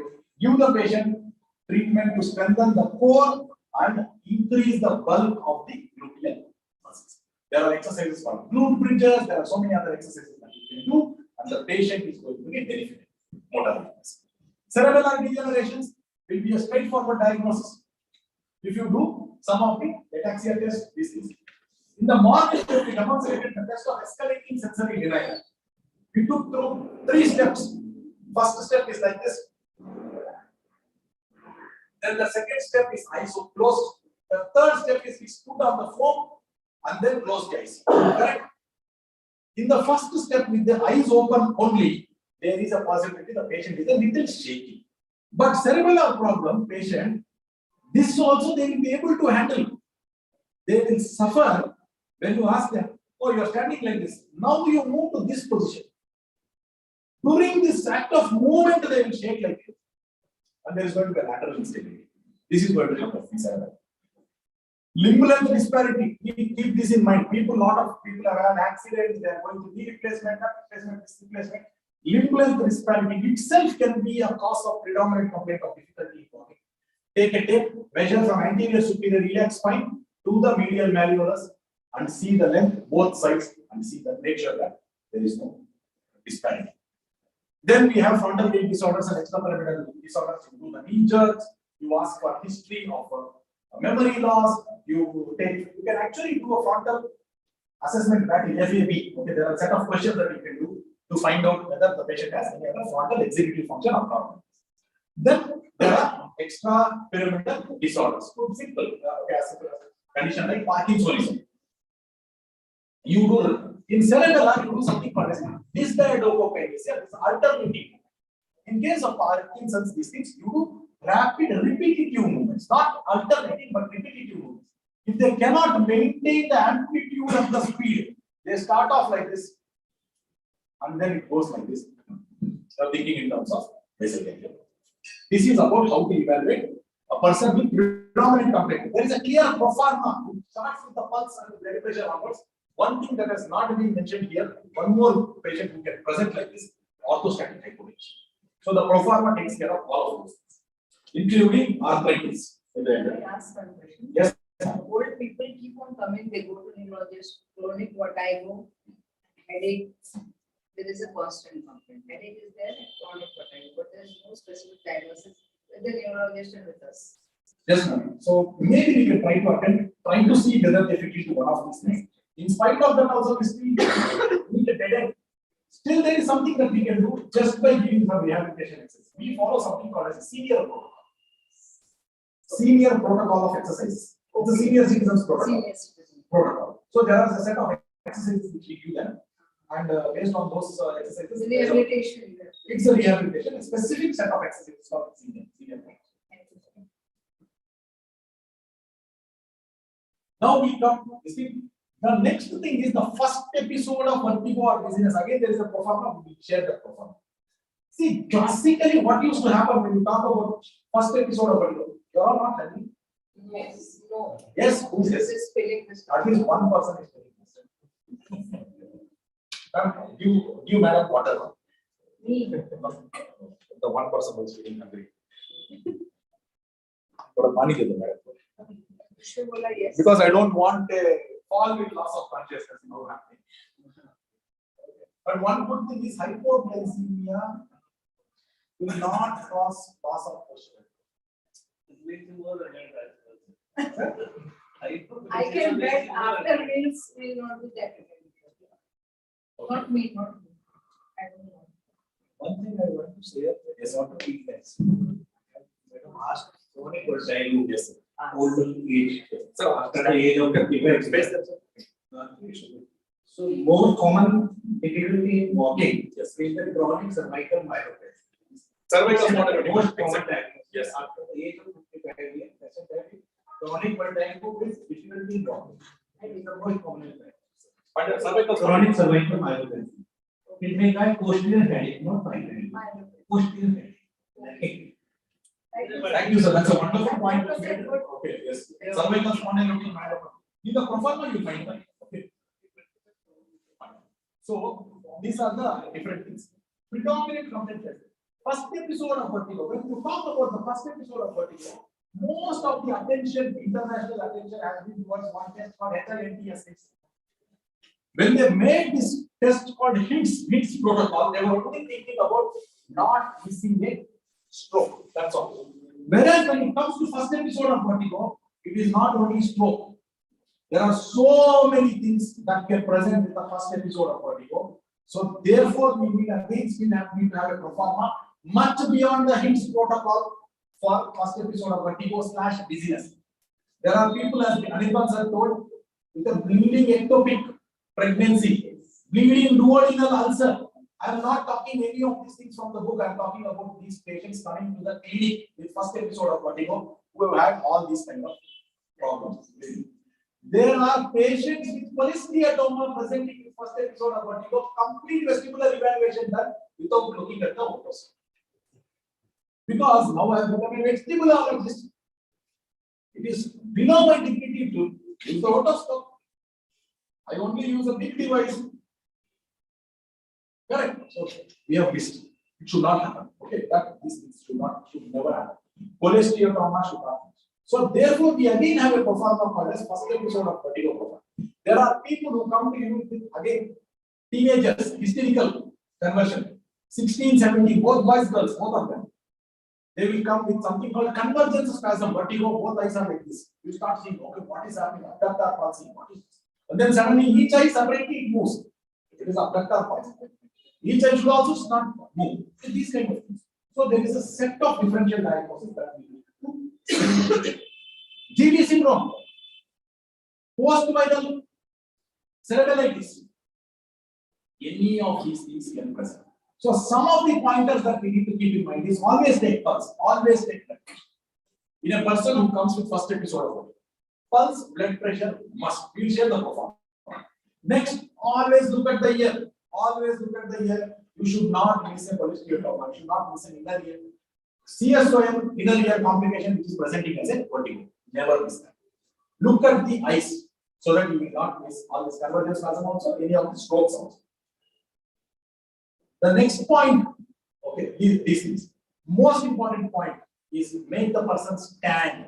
The worst vestibular neuritis also. Forget about vestibular neuritis. Sir is doing vestibular neuritis. Okay, so you must be doing nothing vestibular neuritis. You are a person with vestibular after the anesthesia recovery, everything is good. Next day, are they not standing?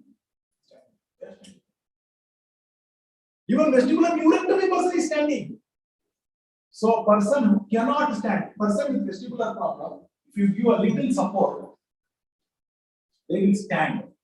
Whereas a person with a stroke, like a lateral medullary syndrome, forget about he taking support and standing, he will be a pusher, he will push to fall. Okay, if you see a pusher, you are looking at a stroke patient. Because you have seen somebody who holds on to you and trying to stabilize himself, possibly still is. Make them stand. We have also seen patients who's had an MRI for vertigo, first episode of vertigo, and comes back, MRI is normal, so everything is normal. Finally, hey, everything is fine, you go back. At that time, how to go back? He's coming in a wheelchair. I can't stand. And then he turns out to be cheap. We have patients, children who had febrile illness before, unfortunately has been told to the mother, father that this child is active, whereas the child is actually going through a cerebral illness. Okay, so to this kind of function, these are all actual examples, including the words that I have mentioned, that the child has been accused of active drama, where it's actually this. So make the person stand up. Final point, first episode of vertigo. Don't send the patient back without doing a positional testing. It can still be BPP. Same applies to predominant complaint of difficulty in walking. The person can have a underlying BPP. Please make sure BPP is diagnosed. Chronic persistent dizziness, several months, several years, patient is having dizziness, all the time dizzy. Lying down dizzy, getting up dizzy, all the time dizzy, most of the time dizzy.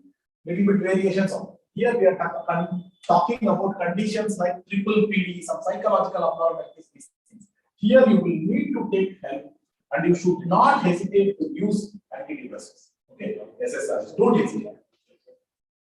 Recent onset persistent dizziness. This is unlike this person, chronic persistent dizziness, in which the things have been happening for several months or several years.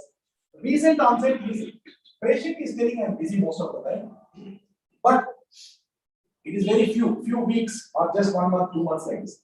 Here, keep in mind any general medical condition. First episode, these things, CSOM with inner ear complications, convergence spasm, cerebrovascular accident, internal bleeding, hypovolemia, post-viral, and vestibular neuritis are other events. All these possibilities. So when it comes to chronic persistent dizziness, psychiatric causes are triple PD. And when it comes to the last one, recent onset persistent dizziness, think of medical causes like anemia, thyroid problem, renal failure, liver disease, electrolyte abnormalities, and also bradyarrhythmias. All these names I have put from things that have been picked up in the clinic.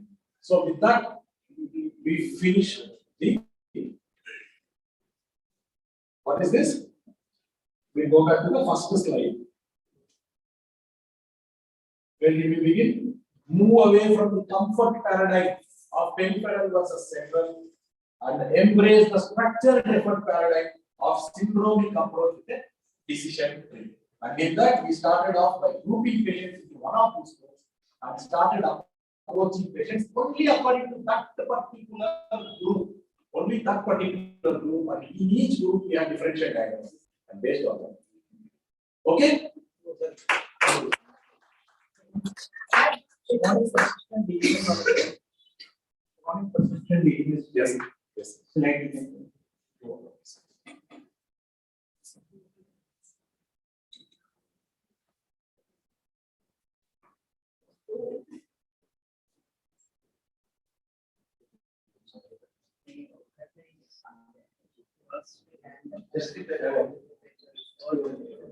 Sir, What is this DBPBD? sir, persistent perceptual postural perceptual Postal coastal paroxysmal. persistent postural perceptual. One of the common cause I want to say chronic persistent disease is BVPN. But you know bacillus ischemic illness.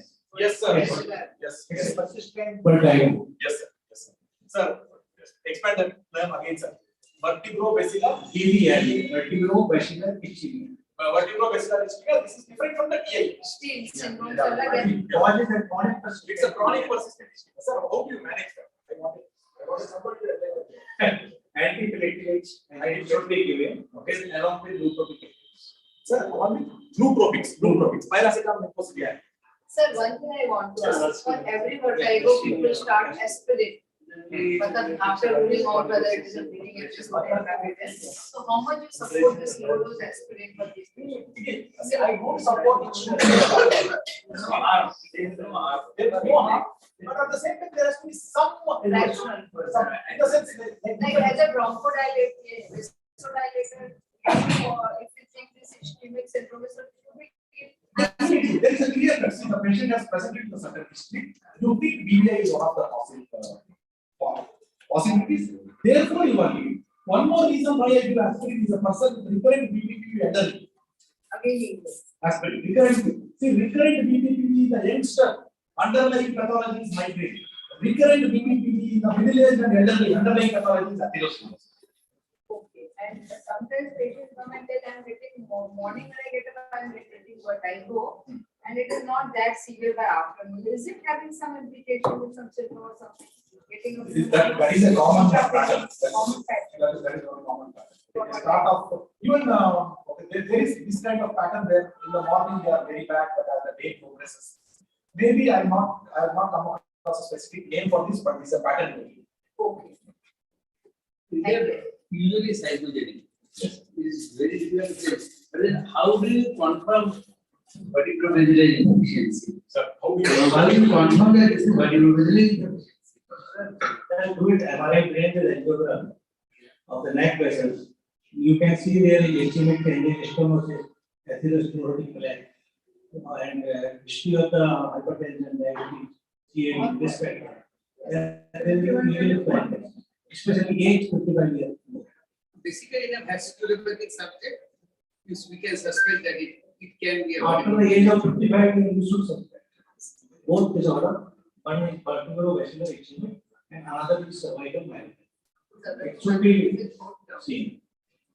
that the cervical spondylotic myopathy can be picked up with the knee jerk and an ankle jerk where you see exaggerated knee jerks. No role of cervical. Because cervical myopathy usually does not cause the symptoms, especially in long time. Basically, only signs of that. So, knee jerk is exaggerated. My patient is sitting in this life. Thank you. Are you in Madam's medical college? For me. And right on SR in college. Actually, so you said in one of the slide, first episode of Vertigo, we should always rule out people. If the history is going towards the central cause, so we should. No, if you already got it, then you make the diagnosis. I am proceeding in a certain direction. You hit a blank everywhere else. Don't tell it is nothing else before you have done the BPP. That's the final thing. When you look at the proforma, we share the proforma.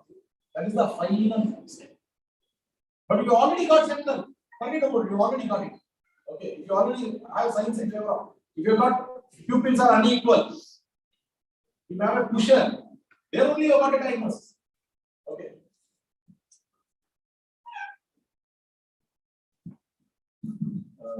It's an honor to have our Dean and Head of the Cardiology Department, Dr. Dinesh, sir, with us. I would request Prashant Naik, sir, to please honor.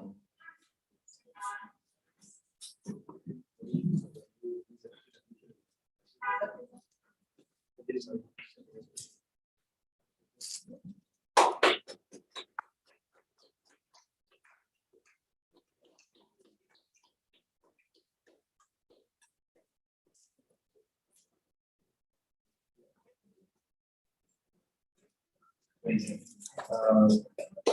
I would like to invite Dr. Narve, sir, and would like to invite Anupam to please come and honor Narve, sir, the head of the Media Department of Volunteering. So let us second class present.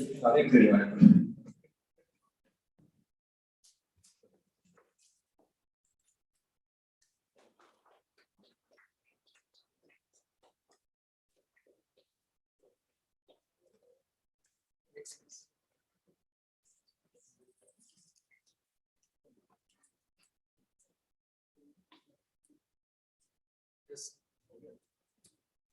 Thank you. And, I would request Naveen Shukla to come and honor the sir. Sir is also president of EY Association Volley Branch, and our secretary of EY Volley Branch, Dr. Vijay Singh, sir. Very simple. Sorry. Yes. So, Very simple.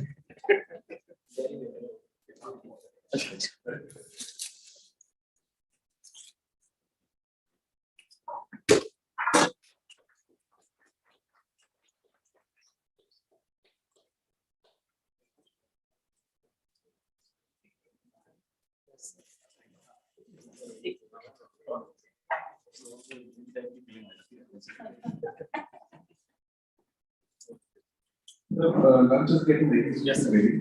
I have actually when a patient, I kept up with 2 patients for the DHG workshop. I thought I'll get the patient here. There's one patient. We have a short history. Okay, let's see how we evaluate it. Sure.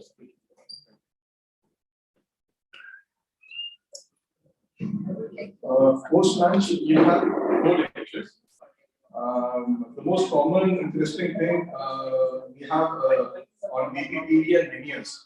The most common things we are handling. Dr. Anubhav Misra sir will be talking on the BPPD and minions thing. Dr. Srinivas sir will be talking on the therapeutic options of vertigo and rule of PhD. Yeah, I think I would better take up on the management of vertigo rather than this is the known to everything. Management of vertigo, Fine, sir. be missing out. Okay, I will get it more useful for the audience. Therapeutic wala sir. Management. Patients inside. Yeah. What's the patient? It's good. Your clinical approach is very interesting and illustrating. I really appreciate it. It's a wonderful approach.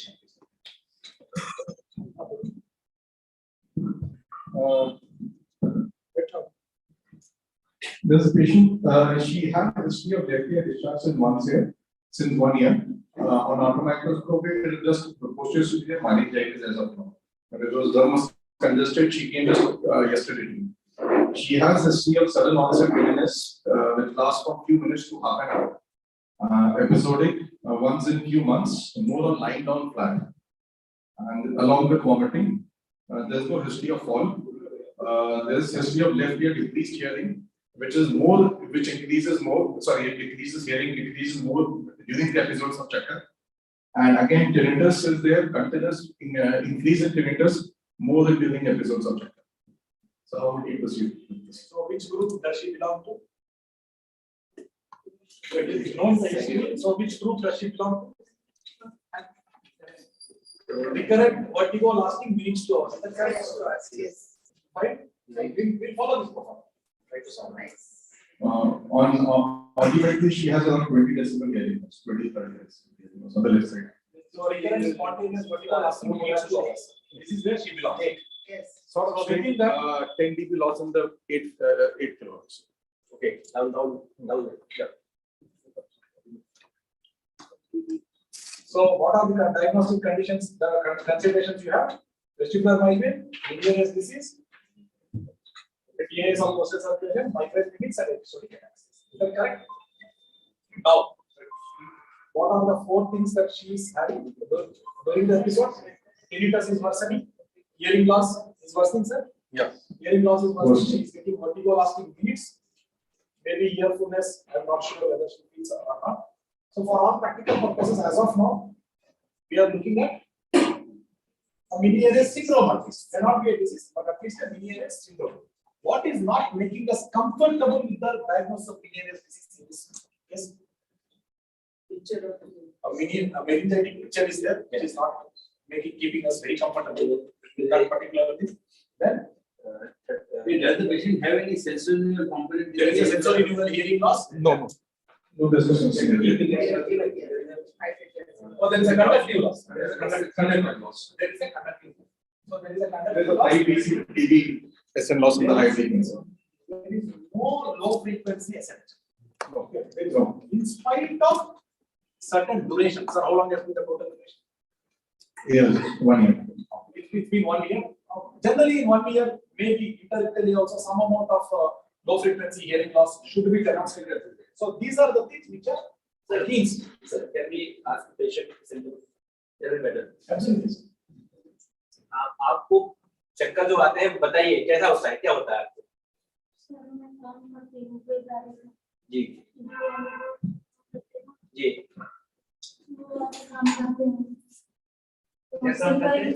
Bill that. जी 2-3 साल से मेरे को मतलब चक्कर आते नहीं है, घूमता नहीं। आपको दीवारें घूमती हैं या आपको आप घूम रही हो, क्या लगता है? नहीं, ऐसे अपन सो जाते थे, ये घर घूमता है, नीचे नहीं जा करता तो ये जगह घूमती है, अगल बगल देखते तो चारों तरफ घूमता है, आप बीच देखते तो जी खराब हो जाता है, पलटी आती है, ऐसी पलटी आती है कि मेरा जी घबराता है। चक्कर आपको कितनी देर के लिए आते हैं? 10 से 5 मिनट के लिए आते हैं और कभी कभी आध घंटा भी हो जाता है, तो मैं पाँव घिसने लगती हूँ, मेरा पता नहीं है मैं क्या कर रही हूँ। चक्कर आते हैं तो आपको उल्टी भी होती है क्या? हाँ सिर में दर्द लगता है? हाँ, सिर में दर्द होता है? थोड़ा सा रहता है, खाली चक्कर चले जाते हैं ना, उसके बाद महसूस होता है, मुझे चक्कर आते हैं ना तो ये दिमाग ही वाला है ना, घूमता रहता बहुत देर तक घूमता रहता। चक्कर के दौरान आपको कान में कुछ भारीपन लगता है, कान भारी हो गया है? भारी तो लगता है, सुन हो जाती है कान में। ये कान है दोनों कान?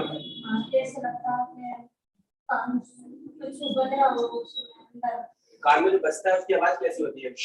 ऐसी आवाज आती है, बड़ी मोटी आवाज आती है? हाँ, थोड़ी थोड़ी सी आवाज आती है, ऐसी आती है चिड़िया सी ची ची ची ची होती है, ऐसा महसूस होता है कान में। पहली बार चक्कर कब आए थे? महीना दीवार वाली नहीं, सबसे पहली बार पहले अगले सावन की आती है, सलूना के दिन में। Duration is not consistent. ये वाले दिन, Duration of episode is not consistent. Okay. ये वाले दिवाली के फिर ये बात है। आपको ये लग रहा है सर, अभी तो लग रहा है कि बीबी की तरफ भी जा सकता है। Yes, तो बीबी का जो आया होगा ना, किसे बता रहे हैं, थोड़ा सा बीबी। yes. Sometimes they will examine the duration. आध घंटे बाद में मत हो जाता है तो नहीं, आधा घंटे के बाद खड़े होने के बाद क्या होता है? ऐसी चलती हूँ ना, मैं घूमते चलती हूँ। एकदम ठीक कब होती है? एकदम 1 घंटा के बाद में। एकदम ठीक 24 दिन के बाद। फिर मैं काम नहीं कर पाती हूँ, फिर 2 दिन बाद में काम नहीं जाती हूँ। 2 दिन बाद जा पाती हूँ। सिर में होता है, ये रोज होता है? नहीं, आज हुआ, फिर 4-5 रोज नहीं हो? 3-4 महीने नहीं हुए। नहीं सोते क्या है? Positional potato. अभी भी मैं कारोबार को मसाज से आई थी, कारोबार हॉस्पिटल में बैठी है। किस पोजीशन में भाई ज्यादा भाई किस पोजीशन में ज्यादा आते हैं? लेटते में ज्यादा आते हैं, चलते में ज्यादा आते हैं, खड़े होते हैं? लेटे लेटे ज्यादा आते हैं कि चलते या खड़े होते में? लेटते में ज्यादा आते हैं। करवट बदलने पे आता है? कौन सी करवट? राइट दाहिनी तरफ, बाईं तरफ?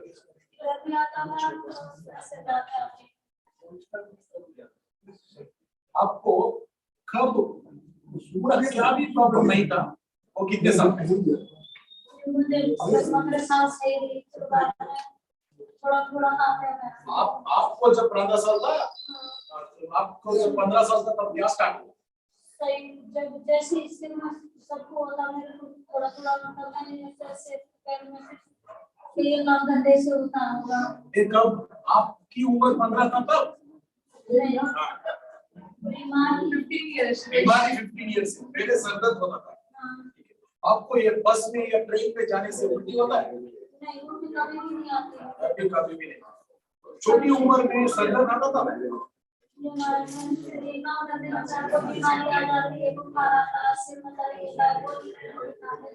तो ऐसा गोली लेने वाला सिर में दर्द कितने दिन में एक बार होता है?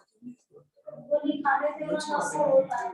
जैसे 10 की गोली ले लेते हैं उसके बाद में थोड़ा खाना अच्छा रहता है। 2 दिन या 3 दिन काम करने के बाद में महीना निकल जाता है, 15 दिन निकल जाते हैं, फिर घूम के चक्कर आता है। तो चक्कर फर्स्ट टाइम कब महसूस हुआ? ये भी 5-6 साल दिन निकले हैं। पहली बार कब आया? पहली बार कब आया? सबसे पहली बार सबसे पहली बात तो वो दिन मैं पढ़ी लिखी थी। सालों बाद। हाँ 2-3 साल हो गए। 2-3 साल। पहली बार जब हुआ था आप घर पे थे या काम में थे? काम में थे। तो क्या हुआ थोड़ा बता सकते हो उसके? ऐसे ही चक्कर आए तो सो गई थी मैं। सोते में घबराहट आई थी। हाँ घबराहट आई थी। घबराहट में पलटी आई और फिर चक्कर चालू हो गए। और जब से चक्कर चालू हो गए तो तब से कंटिन्यू है चक्कर? उस समय कितने देर के लिए आए? से आप करने के लिए आए थे। चक्कर तो साथ और कोई तकलीफ होती है क्या? चक्कर तो साथ जी घबराता है तब धड़कन होता है, सांस रुकता है, ऐसा कुछ होता है? सांस रुकता है, लगता है अभी हम मर जाएगा, कैसा लगता है?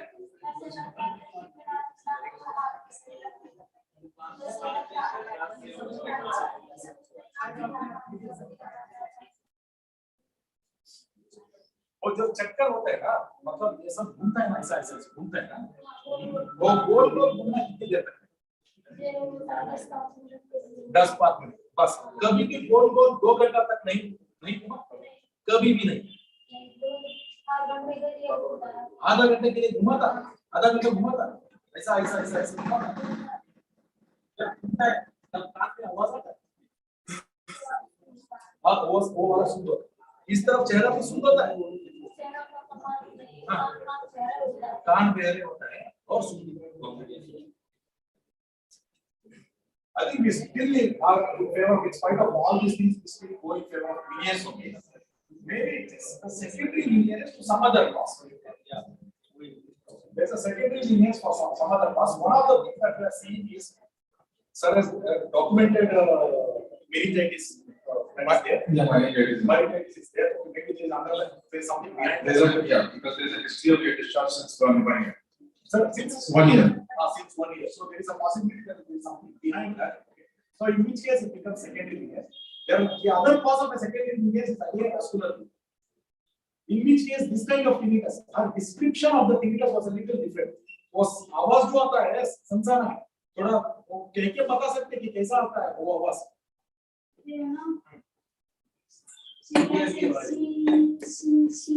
वो शी या शी ऐसा सही आता है। जैसे अपन बहुत फेमस जाते हैं तो अच्छा नहीं लगता। हाँ सो बोलते ज्यादा अच्छा नहीं लगता। What is that? Phonophobia versus recruitment. What is the difference? Phonophobia versus Recruitment. Phonophobia, monophobia. Recruitment is monophobia. Phonophobia means she will not point out to the ear. She will tell, generally I don't like loud sounds. Recruitment, she will tell, this ear hurts when somebody talks. Can you ask her? That's whether one ear hurts when somebody talks and overall she has said, तेज बोलने में एक कान में दिक्कत है, दोनों कान में तेज आवाज है। that is a favor of recruitment, which again goes in favor of mediation. Rather than a migraine. CC test will help. CC will help. Migraine to usually occupied vertigo. What will help? Yes, sir. Migraine or objective vertigo नहीं आता. Subjective vertigo जाता है. She is complaining of objective vertigo. So it's definitely underlying organic pathology. No, I have it. So if they move on, they have to start with that. I'm writing that. Yes, sir. Yes, sir. So as of now, I think we will label her as biliary disease Secondary to meningitis. secondary post-meningitis disease. So there is a possibility. Or there may be other causes possibility. See, what Still, investigation? we have to do BPP. Yeah. Still, we have to do, sir, can she be there, not that 1 minute? BPP has to be rolled out in every patient, because even biliary patients will have BPP together, it's not like only 1%, other is not present. In this particular patient, one thing I will do, which will, if I get, I will be more comfortable in labeling it as biliary disease. If it comes, if it doesn't come, it's okay. Is high frequency head shake induced head shake induced mistakes. Mistakes are high frequency. That's my name. This particular patient. There is a possibility, but she's specifically asked. She's telling that she used to get headaches before. She used to take tablets, these things. So she does have a history. Can go in febrile migraines. Yes, migraine syndrome. Possibilities, there are possibilities, but I'm not really sure whether she's during half of the attacks, phonophobia, photophobia, this thing. Recruitment is different. This one would vary a little more in favor of menial Sir? Benign recurrent vertigo would be labeled, okay, in case there were no auditory symptoms. Benign recurrent vertigo is a differential diagnosis of recurrent vestibulopath. Recurrent vestibulopathy is only recurrent vertigo. The person is getting only recurrent vertigo. The person has had recurrent vertigo for a year, but in vestibular evaluation, you are not able to demonstrate weakening of the inner ear. It is not becoming weak. High frequency check is not giving a mistake. So that is not happening. In which case, you will give a name, but migraine features are not there. You want to input the name, so we give the name of here. These companies very difficult. What? Functional relation नहीं आता. Benign vertigo. Function continue रहेगा. No, let her be there. We are discussing the case over here.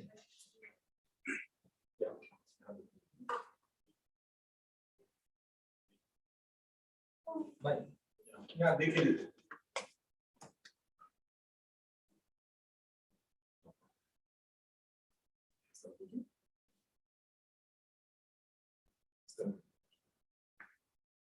Also do the head shape test. Can do this here. कुछ नहीं. For any reason.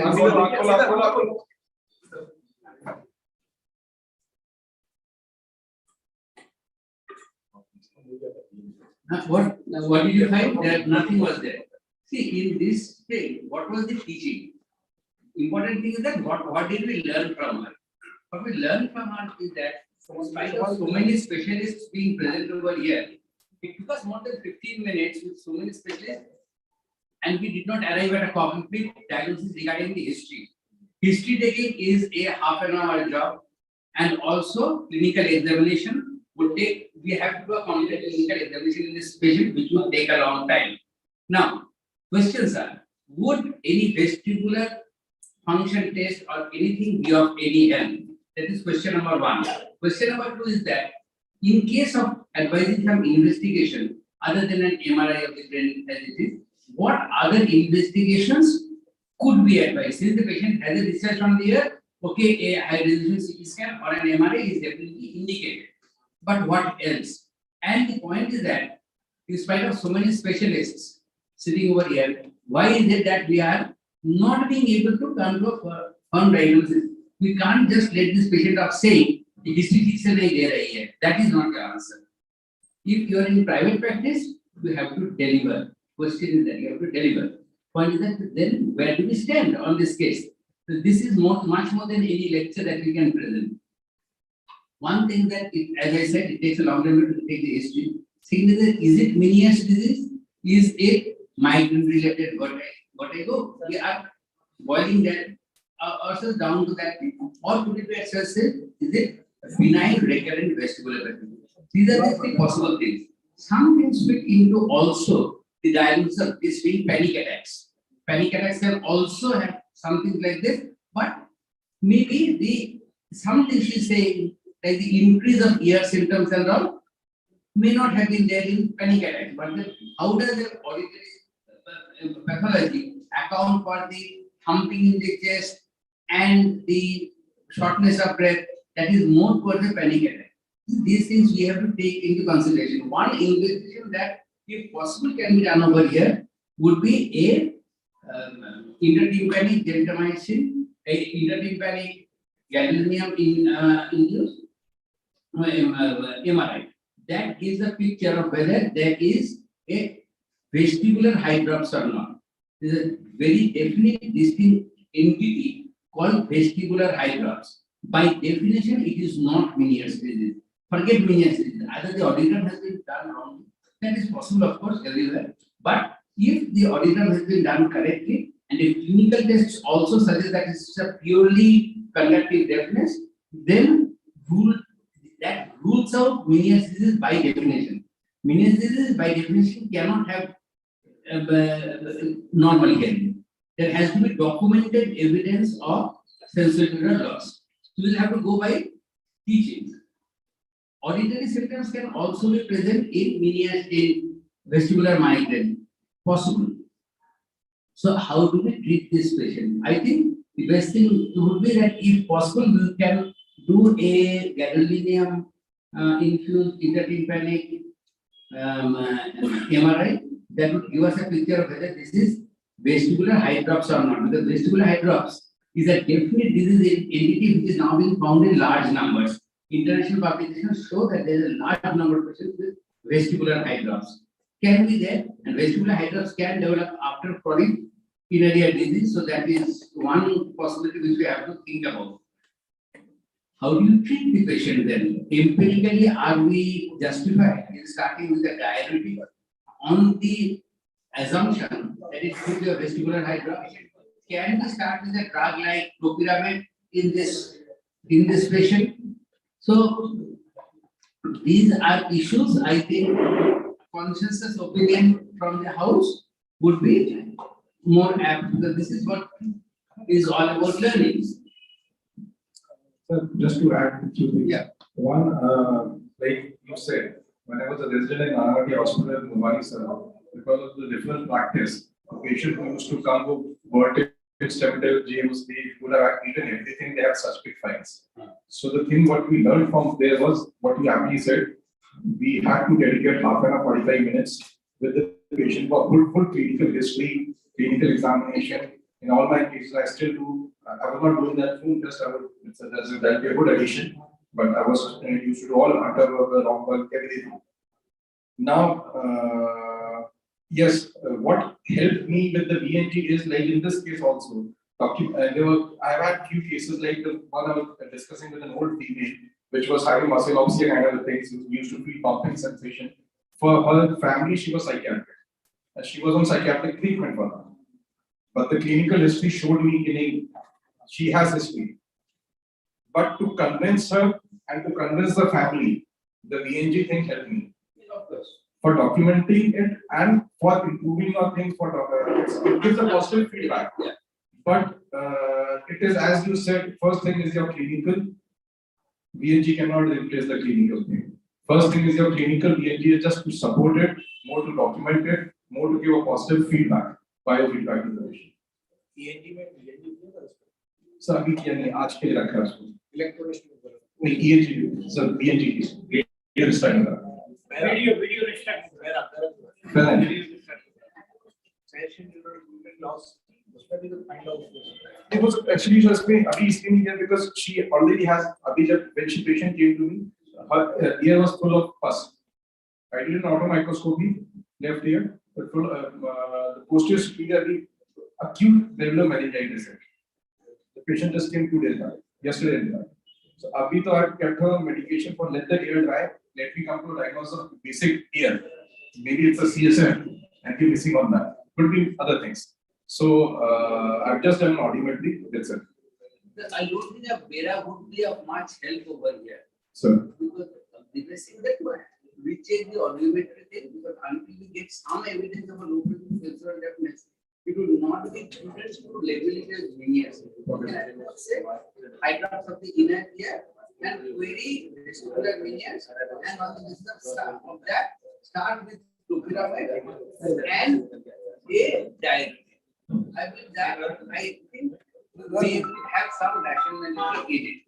Have a psychological evaluation done to find out whether this can some element of panic attack from there or not. We're discussing one more patient. Just before going to the next patient, final summary of this particular patient. If this patient came to me in my clinic, the same features is there, then what would be the first day's approach? What would I be writing in the prescription sheet is what I give you. I would still be considering it. The syndrome is of VRS, right? But possibly it is secondary, and the cause could be underlying CSO. CSO can cause any syndrome. Okay, so it could be underlying CSO.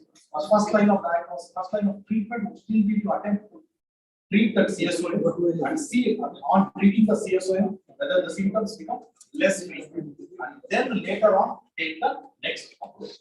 Of course, I would still do a PPT, I would still do a PPT, but what would go from the patient is with the clarity that this patient has VRS like a syndrome of this, but in the secondary. That is how this patient will go back. Okay. So that is why, in fact, we have been emphasizing this point since morning. That pulse, blood pressure, otological examination is always there. All the other things come when all these things turn out to be normal. Okay, so and we have a clear finding otological. There is a conductive hearing loss. With the apparently, like, except for the meningitis, the rest of the tympanic is fine. Maybe there is something in the hospital also. Could in that kind of I can't acute there also. So maybe we settle for 1 week. As of now, as of now, we will claim that CSO afterwards. I don't have a very detailed history. She came yesterday itself, so we'll ask her. 2015 की something में बहुत ज्यादा चक्कर आए थे, जैसे कि हम किसी पोजीशन बदलते थे साइड या एक साइड कहीं पे भी तो लेटने पे आते थे बहुत ज्यादा। फिर उसके बाद ट्रीटमेंट किया, हमने तो थोड़ा आराम मिल गया था, लेकिन कंटिन्यू हमारे चक्कर अभी भी रहते हैं। जैसे कि हम उठते हैं या पोजीशन चेंज करें, एक जगह से दूसरी जगह एकदम देखा हमने तो चक्कर आ जाते, या बैठे रहे बहुत देर तक और फिर उठना हुआ तो चक्कर आते हैं। अभी की स्थिति बता रहे हैं, जो ज्यादा वाले आते हैं वो कभी 1-1.5 साल में आ जाते हैं, वो कभी कभार लेटने पे सुबह उठते हैं तो जैसे भारी रहना हमारा और मन खराब रहना, उल्टी जैसी इच्छा रहती है। ऐसा 2015 से स्टार्ट हुआ था। सबसे पहले हम 2015 में आए थे और ट्रीटमेंट ले लिया, अभी फिर आराम हो गया। अभी 8-10 दिन पहले बहुत ज्यादा आ रहे थे, फिर वो अब थोड़ा सा आराम है। जब आपको चक्कर चालू हुए 2015 में, तो आए थे तो एक बार जब चक्कर आता है तो कितनी देर के लिए रहता है? कुछ मिनट के लिए? हाँ सर, कुछ मिनट के लिए पूरा सब घूमना चारों तरफ से, ऊपर नीचे कुछ भी समझ में नहीं आना, मतलब बैठने की स्थिति में भी नहीं रहते। सब आपको घूमने में दिखता है? आँख बंद करके कर दिया था। उसके बाद कितनी देर में ठीक हो जाता है? कभी कभार ऐसा होता है कि हम किसी पोजीशन में इस तरफ आ रहे हैं तो इस तरफ ना लेट के इस तरफ लेटेंगे तो सही हो जाएंगे। एक साइड कभी पीछे साइड आ रहे हैं तो इस साइड नहीं आ रहे, ऐसा रहता है। एक बार आए, उसके बाद दूसरी बार कब आता है? एक्चुअली हम कुछ टाइम देवास में थे, देवास में हस्बैंड जॉब करते थे, तो वहाँ हमने ये के कोई ट्रीटमेंट लिया था तो आराम हो गया था। फिर उसके बाद 1-1.5 साल तक कुछ प्रॉब्लम नहीं आई, तो ज्यादा चक्कर आ रहे थे, और जो कम है वो तो आते रहते, बीच में थोड़ा वो रिलीफ मिलता है। कम वाले हैं उनके बाद में बताया वो कितनी देर के लिए रहेंगे? वो तो सर हमेशा रहते ही है 24 घंटे। हाँ, ऐसे अभी है, अगर हम कोई हिलती हुई चीज देखें, जैसे कोई भी व्यक्ति चल के नहीं तो हम घूम जाएगा दिमाग हमारा। अगर ट्रेन के बगल में खड़े होते हैं दिक्कत? हाँ आती है सर, गाड़ी में भी आती है सर, बात करती है बहुत। उल्टी जी में ऐसा होता है। जी कब में ज्यादा कुछ लगता है? सर ये जो चारों चक्कर आने लगते हैं तब, सुबह के टाइम जब उठते हैं तो सिर्फ भारी रहना या चक्कर ज्यादा रहते हैं, तो फिर धीरे धीरे मूवमेंट करते रहते तो शाम तक थोड़ा कम हो जाता है। सुबह ज्यादा है, शाम तक कम हो जाता है। हाँ, कम हो जाता है। कान में कोई सीटी बजना ऐसी कुछ होता है? हाँ, ये कभी कभार दीप सी आती है, थोड़ी सी कभी कभार इस वाले कान में। इसी कान में उसमें नहीं आता। हाँ, सुनाई देने में कोई कमी? कोई प्रॉब्लम नहीं। आपको पता लगता है आज क्या चक्कर आया किसी को? नहीं सर, मैम ऐसा नहीं है, कभी कभार बहुत ज्यादा आती, कभी कभार कम हो जाती। पता नहीं लगता। हाँ, नहीं मालूम। पहली बार जब Left side, ENT डॉक्टर के पास इलाज लिया था, क्या इलाज दिया था? एक्सरसाइज कुछ करवाया था? आपका ऐसा उन्होंने आवन करके ऐसा लेफ्ट साइड करवाया था उन्हें, तो सीधे ना जाते हुए इस साइड चले गए। ठीक है। और बस ये उन्होंने ऐसा किया। On audiometry, she has SN loss on left side, 5 to 10 decibel, more than 90. जो तुम्हारे सिर में भारी पड़े वो कहाँ पे रहता है?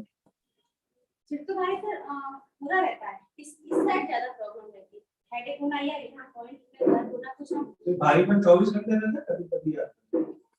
तो ज्यादा हमेशा ही रहता है, कभी कभार कम हो जाता है। परेशानी किससे ज्यादा आती है, भारीपन से कि चक्कर से? चक्कर चक्कर से ज्यादा। दोनों एक साथ ही रहते हैं कि अलग अलग टाइम पे अलग अलग आते हैं? नहीं, साथ में रहते हैं। चक्कर आ जाते तो भारीपन हो जाते थे। बढ़ जाता है। नींद कैसी आती है? ये सर ठीक आती है, नहीं कि नहीं आती, लेकिन कभी कभार नहीं आती। कोई घबराहट वगैरह रहती है, दिल की धड़कन तेज चलती है? जब सर चक्कर आते हैं तब जरूर घबराहट बेचैनी सी होने लगती है, उल्टी सी इच्छा। जब तुम 2015 से चालू हुआ तो उसमें कोई चोट लगी हो सर में? नहीं सर, ऐसा सडनली हम सो के उठे तो स्टार्टिंग चक्कर से हो गई थी, पता नहीं अब क्यों हो रही है। आपको ऐसा है कि जब नींद पूरी ना हो रही हो तो ज्यादा होता है? हाँ जी सर, कभी स्ट्रेस हो या नींद पूरी ना हो तो बढ़ जाते हैं। तो बढ़ जाता है। खाली पेट से दिक्कत? खाली पेट का तो नहीं। अगर आप कभी खाली पेट रखते हो, फास्ट फूड मुंह पे गलत रखी है, बढ़ जाता है आपका? तो उससे भारी होता है चक्कर, तो ऐसा नहीं मैंने नोट किया सर। से भारी हो जाता है। सिर में दर्द होने लगता है या धूप की तरफ देखें, अगर सन की तरफ देखें तो उससे पता लगता है। तेज आवाज, धूप तेज में नहीं बैठ पाते, ज्यादा देर बैठे तो सिर भारी और चक्कर जैसी स्थिति आने लगती है। जोर आवाज, तेज आवाज में हाँ, कभी टकराती सी आवाज थोड़ी बहुत तेज आवाज। नहीं, जो ज्यादा बातें जब कोई किया, जब आपको चक्कर है या सर में भारीपन है, तब ज्यादा बात कर रहे हैं, ज्यादा आवाज कर रहे हैं, आपको गुस्सा आता है तब? ऐसा नहीं। लेकिन उससे कुछ कान में फर्क, कोई इरिटेशन, कान में कोई दर्द, तेज आवाज में? वो बस टकराती है, कभी कभार सिर में आवाज जब ज्यादा आवाज, ऐसा हमेशा नहीं करता। ठीक है, तो बोलने के लिए वेस्टिबुलर माइग्रेन ज्यादा रहता है, मोनोफोबिया है, फोटोफोबिया है, पर्सिस्टेंट हेडेक है, बीच में डायबिटीज में नहीं बढ़ाई को पड़ रहा है। और घर में किसी को सिर दर्द की बीमारी है, मम्मी पापा भाई बहन है, माइग्रेन किसी को नहीं है? How many of you are aware of the vertigo grand rounds that we do every evening, every month, last Friday of every month, thing called vertigo grand rounds. And we do different kinds of things. I'm discussing about this patient. So this grand rounds is where we take a particular case and then we discuss. There are different conditions that we have discussed so far. The last grand round was on the last Friday, where we took the book Dizziness by Adolfo Bronstein and Thomas Lemper. These two people have written that book. In that book, there is a chapter called chronic dizziness.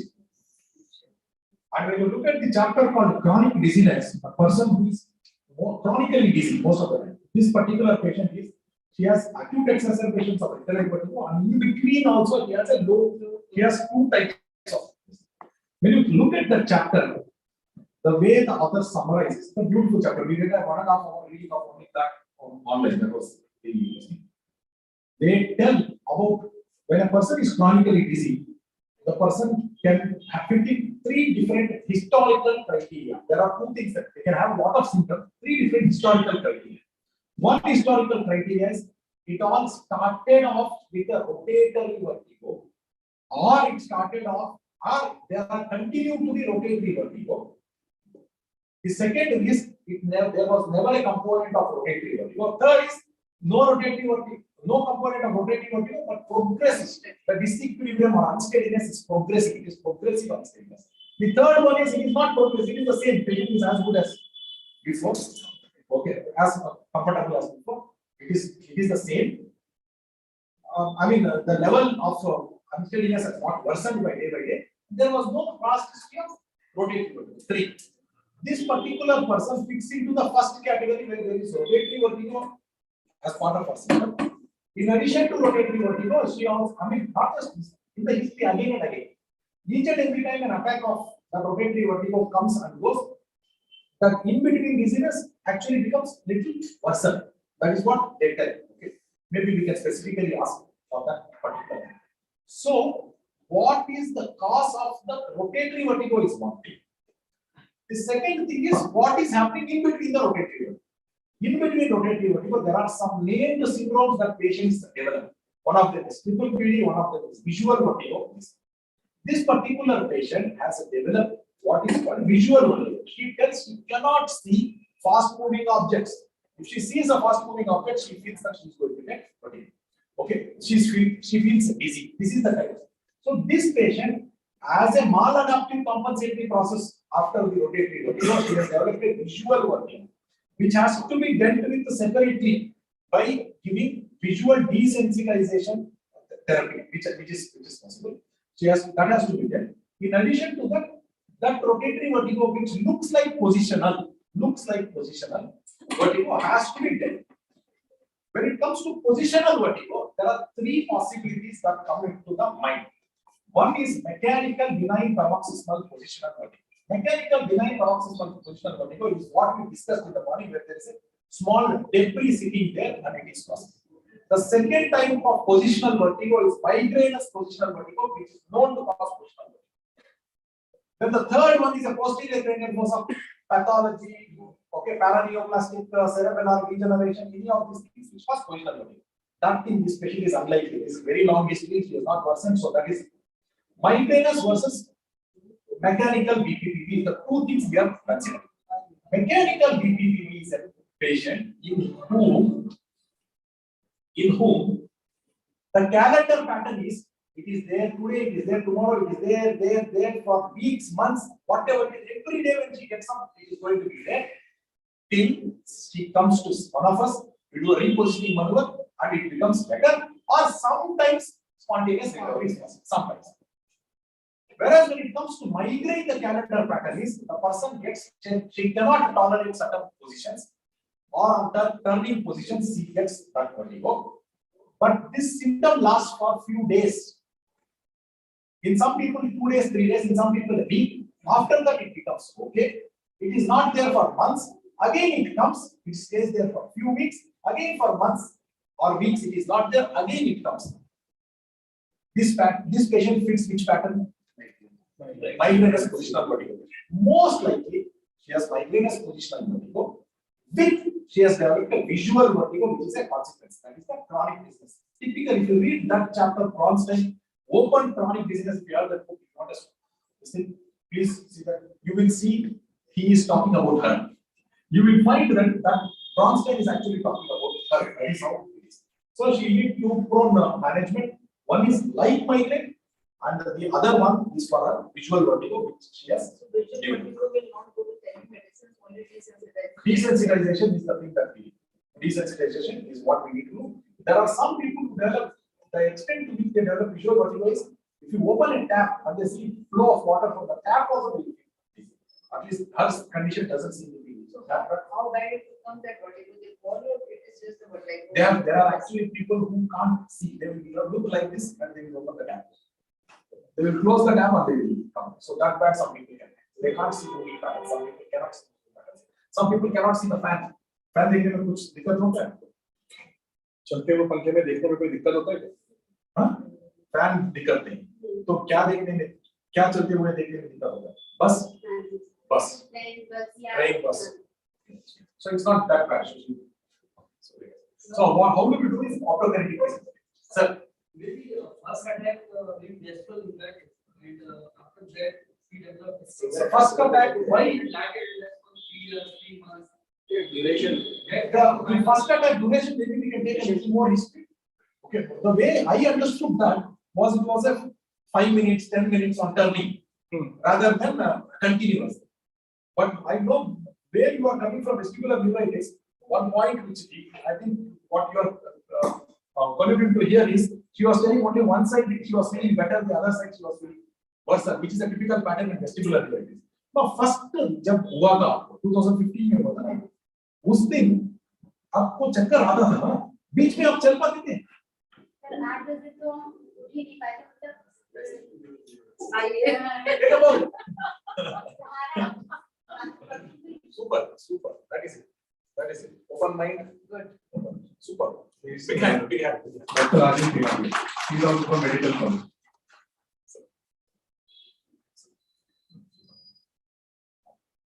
So the first episode could have been vestibular neuritis. So second into vestibular neuritis. Very good letters in the Sir? sorry, let's go wrong. Yes, sir. I know about the vestibular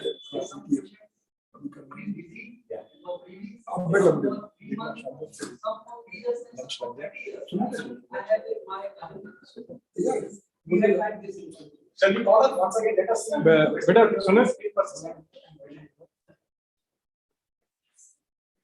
So case scenarios are very good. No, this is how we take it better. Sir, You should have a practical training. That's why we have kept this. Actually, the reason we kept this, you get more to learn. come.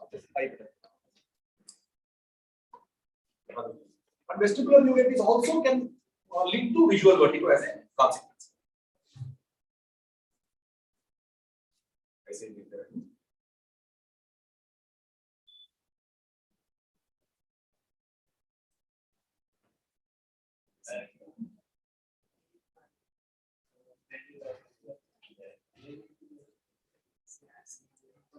No, it's okay, sir. It's recovered. उसके बाद वो जब वो हाथ दर्द के साथ नहीं चल पाए, ठीक है, उसके बाद ठीक हुआ, उसके बाद बीच में करवट लेने से हुआ था, बीच में 1-1.5 साल तक कुछ ऐसी दिक्कत हुई. So she didn't have post-vestibular BPPV also was not there. So we revised the diagnosis. It is not vestibular neuritis, it's vestibular neuritis. Thank you. Sir, viral hepatitis Better is जांच होने हुए, फिर जांच होने हुए. viral It can, sir. Vestibular neuritis is also viral. No can recover. It can recover. It was great exercise. Some vestibular weak is there.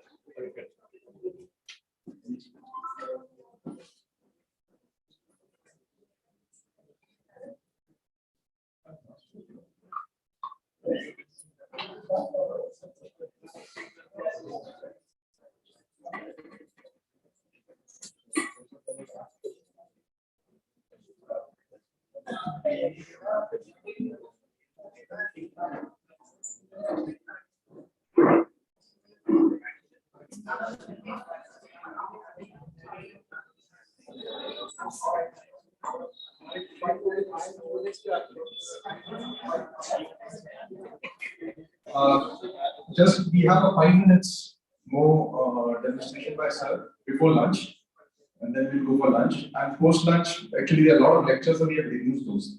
We are reducing those lectures a bit. So we'll be having 4 lectures only after lunch. Shuffle forward, backward, forward, backward, forward, backward, forward. People who are in the back can come front. People who are in the front can go back.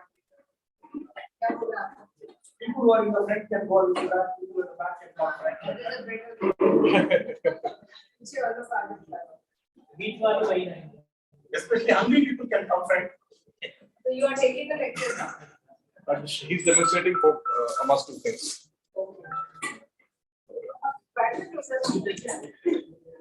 There are some must-know diagnostic.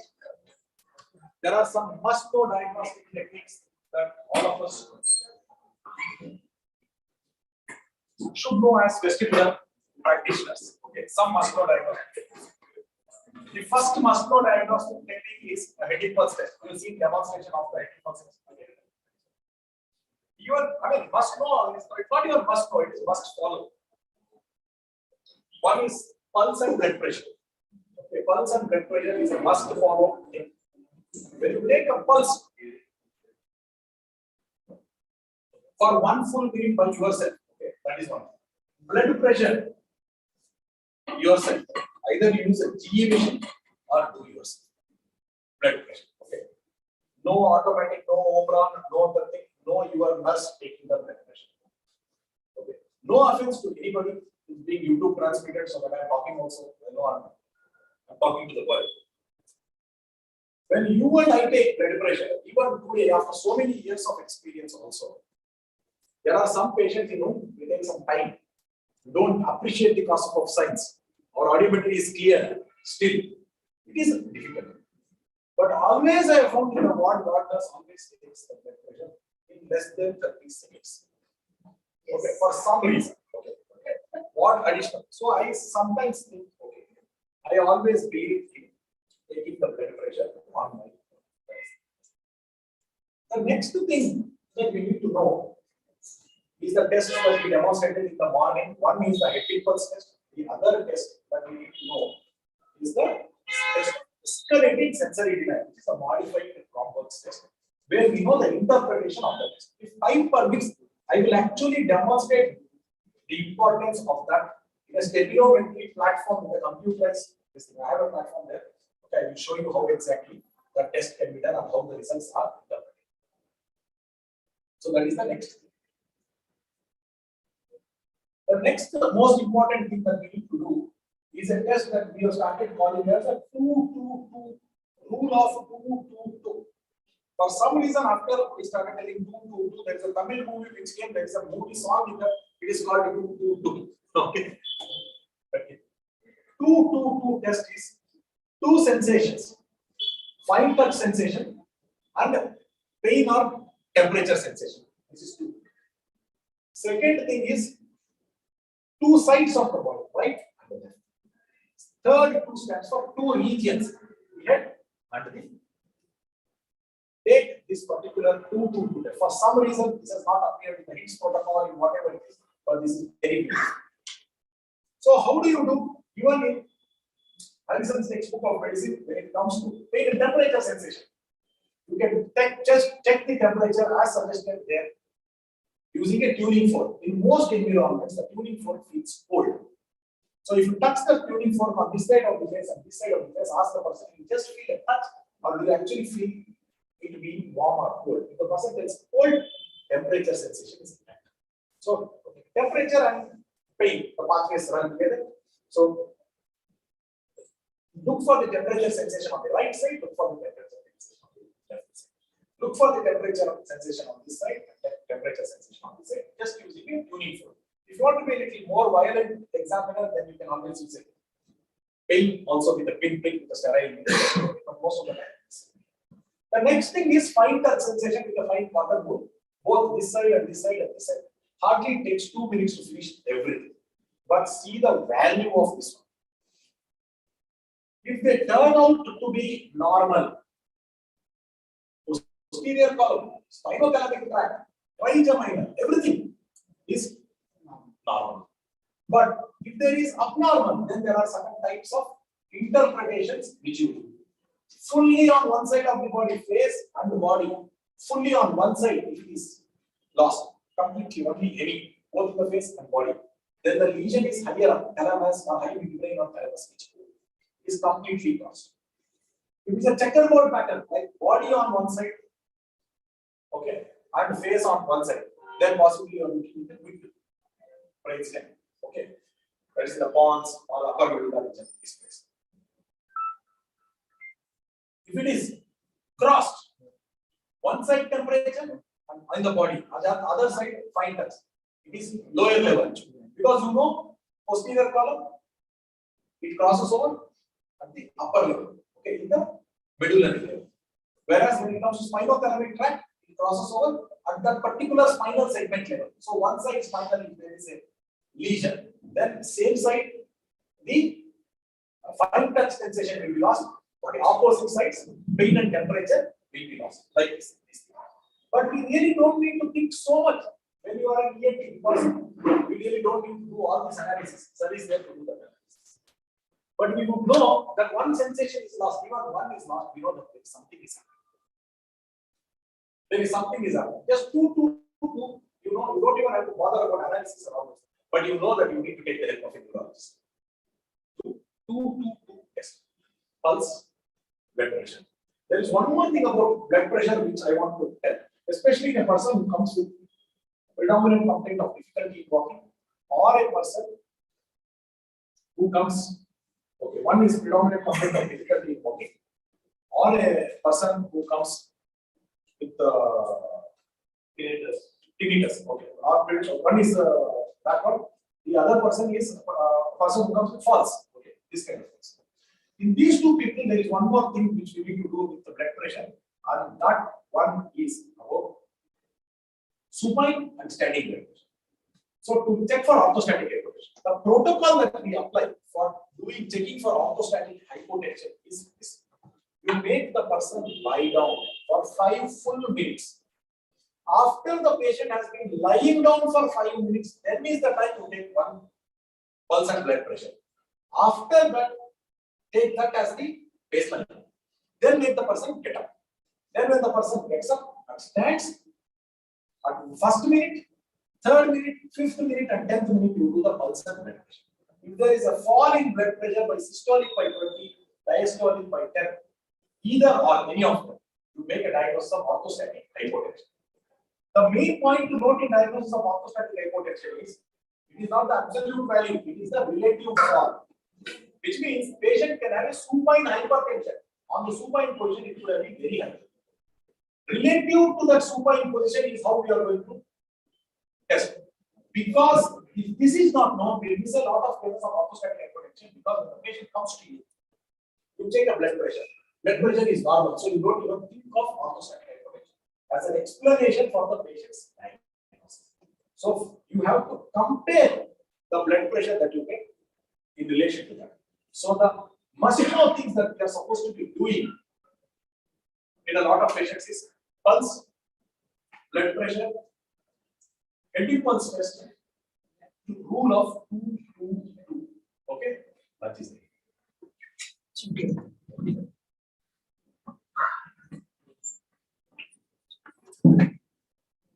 So we can stop the transmission.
for your next lecture.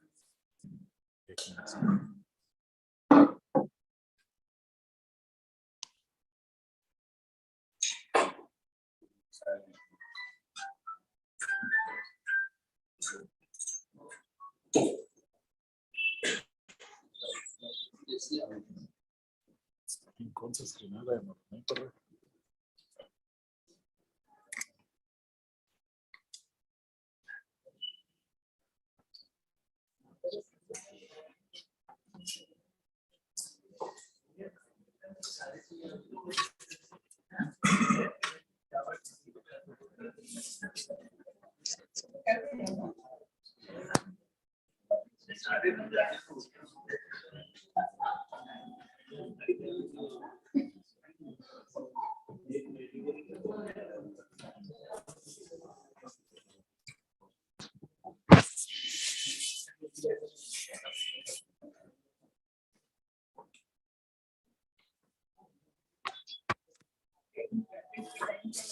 Abhishek. Hello. Hello, Abhishek. Yes, sir. Can you see our video? Yeah, I can see. It is adjusted correctly? Okay. Yes, the screen is on. Perfect. No problem. Thank you. Okay.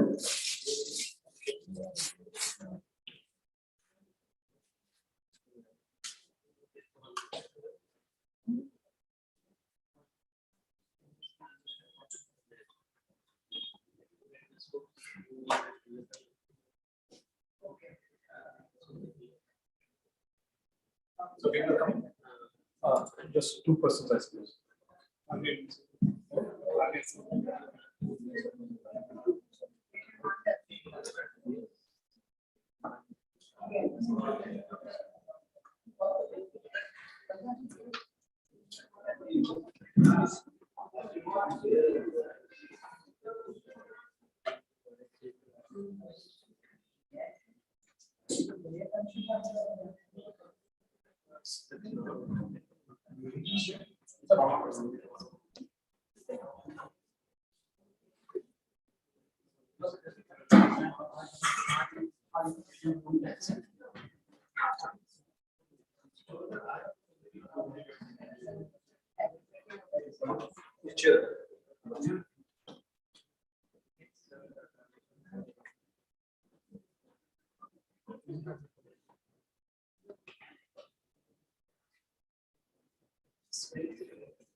So very good afternoon to start.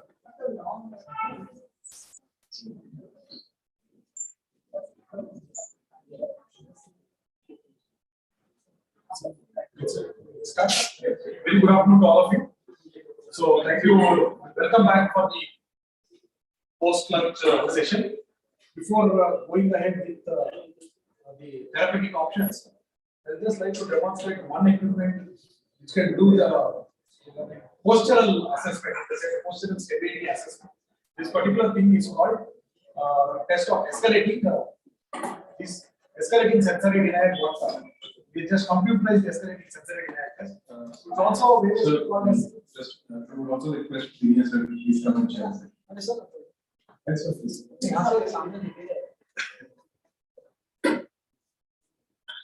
think he prefers there because he can see better. Without a talkie police, you can see.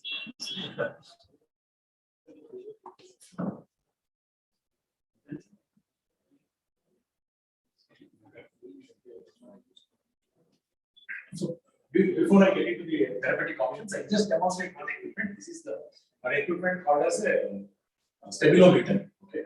So what we do here, there are multiple tests. You can see escalating sensory data. This is also called abroad as computerized test of sensory integration of balance. There is something called escalating motor complexity. We can have a lot of weight bearing squats, dynamic weight shifts, limits of stability.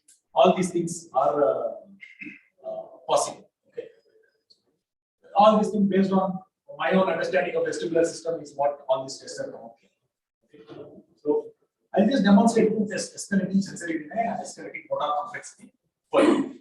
So in escalating sensory denial, what you do, same test in the morning that we did, but we are now going to do it with a computerized platform. Can I have a volunteer? You can remove the shoes. And you have the volunteer stand on top. Face this side. See, there are multiple lines. I just make them make sure that the fluid is such place that this line is just just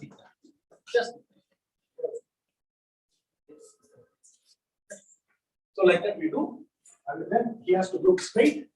And then I will repeat this particular test. What you are seeing there is his balance. Okay. So whether he's swaying based on. Later on, I will do one more test, and I will show you how it moves if the person is swaying. It gives a score of whether the person is stable or not stable and all this. Okay. That is the first step. We record for 30 seconds. It's just 2 minutes escalating sensitivity, 2 minutes escalating motor complexity. That's all. 5 minutes. Later on, I will show you what is the kind of value you get from this. Abhi, close your eyes. So now he has closed his eyes, and then he is standing.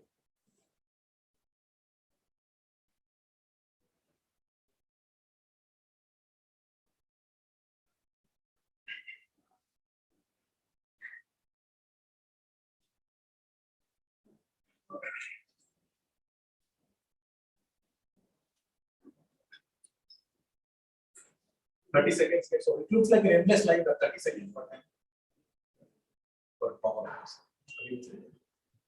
Now what I do, I make them stand. 4. Stand.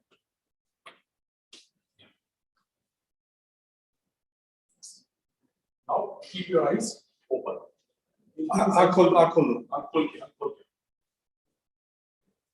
Now, can you see it is little unstable?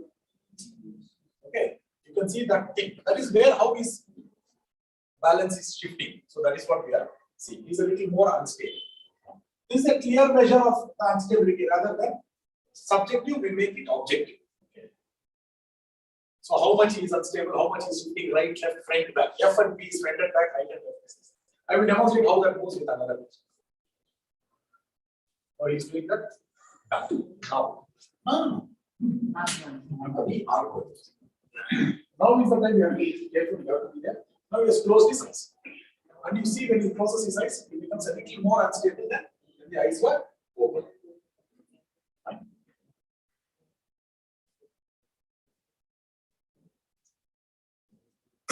Fine. Okay, can you see how he is swaying? The way he is swaying, that measure is being recorded. So there is no subjectivity here. You know whether he has the sway path is small or more.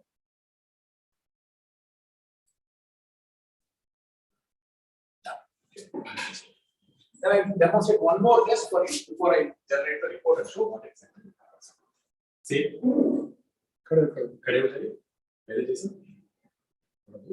This is like the first step only, escalating motor complexity. So he is doing the standing.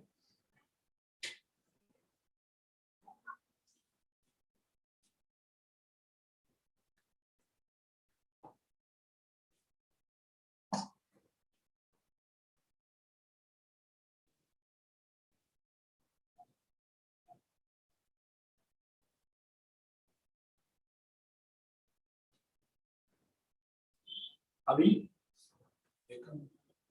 आगे और center line.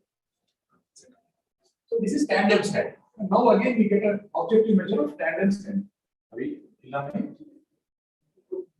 Stand straight. Up, full.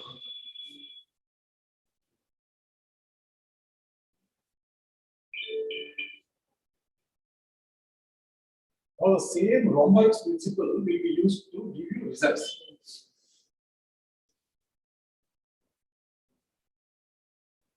Overall, the test gets over in 5 minutes because 30 seconds. The first test 30 seconds. The second test in between shifting all those things together with 5 minutes, the test is over. Are we? Right click. Right click. Right click. Left leg ऊपर नीचे. Right leg ऊपर wait कर.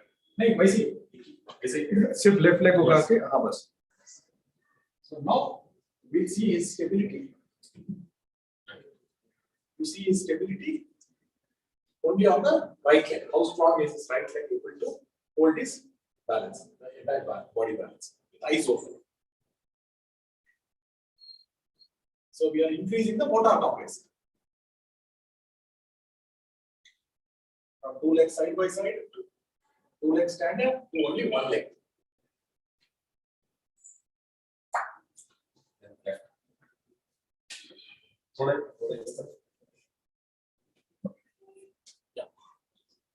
You can see where the weight is falling because now it's on the left leg. You can see the thing. So basically, it measures where the weight is falling. So if there is a sway, it is shown as a sway path. This is the entire principle of stabilometry. The person is swaying, the sway path becomes bigger and bigger. If it has to fall, then it goes that side and it comes like this.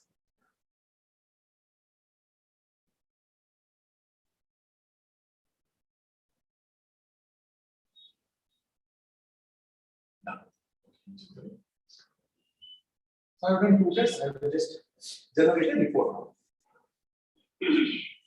Especially if you are treating patients and doing giving treatment and giving rehabilitation, doing surgery, all these things. The patient needs something to document the improvement. Okay, this is the test which is going to document the improvement between one test and the other test. Okay, they need a score. What happened? How stable I was 2 months before when I came, and what happens after all the rehabilitation that we have done? How is the stability score now? So we need to generate the stability score and we need to give. That is one. The second thing is when a person first comes, whether the problem actually is somatosensory, whether it is visual, whether it is vestibular.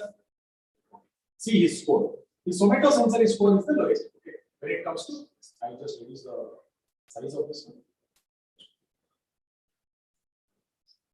These are functional scores. The first report that comes is a functional score. Okay. Somatosensory score is around above 90. Visual score is near 100%. Vestibular score is near 100%, which means it's good. Okay, for him, these scores are good. The person who is having a bilateral vestibulopathy, you will get a vestibular score in the range of around 60 like that. Most people score above 80 for all the things. Most people score above 80. So this is how. For him, this is a little spurious result. The somatosensory score may be little low because the first test that he did, he was a little. He has not yet understood, so that he will have swayed a little more. If you repeat that, that also will get corrected. So basically, how much is his visual participation in helping him balance? How good is his vestibular participation in helping his balance? How good is his somatosensory participation in keeping his balance is what you get from this particular test. In addition, if you want to publish or do anything, sway paths are there, the diagrams of the sway path, which you saw. Then temporal path. This is with the time how he is swayed right, left, and front to back. This is the sway velocity. How much is this sway velocity? Okay. Then under each condition, how his instability worsened and worsened. On the firm surface with eyes closed, you see this blue line. Firm surface with eyes closed. That is the one in which we get maximum amount of sway. So all these different kinds of analysis is possible with this, including right, left, front, back in each test, right, left versus front, back, number of times he felt a jerk to one side, the predominant direction of sway, all these things are possible in this, including escalating motor complexity, each leg, how was the sway velocity, all these things you can calculate. So this is what is possible. You can, there was one time when he just, see, look at this, you can see this line going up and down, That was, can you see this line like this? Left leg standing. You notice at one point of time when he was standing on the left leg, he came to the right and then he went. That is documented. All these things are good for publication purposes to tell additional information. But most of the information is there in the sway velocity, how much is the sway, and also in the functional score right in the beginning. So this is one part of this particular element. But this is not the only reason why we can use this element. Correct? I will just demonstrate one more thing, just one more thing here to show you how exactly the patterns move. Okay, just to show you that. Just to show you that one, I will step on this. See what happens is when I move right, left, that goes right and left. The red line is for the right and left. When I move right, red line goes up. When I move left, red line goes up. Can you see that? The black line is for the front back. If I go front, the black line goes up. If I go back, the black line goes up. This is the temporal count. Okay? That's all. So this is the only thing. There also, if I go to this corner, that also goes to the corner. If I go to this corner, it goes. Basically, it tells where the weight is. And that measures this. This is one part. But the power of this particular platform is does not end here. I'll show you something. The actual power is not even in diagnosis.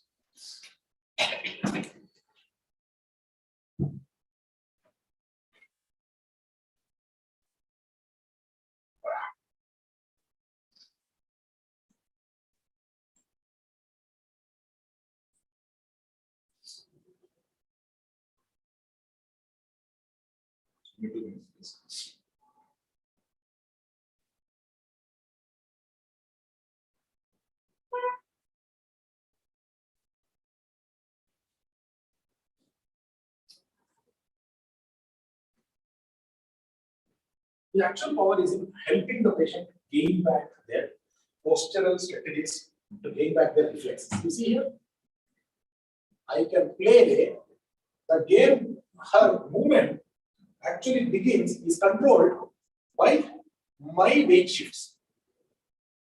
Okay, you see, I shifted weight to this side, she came to this side, correct? I shift weight to here, she comes here. See how I am avoiding that car, correct? Now I come and collect coins, but I'm not so greedy. So like this, you can increase the complexity of the game and then make it. See what these things do is they make rehabilitation a joy, number one, and then it improves the postural responses. Okay, so you can play this like this. You can play this on the foam also. Okay, you can play it on the foam. So what will happen is, as the complexity of the game increases, the person who want to, if they want to collect more, they really have to improve their postural reflexes very fast. So as they improve their postural responses, see here. Okay, so as they posture improve, as they keep playing this game, what happens is their postural reflexes become better and better and better and better. So that improves. This is the rehabilitation. We use for rehabilitation. And I will give you an example of how good this rehabilitation is. I'm not taking the consent of the patient to show that it is there in my phone. So I, instead of in the recording time, I will later on show you. 8 weeks of therapy or 6 weeks of therapy later, a person who could not stand on the foam even for 5 seconds is now able to around say stand on the foam for 30 seconds, no problem. Okay, like that. That is the kind of improvement that this happens. It can be used for vestibular patients, it can be used for orthopedic patients, it can be used for neurological patients, post-stroke recovery, post-whatever. All these kind of patients are going to be benefited with this. One single equipment, both as a diagnostic tool and as a rehabilitating tool. So with that small interview, I think I just go ahead with the What form of vestibular therapy are you giving? What form of therapy are you giving? Physical therapy? What form? Only therapy is only limited to this or other therapies? this one and senior protocol. And Senior protocol exercises. The senior exercise is called senior protocol. There are 2 platforms we have. One is a non-moving platform that is like this. Another moving platform which moves front, back, and side to side. Again, we play a game on top. For that, it is not just to be used like this. There is a harness, there is everything. I carried only this one with that. Sir has seen that. So with that, they have to play the game. The other one is the platform actually moves. So there we improve the ankle strategy and hip strategy. Because for gait and the posture, the most important strategies are the ankle and the hip strategy.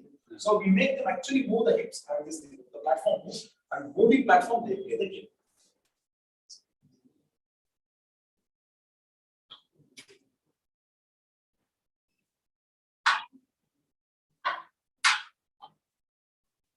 Now I will proceed with the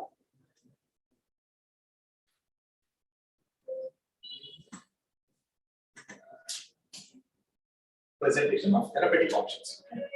Do you want pen and paper or do you want a presentation? Do you want a blackboard or do you want a computer-based presentation? Whatever.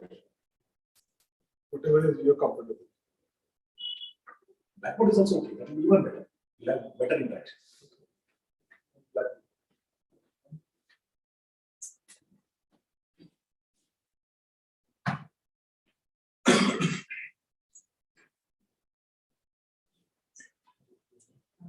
So after this, we'll answer.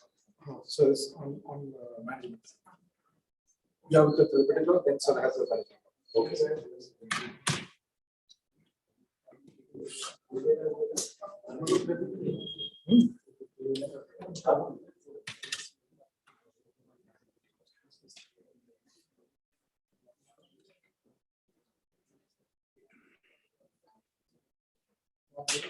Okay.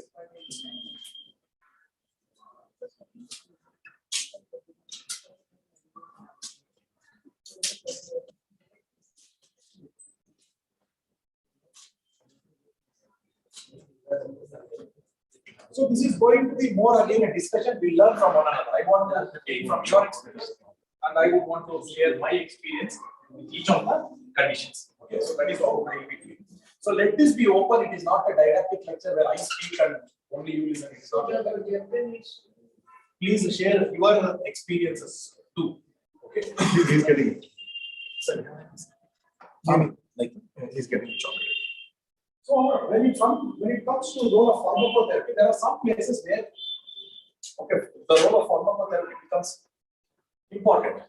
First and foremost is an acute episode of vertigo. Is that correct? Person who is going through an acute episode of vertigo needs to be relieved of the acute vertigo symptoms. So what are all the things that we can do? I will share the PowerPoint presentation with you. Now I will just simply do. So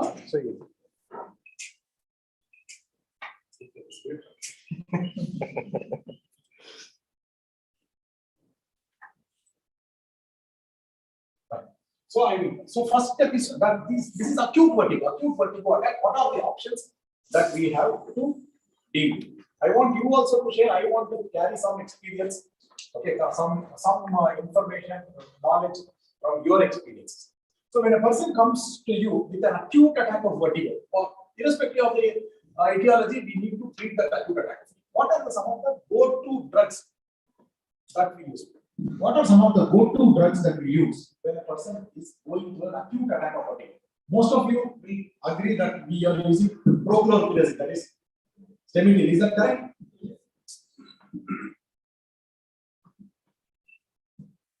This we are using either as an injectable form or as a sublingual pattern, mouth dissolving form. So we use this one. What else do you use for acute vertigo in your practice? Phenergan. So we use Phenergan serum or Phenergan injection. Then, especially Phenergan is very useful in the pediatric population. Next. What else do you use?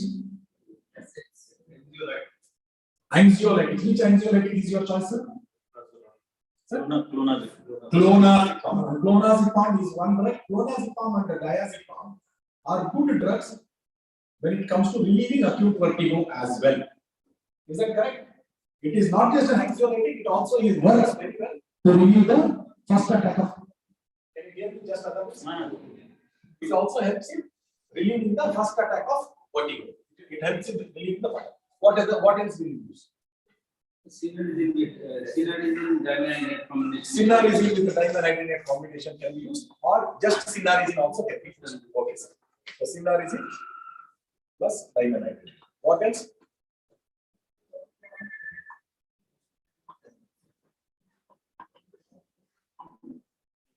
Anybody uses metlizine?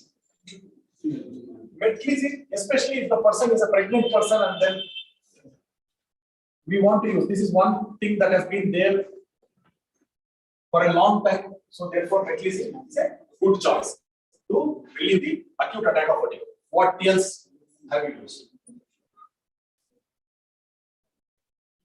What if the person has already been given prochlorperazine and it is not relieving? If you repeat the prochlorperazine or repeat some of these drugs, it becomes problematic, right? Have you seen a vertigo patient in whom you repeated prochlorperazine and that patient posing extrapyramidal side effects as well? This all kind of dystonic posturing. Okay, that happens. You are trying to relieve the vertigo, but then new side effects will start. Therefore, beyond the second repetition of these things to relieve acute vertigo becomes a little problematic. So we always have to keep that in consideration. So what is the drug when that happens? We have already given one drug and then vertigo is not relieving. Then my go-to drug in that situation is dexamethasone. Dexamethasone 8 mg slow IV. This is known to relieve acute. And in my practice, somebody is already given, the person comes to me first, I will not even consider anything. First thing is dexamethasone. And dexamethasone relieves acute vertigo. Okay? Relieves acute. Especially it works even better when it comes to vestibular pain. The next thing, if you know the diagnosis of that particular acute vertigo attack, that person is coming and it is possible too much of it may not be that much of mistake or whatever, but the patient is very busy, not able to move right, left, whatever, that much. One drug that has been told to us as a prophylactic agent, but we are, because it has been taught as a prophylactic, we underappreciate the role of that particular drug as a therapeutic agent. And that drug is flunarizine. Flunarizine is very good in relieving acute attack of vestibular migraine. It's also good in relieving migraine attack also sometimes, but it is very good in relieving acute attack of vestibular migraine. Okay, so as an apart therapy, you can use flunarizine. Okay, so this much when it comes to acute attack. So why do you use dexamethasone on the basis of what? If it is not vestibular neuritis, why would you want to use dexamethasone? Sir, for some reason, I am finding that dexamethasone is relieving acute vertigo. The only reason why I am doing it is clinically. Clinical experience. Yes. Clinically, they are finding it It relieves. Meningitis, acute vertigo, it relieves. Vestibular migraine, acute vertigo, it relieves. Okay, it relieves acute vertigo. The advantage of it is that it will not cause any sedation. Second thing is safe even in pregnancy. Yeah. Yes. And so that way it is there, but I was just wondering what should be the mechanism of action of this drug to relieve the vertigo? That is really what I was saying. Maybe it has an action on the inner ear, maybe some action on the brain. For dexamethasone, you're giving IV or IV slowly. in comparison, slow IV intratympanic. Intratympanic I have not tried so far in an acute vertigo patient, but I have always given only IV for acute vertigo. I mean, the recent literature suggests that intratympanic is more useful, and I've been Even in the acute vertigo. in acute vertigo, and I've been giving it. I've started giving intratympanic. We had a talk in neurology conference when you were here in Ames. Okay, sir. There was a talk on that intratympanic, and the concentration it achieves in intratympanic is 240 times higher than IV. Okay. So that was the literature. So after that, I started using it, and I found better results with this. Even for acute vertigo, you are using. For acute vertigo. And again, I went back into literature. So the recent literature published specifically after COVID, because before COVID, more used to give more of oral and IVs. Okay. Now clinicians have shifted more to intratympanic to avoid, and now patients also ask if you want to give oral steroid. The patient also questions you 10 times. So now there are research coming out that intratympanic is more useful. Excellent. There is also one more thing that maybe we should. So it is a stat dose only. Or you Here I am using it as a stat dose for relieving acute attack of vertigo. So I will discuss each of these. Give a stat dose. Yeah. One dose. Of how much? You're telling it How much? for 5 days or 3 days. What I'm using is that 8 milligram ones. 8 milligram. How much? How many ml? We put it will go. I take 1 ml. Yeah. But normally when I'm putting it in like patient saying half of them comes up. Yeah. So about 0.6, 0.7 ml. That is what you can maximum. Motion sickness. What are your go-to drugs? Avamine. Okay, avomine. Then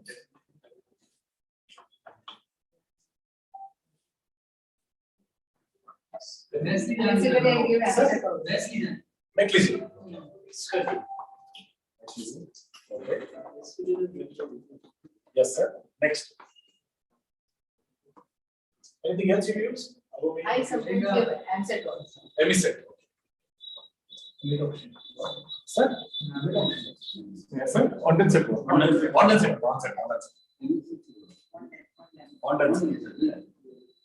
Okay. Then?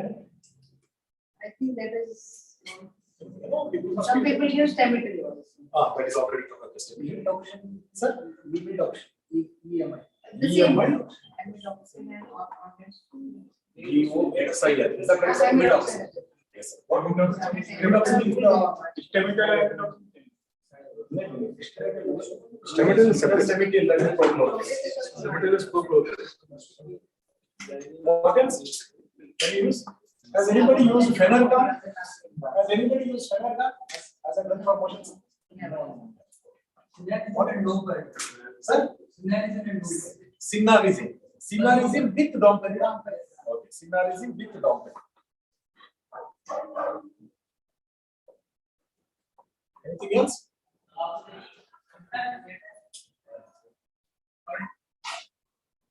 Again, my go-to drug for motion sickness.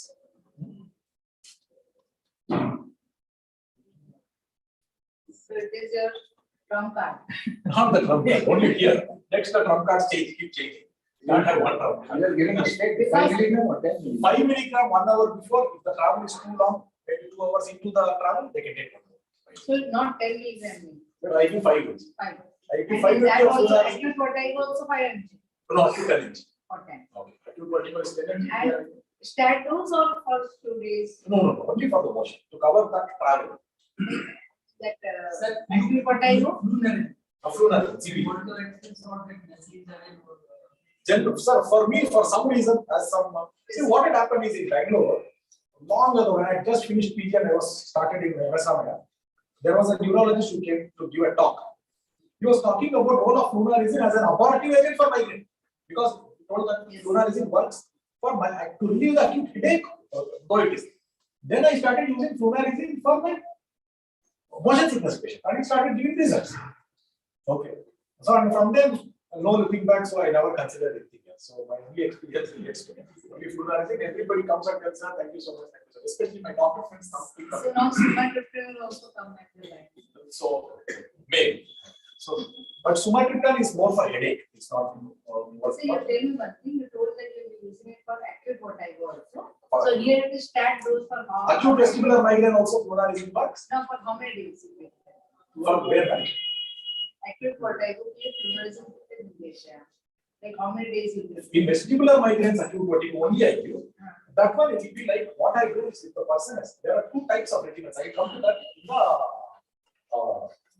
in the vestibular migraine management. Because I have 2 regimens that I talk.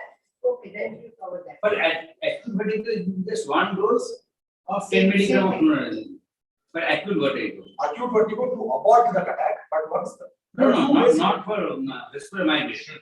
Just acute vertigo of unknown for cause. that acute vertigo of unknown cause, I will not go for flunarizine. I will go for dexamethasone. Okay, that is what I am asking. I will go for dexamethasone. If it is respiratory migraine, then you would consider. So this is what it is. And in vestibular migraine, how I treat those patients, I come to that. But for motion sickness, again, my go-to drug is flunarizine.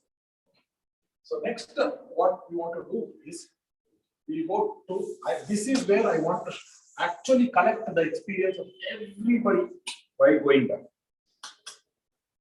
Which disease? We will be dealing with Meniere's disease. Okay?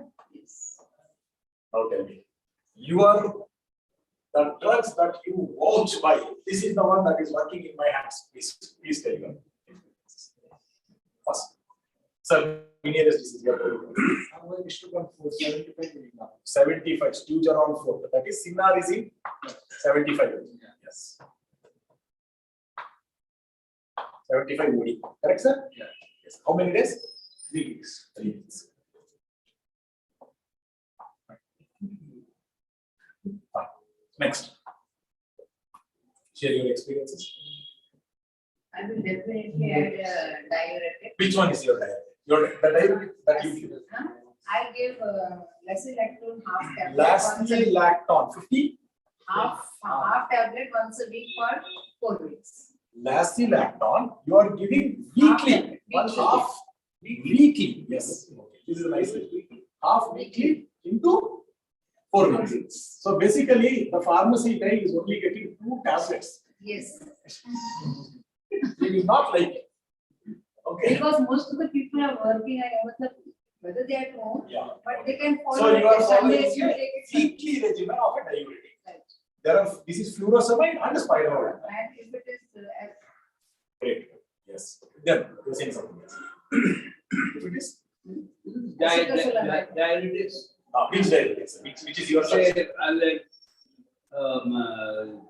spironolactone. Spironolactone. Only spironolactone. What is the dose we use? Spironolactone 50 milligram or hydrochlorothiazide 25 milligram.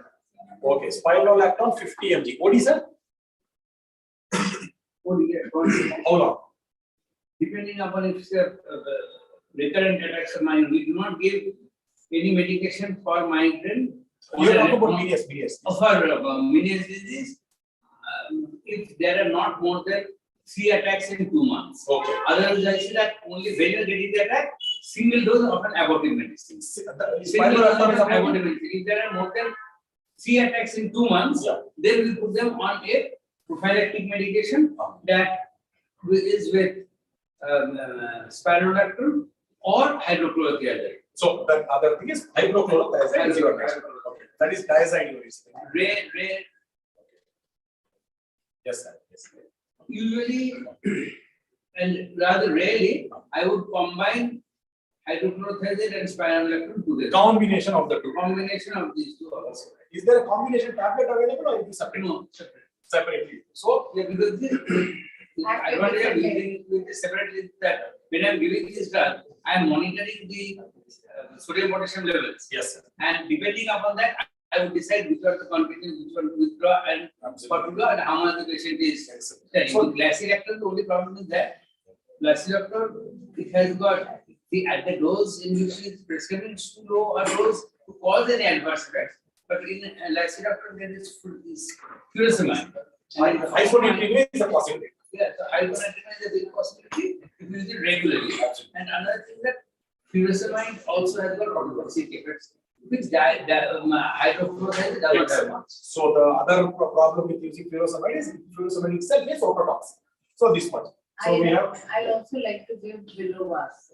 you give below. Below mass, I give it to my. Yes, ma'am. Excellent. Acetylcholine. Sir, acetazolamide. Sir, the place is not going to be sufficient, but it is okay. Acetazolamide also we advise use for high potassium, low sodium diet. acetazolamide. High potassium, Low sodium diet. low sir. Tender coconut? What is it? Coconut. I had asked them best is coconut water. If not possible, now at least in Gwalior it's available. Previously used to be available. Okay. Otherwise, convert one meal into fruit meal. Fruit meal. So coconut, tender coconut, and Banana is good. banana and fruit meal. And fruit meal. And low sodium. And low sodium, like no added salt. That's what you want. Okay. And no added salt. Fruit meal and no added salt. Okay. That is. Sometimes I prefer to add some anti-allergic also. जब मेरे को लगता है media से Yes, ma'am. What is that? What is that? I give either this.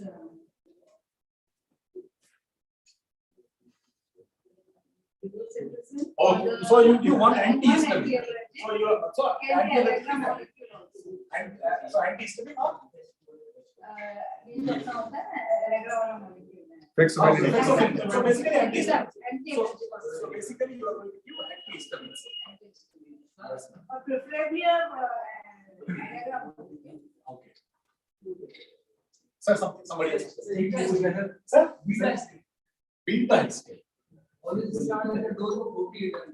You are starting with 48 mg and how long you give? Series at least for 1 month. Then after the evaluation of symptoms. For 1 month is what you give? 1 to 2 months. Okay, sir. You are giving it for 1 to 2 months. Okay, sir. How many of you give nasal steroids for a person who comes with acute yes.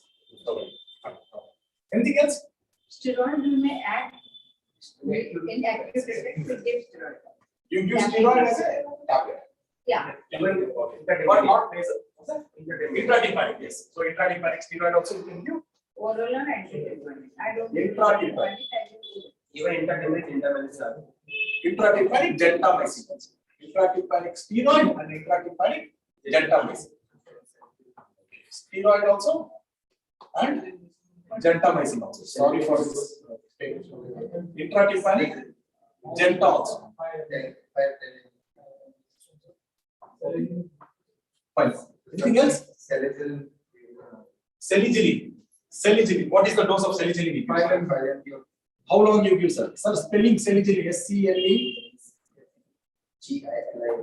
Salicylene. How much you are giving? 5 mg OD. For how long? 3 weeks. 3 weeks.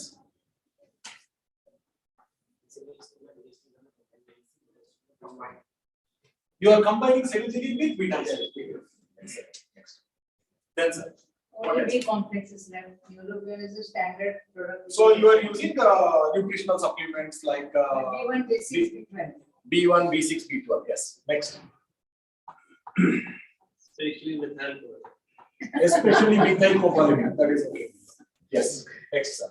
Methylcobalamin. Vitamin D3. और सब इसके बाद जो भी add करना है Now I will tell you something. Patient comes to you. You tell lot of drugs are there. कुछ तो काम करेगा. Give me one month for one drugs. You have 13 months. Correct? To determine which works for the patient. Every month I will try one month new. We don't know which clicks for you. Correct, no? नहीं sir ऐसा No. ऐसा नहीं Okay, it is not like that. So you cannot. So it is like drug likes you. Which drug is your choice? Who all vouch by spironolactone? You have used and you love it. How many days you have? If I have used and I love it, both hands. I have used no effect, one hand. I have used and I love it. How many? Now they can. Don't know. Okay, it is. patient is coming with symptoms So we and have 3 4 acute drugs. It is working. Both hands. Okay. So whoever has used spironolactone loves spironolactone. Can I tell that? Whoever has used spironolactone loves spironolactone. Excellent. Lacilactone. Whoever has used they love lacilactone. it's because safe and all that you can give safety bills. How many have been used to beta histamine and love beta histamine? No one. You They are- cannot rely on them. Sir, you use and you like it. Sir, You like it. You like it. You like it. You like it. Recently, I was there in IFOS. There are 2 drugs which really benefit these patients, depending on the underlying pathology, which were discussed. One is spironolactone, another is beta histamine. One is spironolactone, another is both of them. Now, the final thing is the need for personalized medicine. A person in whom it doesn't work, it never works. There is no point in going on trying. So in that particular phenotype of that particular person, if the spironolactone does not work in the beginning, it will not work. There is no point in trying. If the beta histamine does not work in the beginning, there is no point in going on increasing the dose or whatever it is or changing it. It does not. That particular patient's phenotype, if it is responding, it is going to respond. The things that were discussed is autoinflammation. So many things were talked with this thing, including patients who are insulin resistant diabetes, people who are having the lipid profile vary. So depending on those things, like some people respond to spironolactone, some people respond to beta histone. These are the two things. Recently, what I have learned is this comes from the patients. Okay, in addition to spironolactone, in addition to beta histone, there is one more drug which comes in combination below us: vinpocetine, piracetam, and ticobilam. The piracetam and vinpocetine is again a beautiful drug in another subgroup of patients of VAS. Piracetam. I never thought of piracetam as a drug for VAS disease till this patient came and told me this drug is ready. And after that, I had multiple experience of patients who are not responding to anything, responding to piracetam. It is not like elderly only. I have elderly patients who are responding to that. I have young patients also who are Is responding. it that till they take the drug, they are okay and they stop it, then they come back? The way I look at VAS disease is, I look at it. Episodic, so they will. No, I don't look at it as episode. I look at that as like hypertension, like diabetes with episodic exacerbations, but there is an underlying disease all the time. So my way of treating it, this thing is to keep them on long-term basis, whichever I choose. Okay, for that particular patient. So this is. Second thing is, we are offering very less of this. We should be offering much more of this because auto-inflammatory conditions, autoimmune, whatever, organ-specific autoinflammation is a huge contributor to a lot of VAS disease patients. And for them, intratympanic dexamethasone should be offered more often. We are not giving it as often as we are So how supposed to. early should we give? I think you should start off the treatment with First. the moment you get a diagnosis that this is VAS disease, start the therapy. If unless the patient gets no, start off with intratympanic and then maintain with drugs. What is the dose? What do you recommend? The dose that I use, the normal Dexamethasone. dexamethasone ampoule that comes as 4 milligram per ml, and I don't dilute it. So all of us know in intratympanic hardly 0.3 and then more than that 0.5, it doesn't stay. So that is it. So that much is it. I give daily for 5 days. That is how we start the treatment, and then we maintain the patient on any one of the other drugs. Okay. This You is maintain the patient on, or any of the other drugs. Okay, it can be beta histone, it can be spironolactone, it can be any of these things. but then on which particular patient should we use this? The patient is having one attack in 4 months, 6 months. Would you still use a drug like this? Sir, a person who comes with maybe possibly my practice is such that person who has one attack 4-5 months, once in 4-5 months may not be coming to me. That is one more possibility. Maybe missing out on those patients. So maybe in that patient it may not be a right option. But these patients are really God forsaken and they keep getting attacks. So not these are the patients. Do you assess the effect of integrated steroid with some tests like CC test? No, sir, I have not done. Maybe I can consider that. What? CC. Huh? So short increment sensitivity. CC. So that is there, but you see, when we are discussing this on a scientific forum, whenever we are using a drug, we must be able to say how is this drug acting and on what logic I am giving it. Yes. It's just I cannot use the drug just because I like it. So But what liking is does the not justify that scientific term, sir. basis on which I am prescribing a drug? That has to be overlooked. So Right. when it comes to these, all the 3 drugs that we are discussing, our main things, there is a scientific basis. When it comes to spironolactone, Yes. there is a scientific basis. When it comes to beta histone, there is a scientific basis. When it comes to dexamethasone, there is a scientific basis. When it comes to gentamicin, there is a scientific. Yes. Yes. Agreed, but not for any of the other drugs. No, other Use drugs also maybe diazepam can be used, Yeah. then acetazolamide can be used. There is scientific evidence for that. Yes. But for many of the other drugs, intermittent gentamicin can be used. There is scientific evidence for that. Beta histone and selegiline combination has been banned. That is That has that been is banned officially. You cannot use it, and it's beta histone plus selegiline, the authors who actually first proposed, they had withdrawal also, and also it has been specifically mentioned it cannot be. There is no question of using it. it's a monoamine oxidase.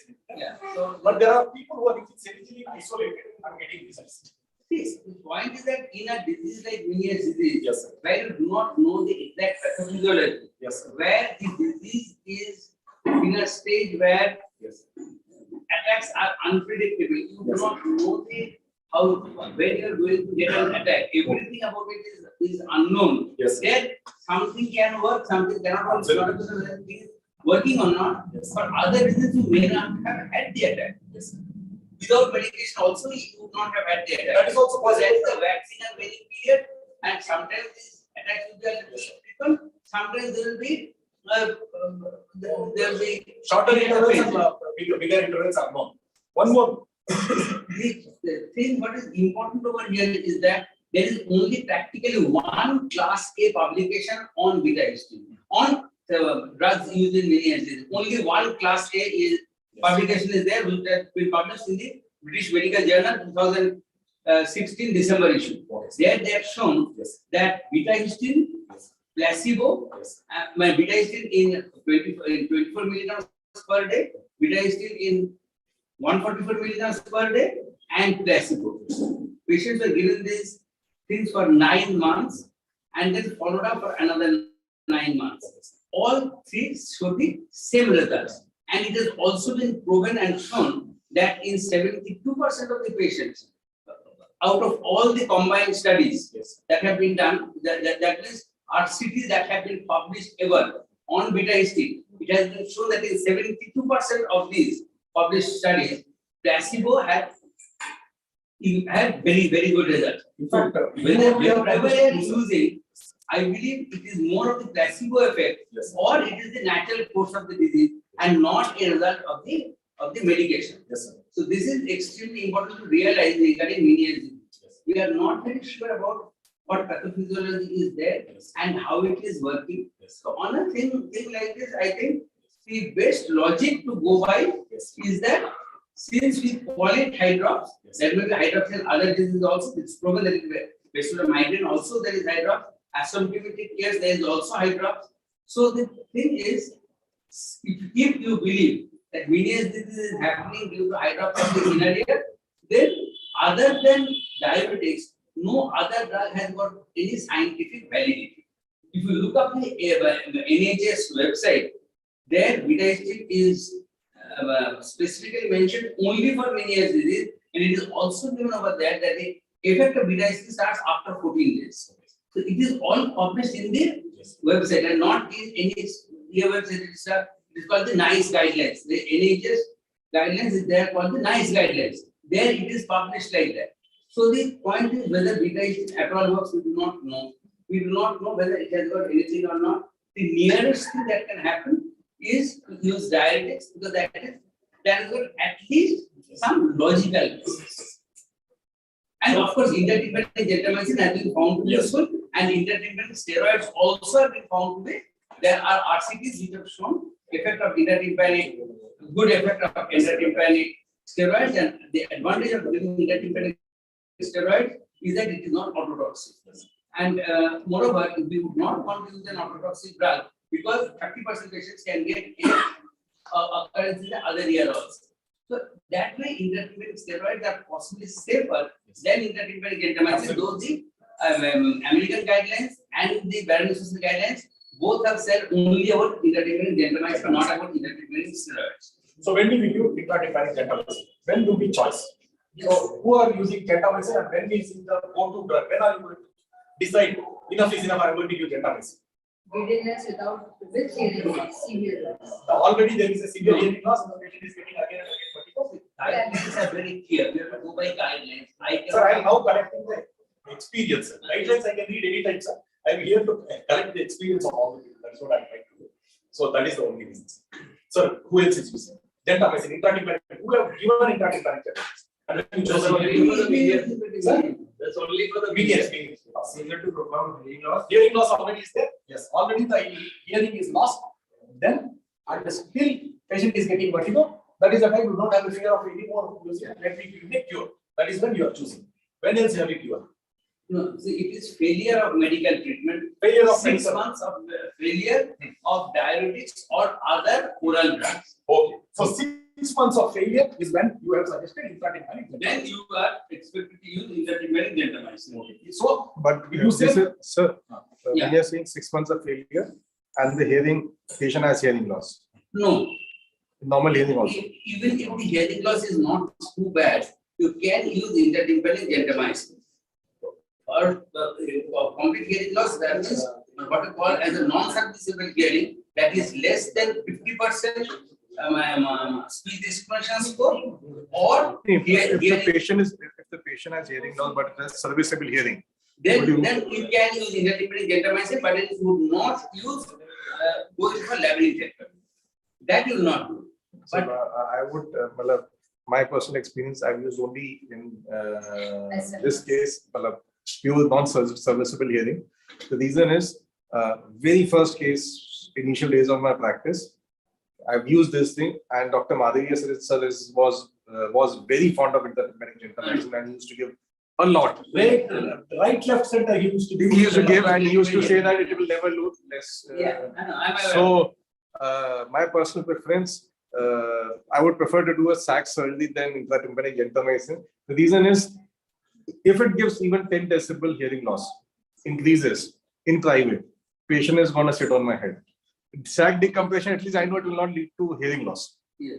So after that, till now, my intertympanic gentamicin, because number of patients I personally get who has non-serviceable hearing and menias are very less. Yeah. So my intertympanic gentamicin is like once in a year, once in a 2 years. Very less. By the time there is profound loss, the You- venous burns out. So then So the it's symptoms are not there. Yeah. So with in my personal experience, that subset of non-serviceable hearing loss with vertigo attacks in menias is not. very, very rare. Yeah. Mostly what I get is serviceable hearing. Yeah. So either I give it intratympanic steroids Yeah. and surgery or surgery. or surgery. So you skip the gentamicin. Never. Okay. Anybody has given gentamicin and any other compelling indication which is forced you to give gentamicin?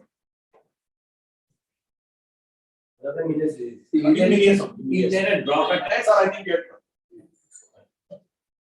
drop attacks. if there are drop attacks which cannot be controlled by diuretics, then Yes. I prescribe intertympanic gentamicin. Yes. Very easy. The immediate reason I have given intertympanic gentamicin is to control that. Patient is not ready for surgery, patient is not ready for it. At least take this. At least there was one patient who came and told, I told your hearing will be gone and all those things. Patient told, let my hearing go, but I don't want to meet with an accident tomorrow. Yeah. What if I fall in the bus? Would you consider trying intratympanic steroid in this? I have tried. Once it has failed in intratympanic. So what was your? I always tried with steroid. Sir, let us get, after giving intertympanic gentamicin, was there an improvement or was there a deterioration of hearing? What was the response? There are papers which tell it improve or This is never your improves. experience, It always that deteriorates. I'm asking. Hearing deteriorates. After, and what about the response to the treatment? Second agent to give response? We Or will need multiple? to, we will need to. At the interval of At the interval of 3 weeks. 3 weeks. Steroid. So gentamicin. Yes, Michael struck at home. Okay, sir. How- Yeah. He used high dose beta stim. Yes, sir. Michael Sud is a known votary of high dose of medicines. That we know. But I don't use high dose. I use a normal dose of 48 mg. And he said, like, at first, Yeah. he becomes the hearing. Use high dose. Yeah. It has 48 mg periods Yes. for 1 to 2 years. So have you had an experience where you have seen a recovery of hearing? Sir, I am giving at 48 mg. But have you noted a recovery of hearing? Because I tell my location, but I have 4 to 5 patients. Okay. Yeah. They are okay in the sense, have you documented a recovery of hearing? Sir, we have lot of. Excellent. So there are people who, so which means that we have people, real world evidence which is telling that you have recovery of hearing. No. Loss of them.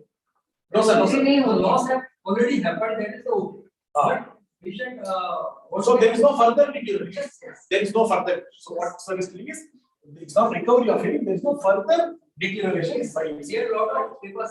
Sir, I want to know, we were remove paracetamol. So how much is it usually for how long are you? I really don't think about the dose. It is a combination of paracetamol and metformin with kilovars. It comes as a fixed dose. Okay, so you get that. For how Twice much? daily, twice daily. For 1 month? No, ma'am, these are all for years together.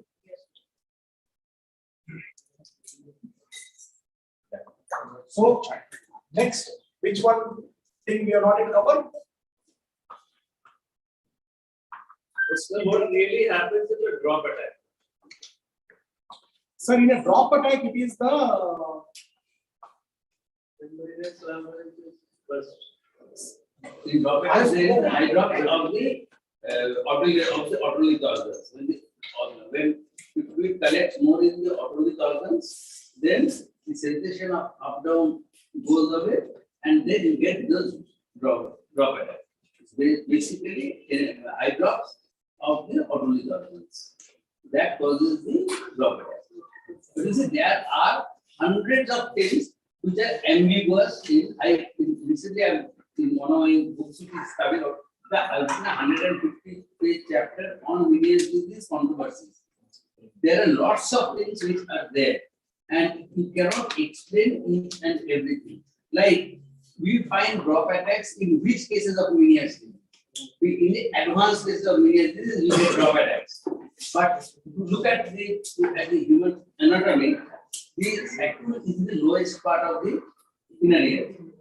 So if fluid collects over there, it should collect initially in the autolytic organs. Then why is it that we get first vertigo and many years later we get drop attacks? These are all unexplained things. So our knowledge about Meniere's disease is abysmally poor. You can talk a lot of these things, and the pharmaceutical companies will make a lot of business out of this thing. But bottom line is that we do not know anything much about Meniere's disease, and so the treatment is basically empirical. Only thing which is nearest to logic is diuretics, because if you assume that it is endolymphatic hydrox, then any hydrox can be treated by wherever you have collection of fluid. That is the dictionary meaning of hydrox. Collection of fluid in general, anywhere in the body, you use diuretics. So the only reason that you can use it. But endolymphatic hydrox is reported in normal years also in quite a large number of patients. It is endolymphatic hydrox is also found in a large number of vestibular migraine patients also. You see, our knowledge about Meniere's is not very good. We have to accept that. Till today, we do not. But we can do only Meniere's disease symposium for 1 week. Does the functional MRI? Huh? Yes,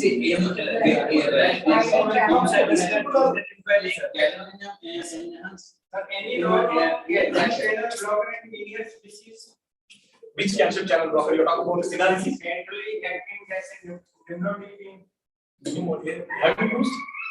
Have you used? Any round of? Personally, I have not found it, sir. Have you personally found? Oh, there is some written in the book. Okay. Nimodipine you're talking. If there is no response to diuretics. Okay. So then you can try a central calcium channel. The drug is nimodipine, sir. You're talking about.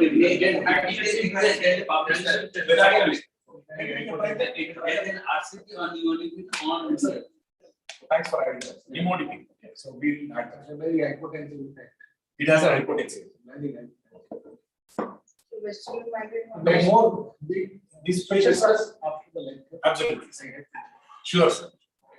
So vestibular migraine, we are go to drugs. Let us combine. Sir, your drug, vestibular migraine. Prophylactic or acute? Both. Flunarizine, prophylactic and therapy. Okay. Flunarizine. Next. Now after going to your place, I have changed the. Topiramate, sir. Yes. Topiramate. Yes, sir. Yes, sir. Also.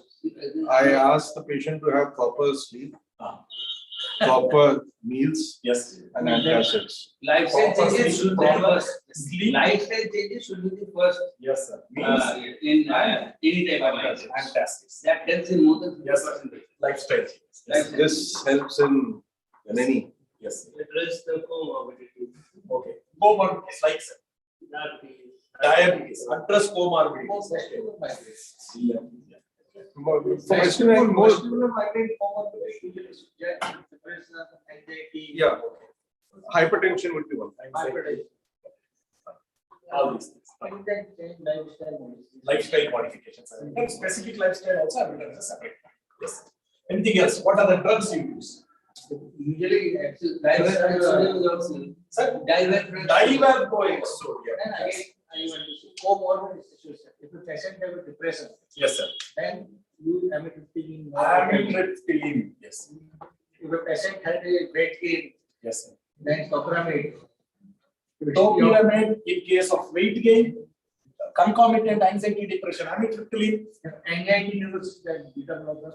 anxiety and neurosis, Similar, you use Propanol. beta blocker. Which are the beta blockers that you use? Propanol and propanol plus Metoprolol sometimes. metoprolol. Propanol and Prothadine. prothadine. Prothadine, that is docetaxel. Correct? So that is nearly the same as amitriptyline. It is also tricyclic antidepressant. Yeah, it's a tricyclic antidepressant. Yes. Next. Yeah, that is like that. Anything else you are using? Anything else for migraine? Refer to neurophysician. Neurophysician will refer back to you. Actually, domperidone. Domperidone. Yes, domperidone works wonderful for vestibular. It's a short-term prophylaxis. Yeah, naproxen plus domperidone. Yes. It's 70. And with the water active attached to the anything else you use for migraine? I do give some physiotherapies for neck massage. Neck physiotherapy, isometric neck exercises and neck massage. Neck physiotherapy, excellent. Yes. Another drug that you can also I use it sometimes. Botox. Botox. Yes. You can Yes, venlafaxine. Sir, venlafaxine. Yes, Yes, venlafaxine. Is somebody taking pictures of all this? No. If patient had a somatoform disorder, then this drug is No, last time we loved everything. It was so much correct. Sir, venlafaxine should be used in case of somatoform disorder associated with migraine. venlafaxine. Yes, venlafaxine. Somatoform disorder along with associated with migraine. Yes, venlafaxine.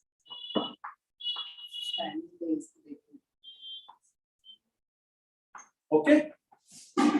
So many drugs we have. Excellent. What is this? This should be called a Gwalior protocol. It should be excellent. Fine. So now, micro drugs. Okay. Shall I? Yes.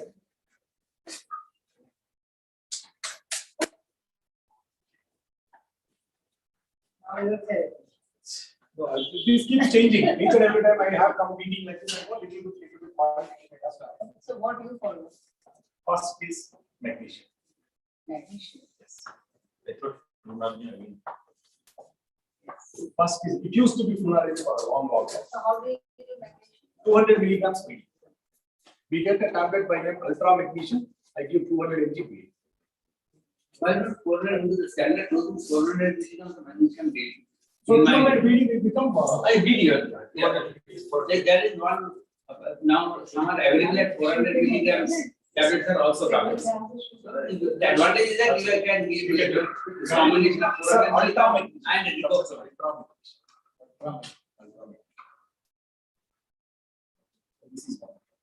What is that? Ultra magnesium. What is that? It's the brand name of it. Achha, there is another one where you said riboflavin and Yes, that is the next drug. and 400 milligram of I'm coming.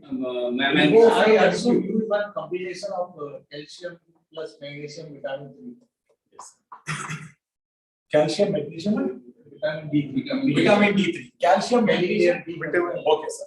So you are using MG3D. MGD3. MGD3. Especially in case of movements. MGD3. Yes. So previously it used to be drugs. Now it is, as also put it, sleep, meal in time, a philosophical approach to life. Don't think you are controlling everything. Those things. So basically rest. That is one thing. And some amount of nutritional supplementation. So magnesium. I give magnesium as a 100-day regimen. 100-day regimen is you take the person takes for 100 days, and then they stop. Only if they start getting back again they stay. So next So only this is single drug regime. single magnesium. Only magnesium. Magnesium is so beautiful. I have managed one patient through her pregnancy with only magnesium. So what is your source of Sir, what is your source of knowledge? Experiences.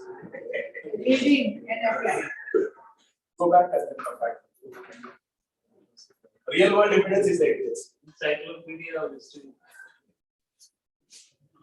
So magnesium, riboflavin MQ is riboflavin magnesium with coenzyme Q10. It's another beautiful drug we is giving excellent results. DD3 can be used. In ladies who are having attacks during the menstrual period, we can again give magnesium with B6. So magnesium and B6 you can give 5 days before the onset of menstrual period and 5 days into the onset. Total 10 days per month. You give lot of relief. That is Magnesium and what? B6. Magnesium with vitamin B6. Okay. So this is the main thing which you can give. Next, after this, if there is no contraindication, previously it used to be flunarizine, all these things. Now my first go-to drug after all these things is amitriptyline for vestibular. Okay.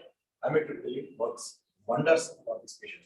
Vestibular migraine. 10 mg. How come the interactions we have? We have to study the interaction, then only you. If the patient is already getting. So there is always interaction checker. Now it is so easily available. Online interaction checker, you put all the very drugs. Sir? Yes, sir. And it's very cheap. It's a cheap. So medical drugs will not like You start with half. half time. Yes, sir. After a few days, then you make More compatible with amitriptyline plus chlordiazepoxide. chlordiazepoxide. Okay. So Very sir, effective. and wonderful. Plus chlordiazepoxide. It can cause some amount of drowsiness. Some daytime drowsiness happens. It causes drowsiness. More than Drowsiness. 65 then you can treat the drowsiness, otherwise no.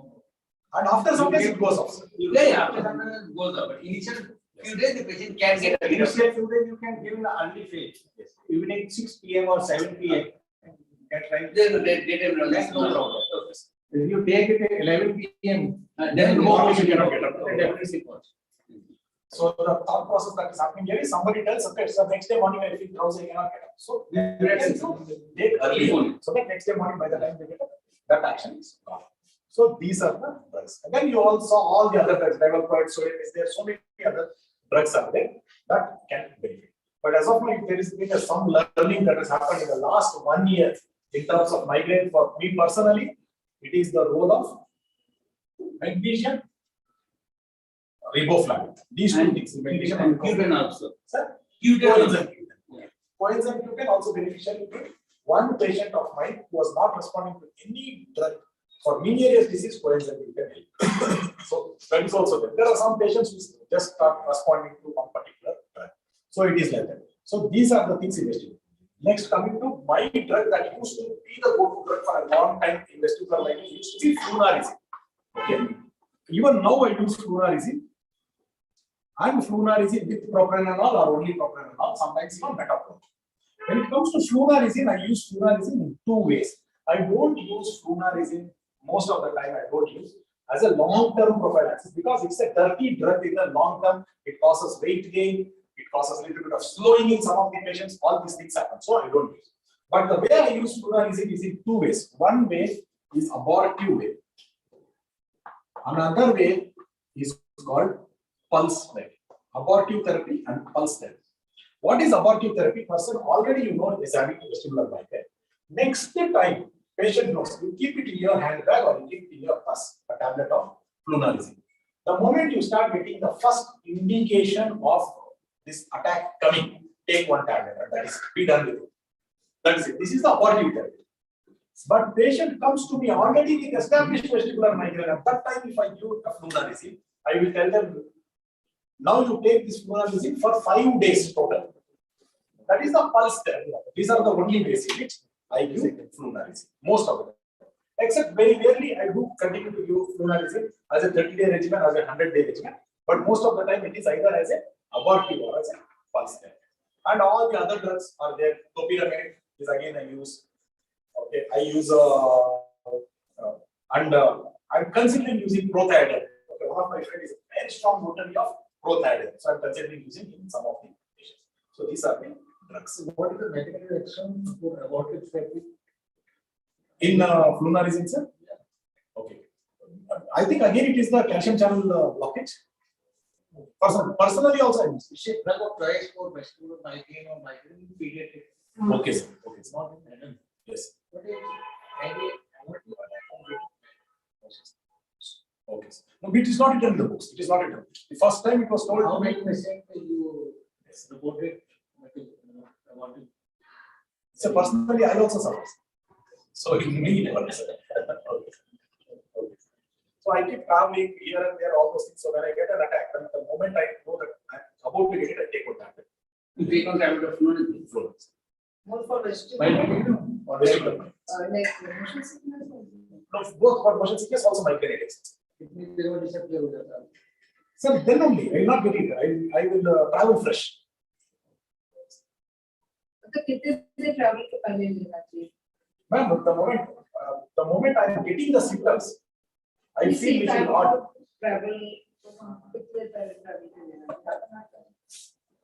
I'm not taking it for motion sickness. I'm taking it for vestibular migraine. So whenever during the travel or sometimes I get something, I start taking.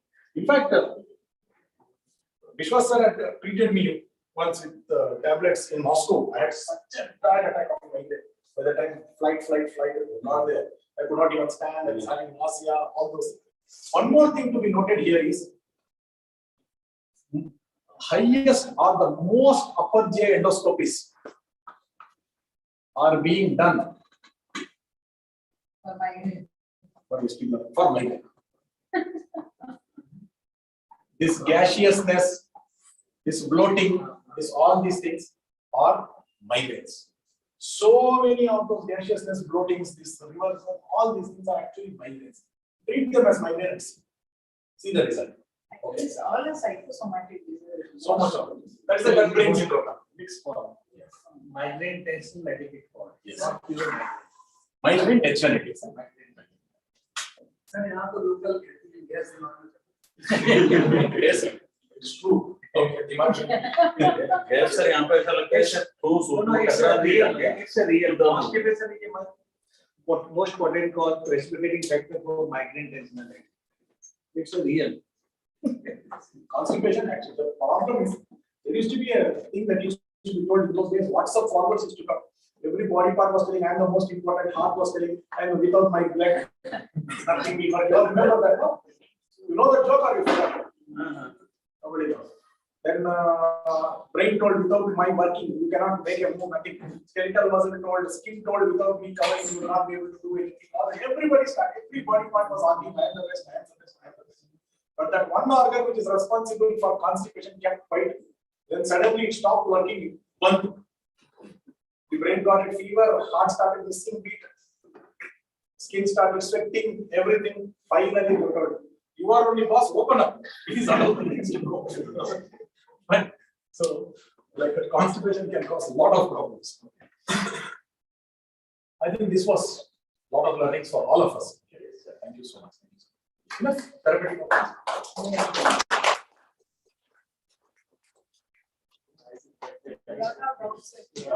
Usually, this session is the time where who wants to feel sleepy. Can you? You will pull it. Which patient we should choose anti-vertigo, similar. You can talk about management of You will. I'll drastically if you want to talk about drastically. Like in my whatever you have choice. Difficult depression, use the average. Okay, sir. Anxiety, use the become.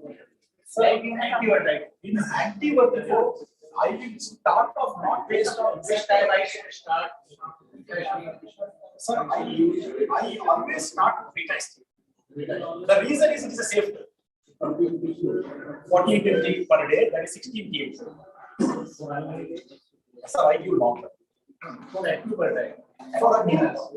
For acute vertigo, I don't even consider pretesting. For acute vertigo attacks, I go for dexamethasone or steroid. Steroid single dose. And most of the time, maintenance if it is required 3 days of scenario. Only 3 days of scenario.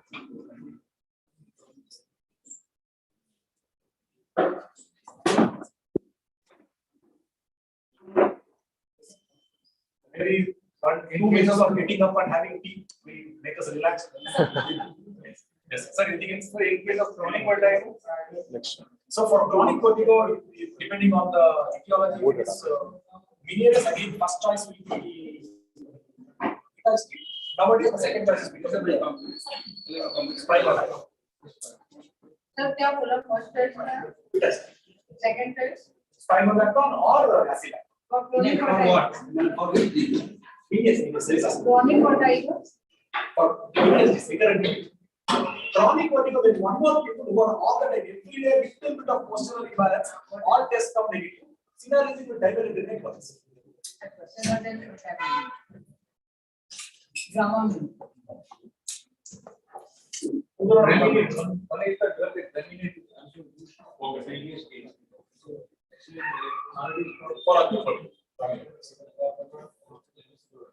So can you tell me something about the comorbidity of autoimmune disorder with the previous? We often put. Autoimmune disorder millions also is possible. Organ specific autoimmune is also possible. There you don't get any other autoimmune. Both are possible. I would say Finally, it is an autoimmune. because there are videos. The best video on this comes from House Ear Institute. On YouTube, there is House Ear Institute thing. In that, there is auto-inflammatory and autoimmune inner ear disease for video. I tried to put that and share it. How common was the incidence of virus? Sir, after COVID, we have seen that a lot of vertigo patients, but not exactly every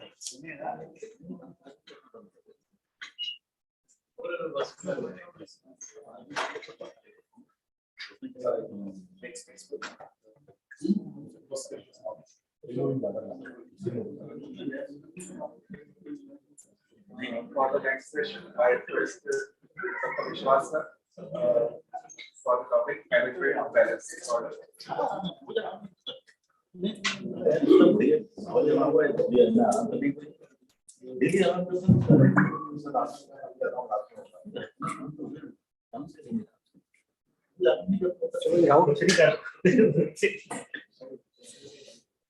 Rahul.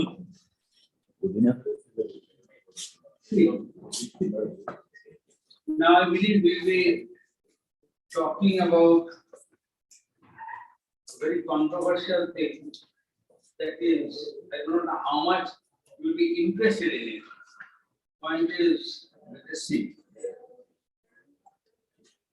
These are not the usual academic non-academic topics.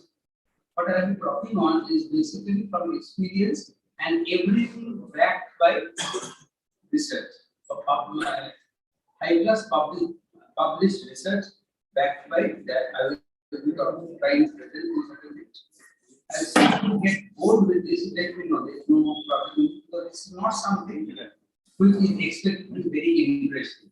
So it is basically about drugs or some a bit of theory will also be over there. But in India, I believe when we are having something on vertigo, this thing is very important because we have to be rational and we can go home with this understanding that we have to be rational in our management of patients.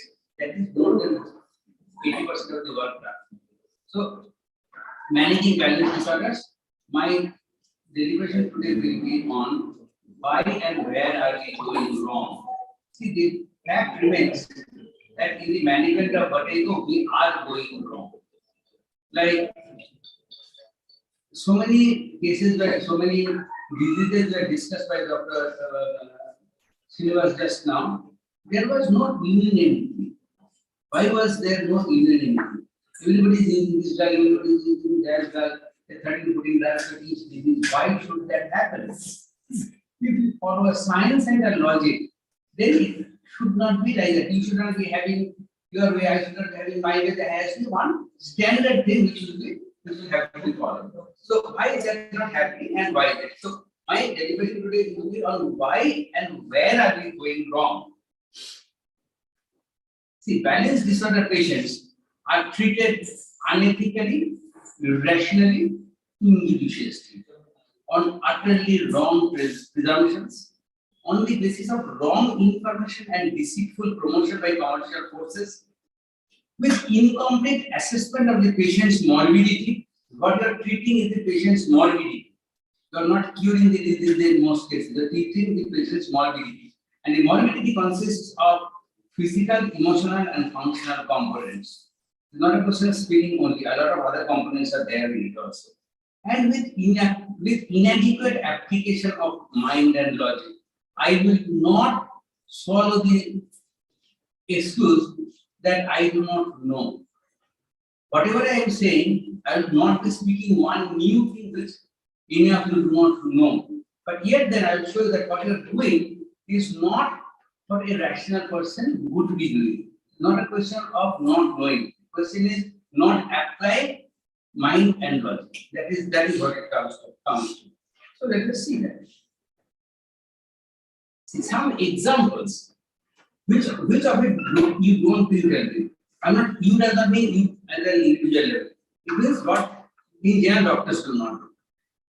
Some examples of unethical, irrational, and injudicious management and a poor application of mind. One is that you prescribe antibiotic drugs, vestibular suppressants in patients of dizziness and unsteadiness who actually need perfect sensitivity of the vestibular labyrinth and maximal input from the vestibular sensors. So if the antibiotic drug is effective or it is meant to serve the purpose for which you are prescribing it, why are you prescribing it? You are prescribing the antibiotic drug to sedate the vestibular labyrinth.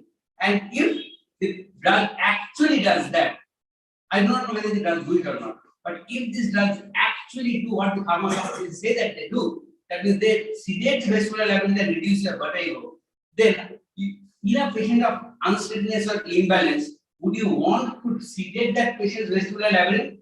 The patient needs input from the different sensors, and even a patient of unsteadiness or imbalance, you're prescribing a vestibular sedative, you are actually diminishing the input that would have come from the vestibular labyrinth. So whatever you are doing is counterproductive.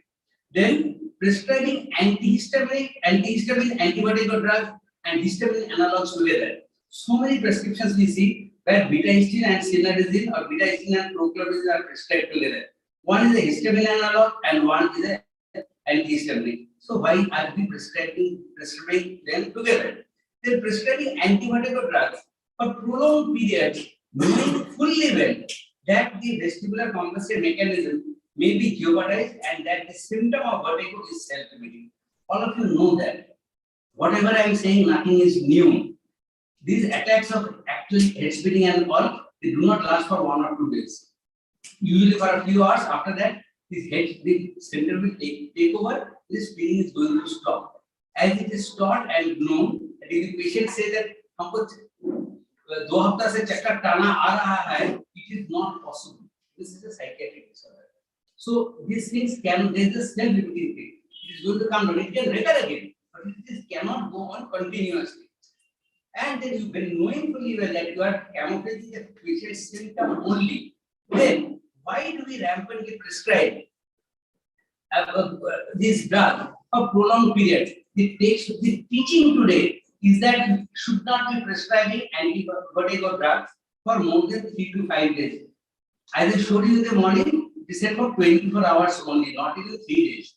So why is it that we see that so many doctors are prescribing this drug for prolonged period? Even today we were discussing that this drug is being given for 16 days, for 15 days, for 2 weeks, for 3 weeks. Why? On the basis of what? You cannot do anything where you cannot support it by logic and by RCTs. There has to be published RCTs which are showing that. See, I have been editing journals for a long time, still the editor of a journal. I am in the panel of many international journals, and also I have been the editor of the All India ENT journal for 6 years. See, most of the articles that get published are like this, that this patient was having this disorder, I gave this drug to 300 patients, 290 became normal. So this works. That is not what a paper should be. A paper should be able to explain why did it work what was the logic? How did it change the physiology? And what made the drug act?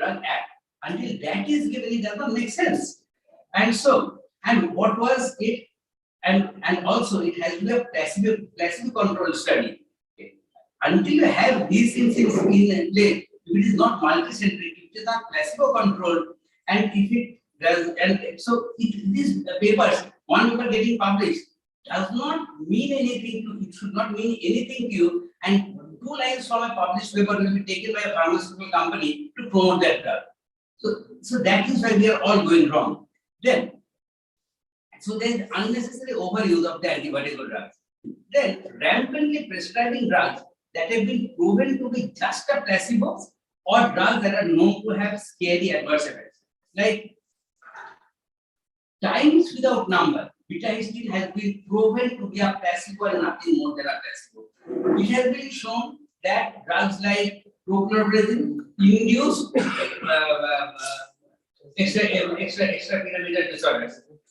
A drug like spinrazine and clonazine is the highest contributor to drug-induced Parkinson's. These are all published studies, these are all known. So if you are giving it for 5 days, 10 days, 15 days in a pulse regime, that's fine. But putting the patient on fluorescein or similazine for 6-8 months together is actually illogical. Similazine and beta-histine, these are none of them are FDA approved drugs, and they are not FDA approved, not without reason. There is reason for it. If I have time, I'll show you why these are not FDA approved. Because I've got all the papers with me to show that how on the basis of what was there FDA cancel, FDA application cancel. Then prescribing antibiotic or drugs in diseases like BPPV, we see very commonly the diagnosis of BPPV and patient is prescribed an antibiotic or drug. So BPPV is best treated by non-pharmacological modalities of therapy, and drugs cannot send back in autotonia from the canals to the otolith organs. It has to be done mechanically. So by you only. So this is where these are examples of unethical, irrational, and injudicious management and poor application of mind. As I said, there is nothing that you do not know. I have not said one line also which is new to you. Then some examples of wrong presumptions or customs prevalent in neurological practice. One is we presume that vestibular labyrinths play a pivotal role in the maintenance and perception of balance. Hence, all diagnostic and therapeutic modalities are directed to the vestibular labyrinths only. I'll show you that this is wrong. So, it is not the vestibular labyrinths that play a pivotal role in the maintenance and perception of balance. There is a factory inside which is working, and the vestibular labyrinths are just one of the gates through which raw material enters. It's just a gatekeeper from which the raw material enters. The raw material is processed in the higher centers within the brain. So just out of the three gates of the factory, one is the vestibular labyrinth, one is the proprioceptors.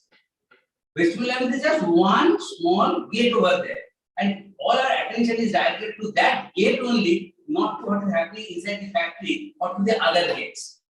So our attitude is wrong.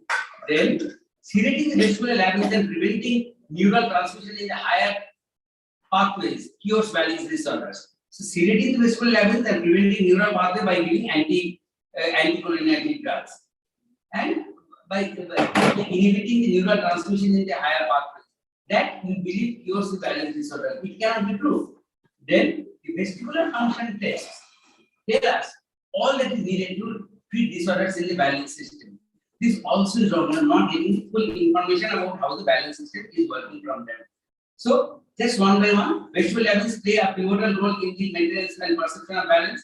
This is wrong. Vestibular labyrinths play a very minor role in the maintenance and perception of balance in daily life. In our daily life, we are more concerned about from the proprioceptive inputs, from the visual inputs.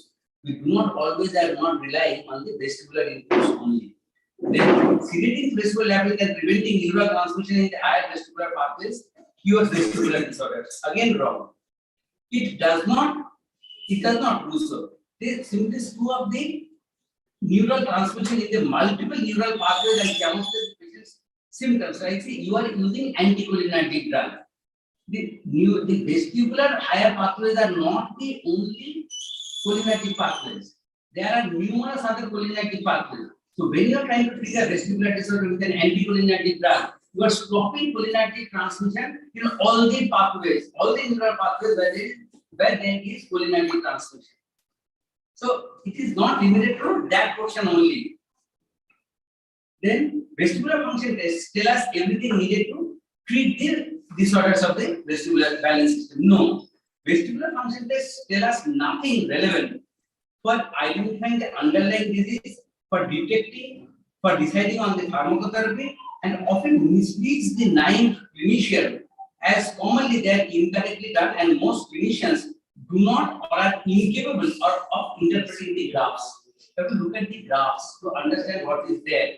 You look at the graphs, you find that most of the graphs will show abnormalities, but the report has come as normal. Somebody has written that is normal, and the doctor is not trained enough to see whether the smooth tracking has been done properly or not, whether the second tests have been properly done or not, and so these things happen.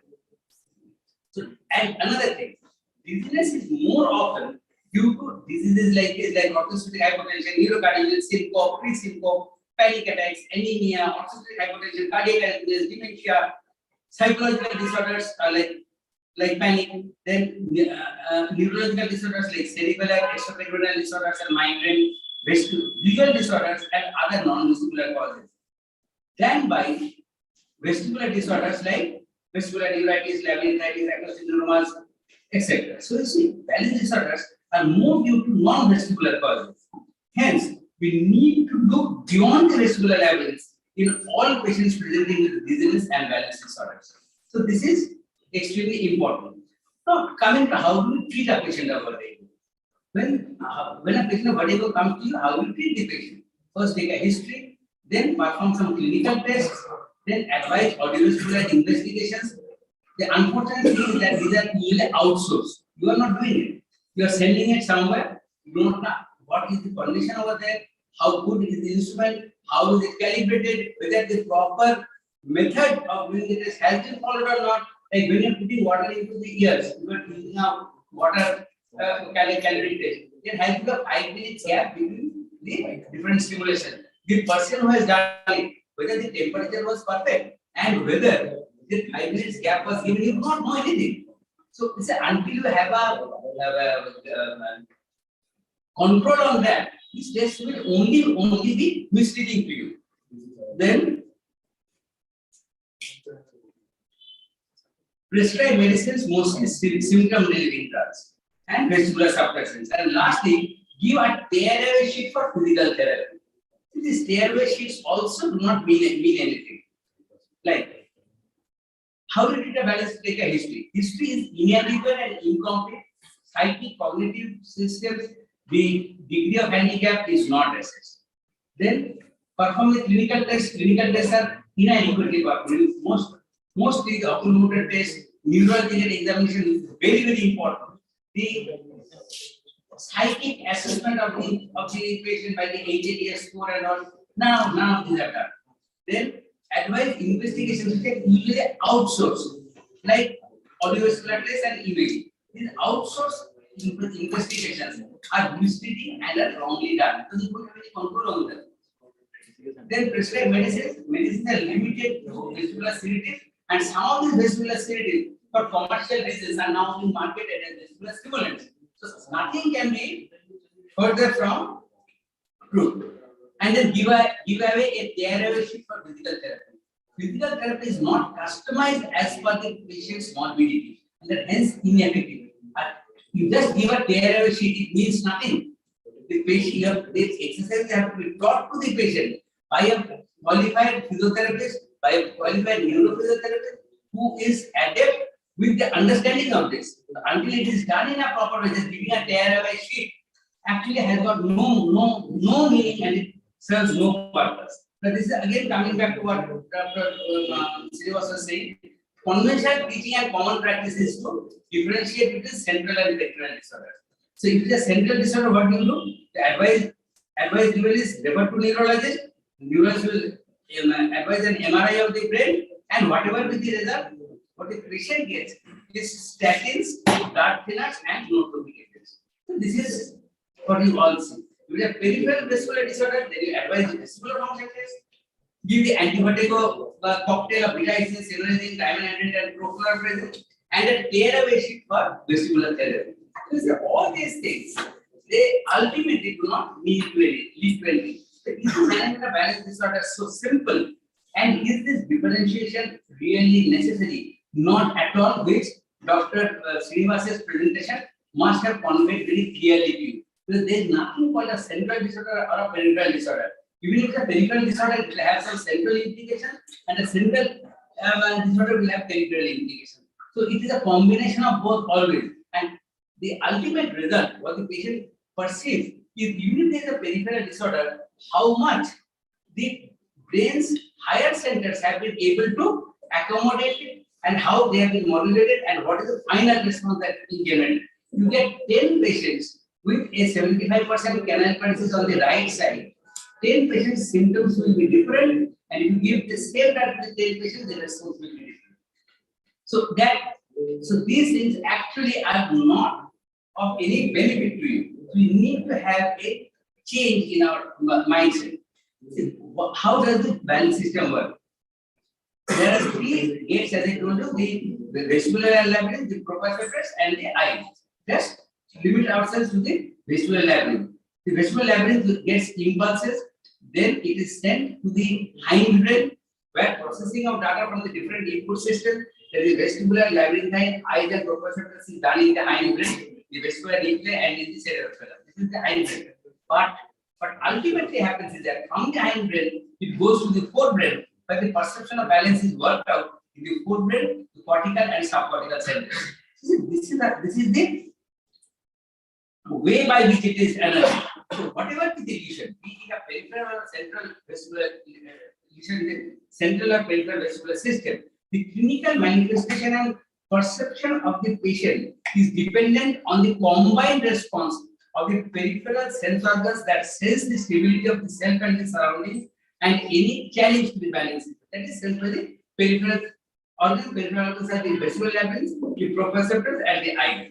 And two is by the way the central nervous system processes it in the hindbrain and analyzes it in the forebrain. That is called central processing.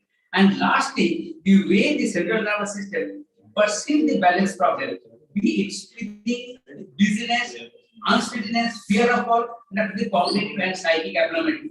For the same vertigo, perception of different people will be different. There will be some people who will be getting vertigo for 2 seconds, 3 seconds only on lying down, and throughout their life, they will not want to lie down in a bed. They will be spending their entire life sitting on a sofa, just for the 2 seconds of vertigo. And they will be getting some people who go to an amusement park, enjoy that ride in the Tivoli and all these different types of amusement parks, get the vertigo, enjoy the vertigo, again come down, again pay money, and again enjoy.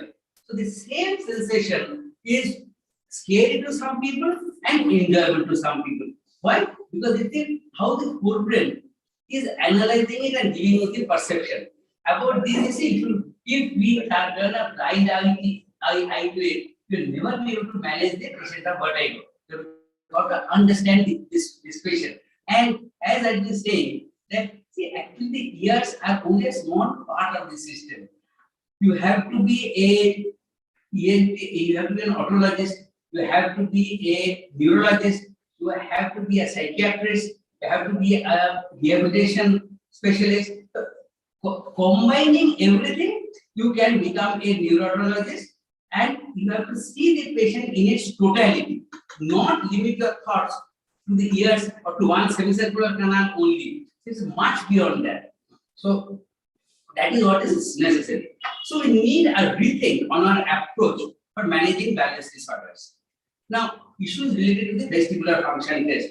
I think, can you skip this portion? I'll skip this portion and pass on to this. There are many flaws in the way we test the vestibular function. Yes, I'll just pass this portion. Okay, then we'll come to that. Just one slide. Let me just show you over here. You have done, supposing 1 in 100. Chances are 1 in 100. You have done a VAT test properly. Chances, as I said, is 1 in 100. 99 is wrong. You have done it properly, and the test has shown you that there is a 57% canal paralysis on the left side. What does it mean to you? Does it at all mean anything to you? You do it in some normal patients, they will also be having 57% canal paralysis. That is one. Number two is that even if there is a 57% canal paralysis, what does it mean to you? It can be a vestibular neuritis on the left side. It can be a cochleovestibular failure on the left side, labyrinthitis. It can be due to an acoustic neuroma on the left side. It can be due to a meniscus on the left side, or it can be a meniscus on the right side in the hyperactive stage. That is also possible. And it can be something like a multiple sclerosis. It can be in most cases, which is, this is the truest one, that it can be a procedural defect, that is inadequate calcium stimulation on the left side. Or the temperature had come down because when the fellow had measured the temperature after that he got a phone call, he went outside and talked on the phone for 15 minutes and then came and put this in the same water. So see, these are things. So what does that 57% canal at all mean to you if you do not have any control on the way the test is being done? So this is just one small example. These are the different diagnostic guidelines of the Barony Society. For all the different diseases, these are the diagnostic guidelines which are there. In none of them will you find that there is any mention of the vestibular function test. These are all clinical. These are the guidelines for the different diseases as given by the Barony Society. So this is there. So you will find that none of these diagnostic guidelines for different vestibular disorders, as per the consensus statements of the Barony Society and other professional bodies, factor in the findings of the vestibular function test. Diagnostic guidelines are only on the basis of clinical presentation, history, and clinical tests. Hence, clinical practice of vertigo is 100% feasible even without the sophisticated vestibular function test. You can do it if you have spent time, effort, and energy on taking the proper history, doing the clinical test properly. Of course, you need, if you are calling it a vertigo clinic, you need the VNG machine. You need to have these things. But just because you don't have it, does not mean that you cannot see a vertigo patient.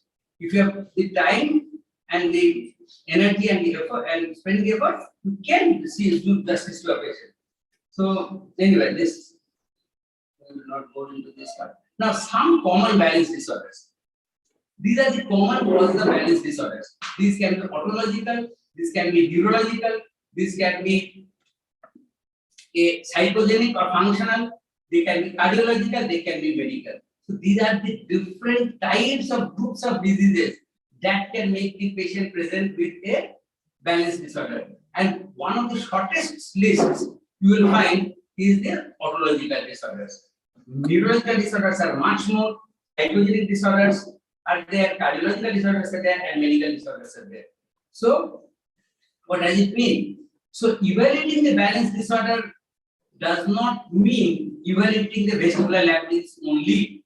In addition to a complete medical history, a general medical examination, examining the pulse and BP, a thorough neurological examination, a psychic plus cognitive evaluation is a must in all patients presenting with balance disorder system. The idea of this presentation is to widen your horizons and make you realize that from here to the cerebral cortex, anything can go wrong and make the patient present with a balance disorder. Do not limit yourself to just the semicircular canals or just the otolith organs. And moreover, we do not have proper tests for the otolith organs. The VEM tests are not a very reliable test of the vestibular of the otolith organs. Because the otolith organs are stimulated not only by the otolith system, these tests are stimulated also by inputs from this semicircular canals and other forces also working on it.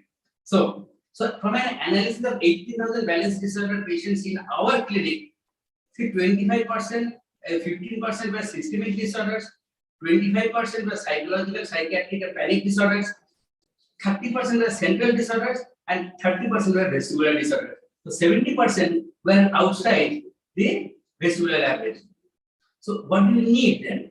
To evaluate the vestibular function test, what do you need? Do you need only the sophisticated, high costing instruments? No, this is all that you need. You need an otoscope, you need an ophthalmoscope, you need a tuning fork, you need a glucometer, you need a BP instrument, you need a neurological hammer, you need a Frenzel glasses, or better still, if you can have a video Frenzel, you can have a stethoscope, you need a pulse oximeter.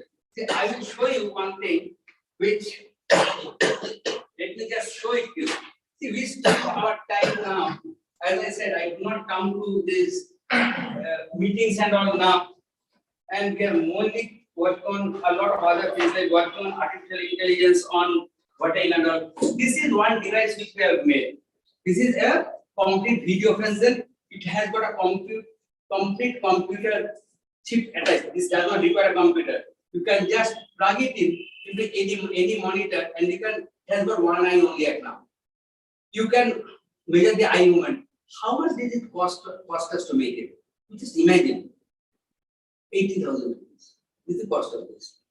The processor costs 6,000 rupees. The camera, it's a better camera than the ones commonly used. It is because they are making it in an institute, we are research institute over there. So they use cameras up to 1,000 hertz also for eye movement tracking. So this camera has got a 90 hertz camera. Usually the camera used is a 60 hertz camera. This is the better than that camera. How much does it cost? So when it comes to the market, see, we are only making it. We'll never go into business. That is the last thing that we will do. Because I keep my academics, professional, and business three separate compartments. Business we do not do at all. Because I have been instrumental in making other instruments also, which I have sold by other companies. I have got no stake over there, nothing. So the point is that this also will, they are trying to find out some company which will be making it. So when these people will sell it, they probably will sell it at 75,000 rupees or so. That beyond my control. But the point is that, because see, marketing and all has got costs. But the point is that the cost of this instrument is less than 80,000. And this is cost us 80,000 rupees. Why? Because they made this in 3D. 3D costing is 2,500 rupees just for making this thing. To make it in a mold, then this will come down much lesser. And then the camera also we purchased. The camera also we bought one piece only. If you buy multiple pieces, it will be still cost lesser cost. So you see, these things are not only what it appears, there is much beyond that. The issue is related to the therapy of vertigo. So I had a lecture on therapy of vertigo also. We will cover over here. Okay. But remind me as soon as you start feeling bored, because whatever I am saying is against convention. So you may definitely feel bored just down the line. So issues related to the therapy of vertigo. What are the modalities? Either drugs or physiotherapy or surgery. This is now. If you use drug, what is the objective of your management of vertigo? What is provide symptomatic relief, taking care of the inherent ill effects of the anti-vertigo drugs. Then diagnose the cause of the vertigo and treat the cause of the vertigo, rather than merely suppress and camouflage the symptom of vertigo. Then treat the comorbidities, especially the psychological and cognitive impact of the balance disorder. Then restore the deranged balance function by physical therapy and provide psychological and mental support by reassurance, by counseling, as most such patients are in severe mental distress. And lastly, reduce the handicap on all the three fronts, that is physical, emotional, and functional. This should be your attitude, your objective when you are trying to treat a vertigo. The comorbidities in vestibular disorder is very important. Balance disorder patients are not just vertigo or imbalance. They have a lot of other issues also. They have poor concentration, they have forgetfulness, then they have irrational behavior, they have poor memory, they are poor in arithmetic and reading. So they have a lot of other issues. This is all included. They have psychological and emotional disorders also. So when you are treating this patient, you have to treat them holistically. So a holistic management factoring in cognitive, psychological, and emotional deficits is needed. More than 95% of patients of imbalance or vertigo from our database, 18,000 patients in our clinic, this is the breakup. You will find from that nearly all are diagnosable just by a detailed history and clinical test. Some investigations are required only in a few of them, but specific therapies exist for all of them, and none of them will require a long continuous non-specific therapy with the antibiotic drug. But each and everything you can treat them very well. So treating specific therapies causes by specific therapy. Vestibular seizures are treated by anti-arrhythmic drugs. Vestibular paralysis are by carbamazepine, labyrinthitis, by these things, Menian disease by diuretics, and whatever other drugs you can use. Vestibular neuritis by steroids, psychogenic vertigo by SSRIs and benzodiazepines, vertigo migraine by migraine prophylactics, and by Rivotril. These are the common ones. Now, the role of the anti-vertigo drugs, vestibular suppressants and acute vertigo. They have a positive effect and they also have a negative effect. What is the positive effect? Symptomatic relief from vertigo and vomiting, and it relieves the concomitant mental distress directly or indirectly. That it does, of course, and it is necessary. There is no doubt on it. This is necessary. But negative effects are too many. It will cause CNS depression. It will cause a reduced vestibular compensation. It will inhibit the autonomic nervous system. It does not cure the disease and only partly camouflages the symptom of vertigo. It induces serious adverse effects. Most of these drugs have serious adverse effects. The problems with the antibiotic drugs is all such drugs act on neurotransmitters in the CNS and none are specific for the vestibular system. Hence, all have major systemic side effects. Because you will give an anticholinergic drug or you are giving any other anti-serotonergic drug, there are many serotonergic pathways. There are many cholinergic pathways. So all of them will get addressed. There are many dopaminergic pathways. If you are giving a drug to an anti-dopaminergic drug, all the dopaminergic transmission will get reduced. So, most act on the autonomic nervous system that controls the vital functions of the body. And these drugs that you use in practice, the same neurotransmitters that are blocking this drug, these are the most important neurotransmitters in the autonomic nervous system. So whenever you are using any of these antibiotic drugs, you are seriously jeopardizing the autonomic nervous system. The sympathetic and parasympathetic, like in the parasympathetic pathway, presynaptic and postsynaptic, both pathways are cholinergic pathways. In the sympathetic nervous system, the presynaptic is cholinergic, postsynaptic is not cholinergic. But you see, when you are giving a drug like this, you are causing a lot of other nonsense. Most have a very serious side effects, not only on long term, but also on short term. Hence, they grossly reduced and avoided. The neurotransmitters in the vestibular system are these, and the drugs are a combination of anticholinergic, antidopaminergic, antiserotonergics, and drugs modulating GABA, calcium channel blockers, etc. Blocking cholinergic transmission jeopardizes the autonomic nervous system that controls most of the biological systems for daily living: heart rate, respiration, peristalsis, secretion of sweat gland, lacrimal gland, etc. So all of them will get jeopardized. Problems of the antibiotic drugs, basic biological systems for daily living, they get jeopardized. Like the cholinergic transmission will get jeopardized by anticholinergic drugs, which will cause sedation, dryness of the salivary, lacrimal and sweat glands. It will cause tachycardia, bronchodilation, decrease in peristaltic movement, causing constipation and sexual impotence.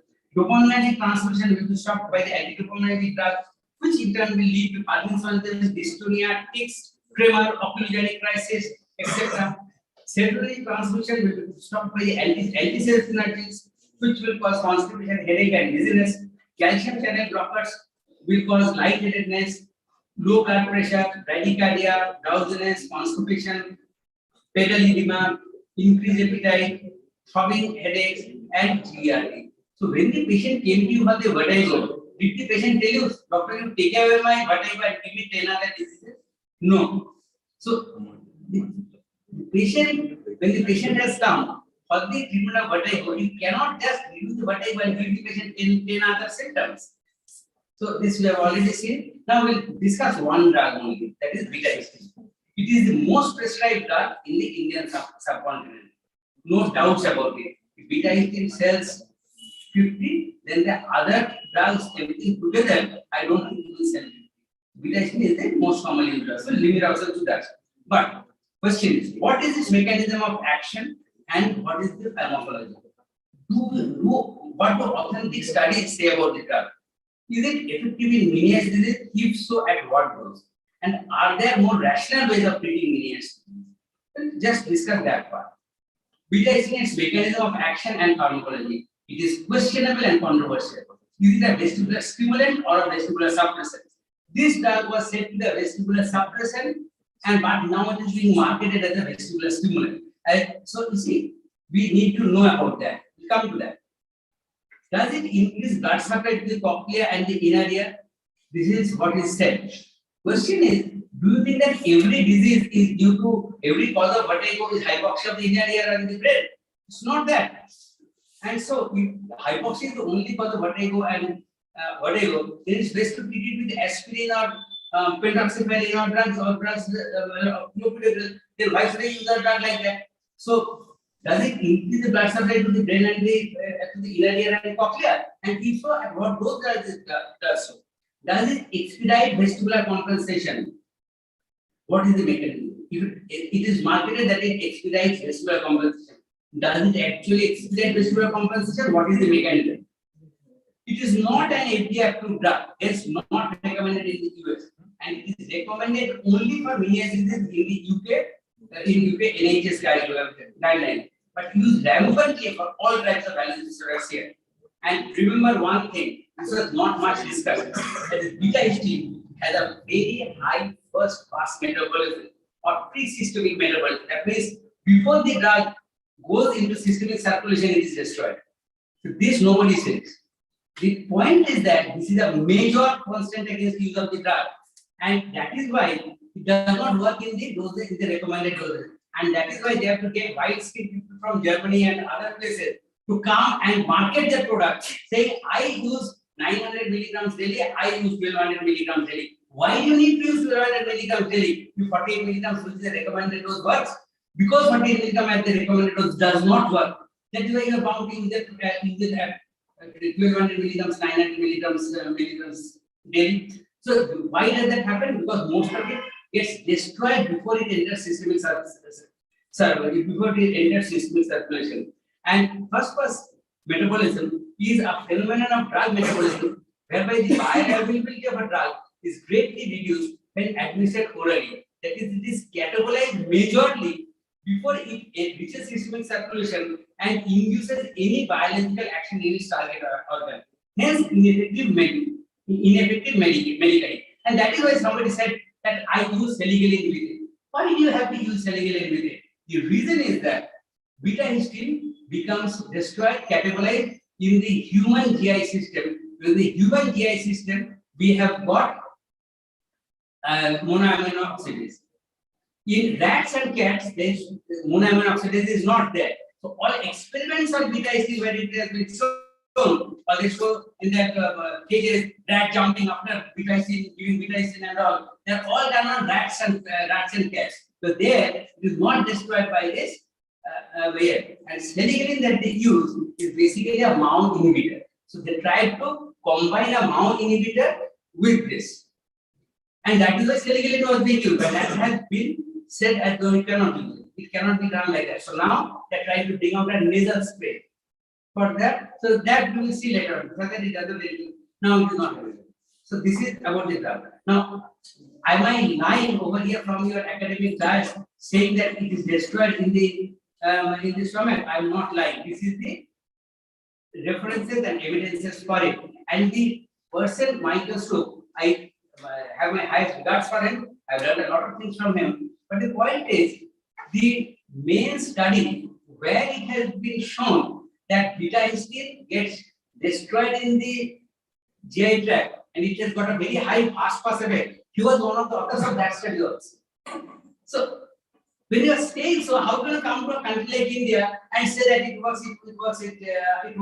This is a lot of unscrupulous things that goes on. And what Dr. Srinivas was saying, Meniere's disease combined pharmacotherapy with beta-histine and MAO inhibitor salicylic in observational study this article which have been published in Frontiers had ultimately to be retracted by them. By Microsoft, it was retracted by it. So you see, it's not what it appears from the surface. The confusion about whether it's a stimulant or a suppressant. Science has shown that it is a vestibular suppressant. Timmerman had shown it beta-histamine causes inhibition of activity in the vestibular ganglia. Bota in 2001 had shown that it reduces the resting discharge rate from the ampulla of the semicircular canals. Lecture in 2001 had shown that it reduces the vestibular impulse. So all these things mean that it is a suppressant. Now, when you market it, this fellow market it as a stimulant. So you see over here, this is from one company's advertisement thing. In Vertigo, beta is a vestibular stimulant is superior to suppressants. Why? Because they have said over here that a stimulant can be used up to 6 months, and a suppressant is has to be recommended as to be restricted to 3 days only. So since you cannot market it for as a suppressant, you are not following the same drug as a stimulant. And whom do you think they are fooling? We are all doctors. They come and we don't question. These fellows should be shot out from their clinic as soon as they enter. But they are coming and lying to you, making a fool of you. Then, so scientifically, a scientifically established vestibular suppressant is now being marketed as a vestibular stimulant because vestibular suppressants are now projected as untouchable. So what nonsense is this? A complete U-turn on the mechanism of the action of beta-histamine from the marketers. You cannot change science. Now, this is the only class A RCT, multicentric RCT, it is a double-blind, multicentric, double-blind, randomized, placebo-controlled, dose-defining study. There, what they had done is that, as I said, they divided patients in 9 centers. It was done in 9 centers. They divided patients into 3 groups. One group got 48 milligrams daily, one group got 144 milligrams daily, and another group got a placebo. They continued it for 9 months, followed them up for another 9 months. At the end, it was shown that all the 3 groups had the same response. That means it is nothing more than a placebo. And these are all published studies which are there. Now, look at the NHS website. In the NHS website, as per NHS guidelines of NHS UK, indication of beta-histamine is only for menias disease and is for adults. Below 18 years are not supposed to prescribe beta-histamine. NHS guidelines. Then, as per NICE guidelines, if beta-histamine reacts with a lot of drugs, and so it cannot be prescribed with any of these drugs. This is the drug list that is given in the NHS website. Then, it may take a couple of weeks for it to act. So, according to the NHS UK, the expected time after which beta-histamine is expected to show any noticeable improvements is 2 weeks. See, these are all observed. Patient will come and tell you, I had vertigo and took 1 tablet of beta-histamine 8 milligram and it became okay. See, these are self-limiting diseases. They would otherwise have become okay also. So, types of physical therapy, so that was about this drug. Types of physical therapy. The physical therapy that we have, the Kaufman exercises, the yogic asanas, the Tai Chi exercises. Now it has been found that yogic asanas and Tai Chi exercises are much better than the Kaufman exercises. Kaufman exercises were introduced in 1945. That time we knew nothing about the vestibular physiology and the diseases. So, and that exercises were used for these people who have been injured in the war. So it was for them in World War II. But now we have got other mechanisms also. Organ-specific vestibular physiotherapy is possible today. We can specifically stimulate the compromised vestibular sense organ after vestibulometry has identified the epithelium. Today, as I said, that vestibulometry done properly is a very good test. It can identify that your sacule is so much defective, your anterior sensible canal is so much defective, you can get, and you can stimulate the canals like that. So this is just to show you, I will just show this thing to you. Therapy for lateral canal.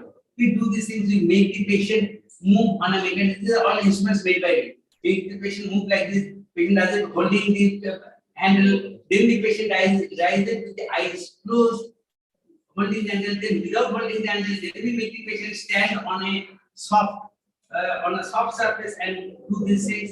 So you see this is this. Then therapy for anterior and posterior canals. It's done like that. anterior and posterior canals. The anterior posterior canals are made a rocking chair and tilted it by 45 degrees. Such the patient's anterior and posterior canals in one plane can be stimulated. Then we have therapy for the left anterior and right posterior canal. This is the therapy if you find that this vacuole is defective, then we have got systems by which we can stimulate the vacuole. This is a hydraulic system in which I make the patient sit on a hydraulic chair and the chair goes up, down, like that.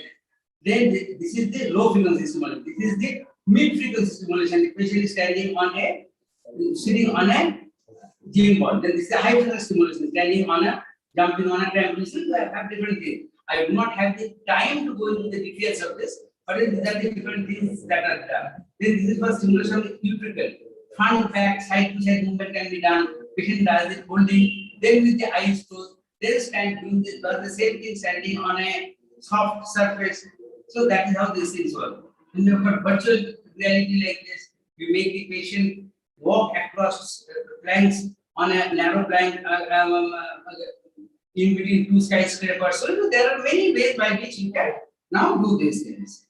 So this is all. So this is why and where we are going wrong in managing the balance disorders and how and where we can correct ourselves. So the take-home management is to be based on a thorough clinical history and clinical evaluation, not on some printout from vestibular function tests outsourced polyvestibular clinics. Most vertigo is caused by non-vestibular causes. Restrict the use of symptom-relieving antibiotic drugs for maximum of 3 to 5 days and only for acute vertigo. Treat the underlying disorder causing the vertigo rather than camouflage the symptom of vertigo. Select the drug dose and judiciously. And treat the concomitant psychological and cognitive impairment for a complete recovery and expedite vestibular compensation. So this is what is the take-home message. So today even somebody was telling me that why don't I come to conferences now? This is the reason. The power of stepping away. So all the nonsense that is spread about vertigo things is this burning of the seed. I withdraw and the other people are saying. So that is how we want to take it. So my apologies for being politically incorrect and thank you for your esteemed endurance. So that is okay. So thank you. For such an eye-opening lecture and particular flaws in our approach. For the final session, I invite our host, Dr. Agarwal, the surgical management of vertigo. I've just cut short because we're running very late, so I've cut short my talk and just focusing that we're discussing just 5 slides, I believe.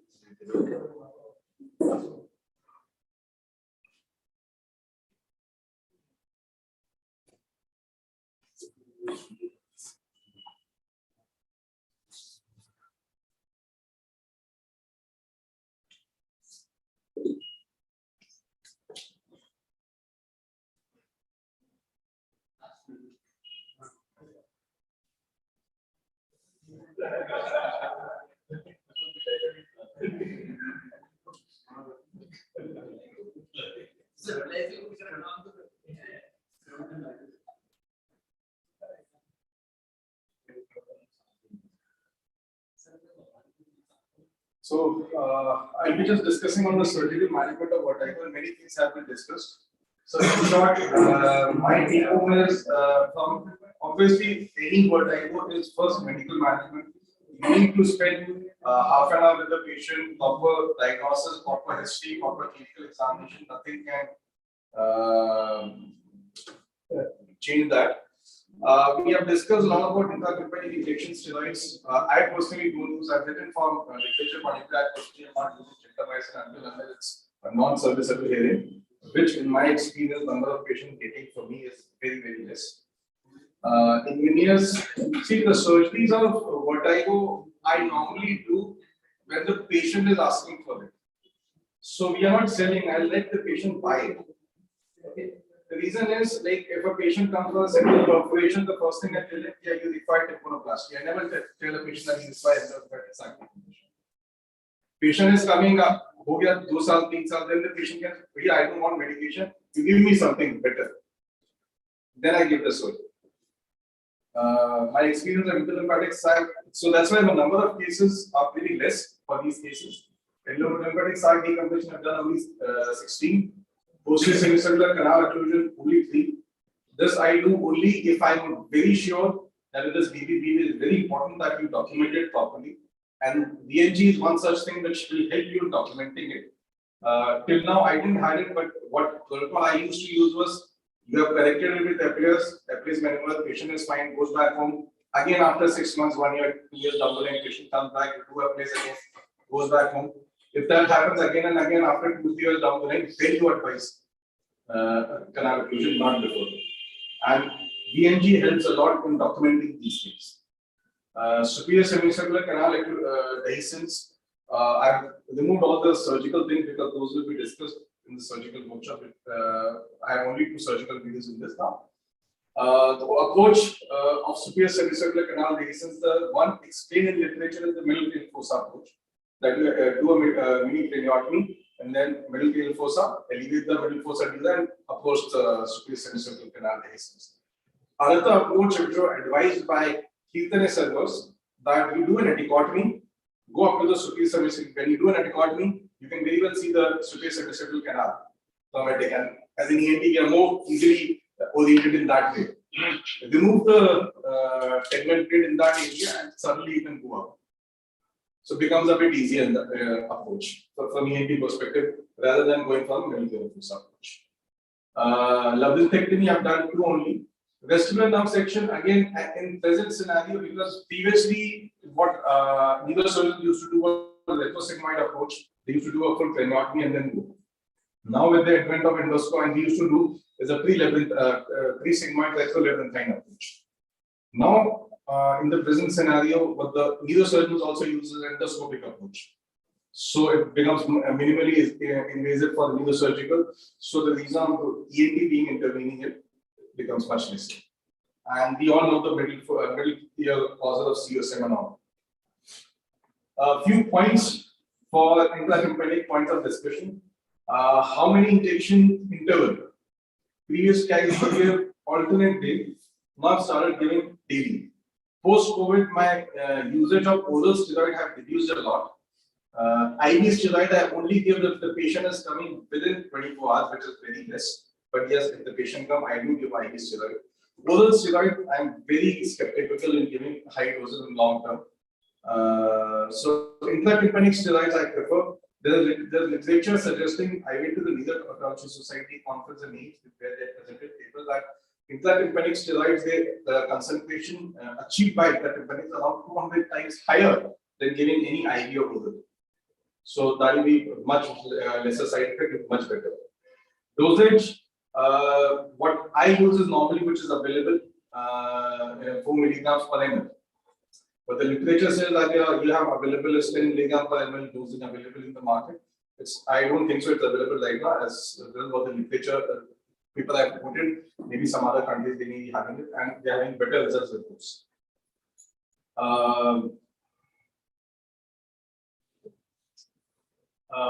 Even in manias, not only for vertigo attacks, for tinnitus also an acute attack, what we were discussing, and acute attacks also, intratympanic steroids are useful. And how many injections, again, is a very controversial thing. We have had patients, the literature suggests at least 6. What we give is, normally, even if you give the first injection, patient will have response within 24 to 48 hours. If in my personal practice, the patient is not having any response after second, max third dose, I do not go further. The literature says you can go up to 6 max dose.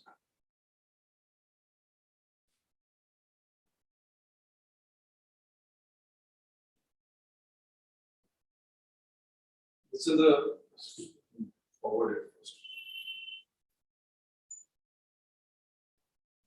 This is the cadaver dissection from one of my books of temporal bone dissection. This is the cadaver dissection showing this is the posterior canal, lateral canal, superior canal. You draw a line along the lateral canal and you dissect just inferior to it. Remove the tegment, remove the dural plate, and you get that's a endolymphatic sac. That's the lateral wall of the sac. That's the medial wall of the sac, and that's the posterior fossa dura. Normally, previously in my first case, I never used to use, previously I used to use silicone sheet in that. Now I've started not to use those things. There are even surgeons who suggest put gentamicin in that or steroids in that. I do use steroid in that. Now, coming back to basic, Dr. Srinivas told me that literature suggesting that you just clip it. Also, I have not done that till now. This is the case of posterior semicircular canal activation. Again, same anatomy, like in previous case. That's the posterior canal. You just have to expose the posterior canal without damaging the membranous area, membranous level. I'm just forwarding it so that to. Sorry. You know, you should do one thing, packing muscle into that posterior canal. Yeah, this is what I do. Yes, sir. This is what the surgeon is. You know, this after hearing from that, not many people who do it and they are very happy with this. This is very happy. Patients are very happy with this surgery. You are the first people who told me about this. And that is the no I mentioned also. That's the posterior fossa canal. You cannot use any sharp instrument because the membranous in your membranous level semicircular canal is very thin. Use any sharp instrument, it's going to burst patient and then have a dead. So by what I use is a ball probe. Best instrument is to use a ball probe.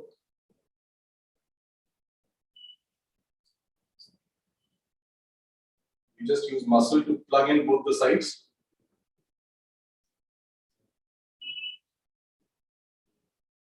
That's the first side one.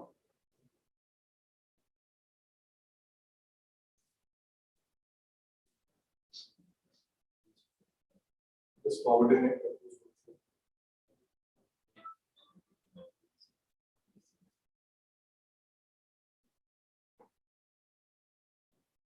That's the second side. You have to block both the sides. And very important, that patient has to be disease free before the surgery. You need to do the Achilles maneuver before the surgery. So you position the canals properly. Fill it up with bone dust and it's a routine gastrectomy. Post-op is just like a routine gastrectomy. The rest of the CSM things we already must have we are aware of in the now routine media surgery. Because of the time constraint, I have cut short that presentation. Any question on the surgical management? When you are blocking the posterior semicircular canal, so I've seen other patients also that they do not have any vestibular problem. No, sir. You will also find that they do not have any vestibular problems. Immediate post-op, all my patients have.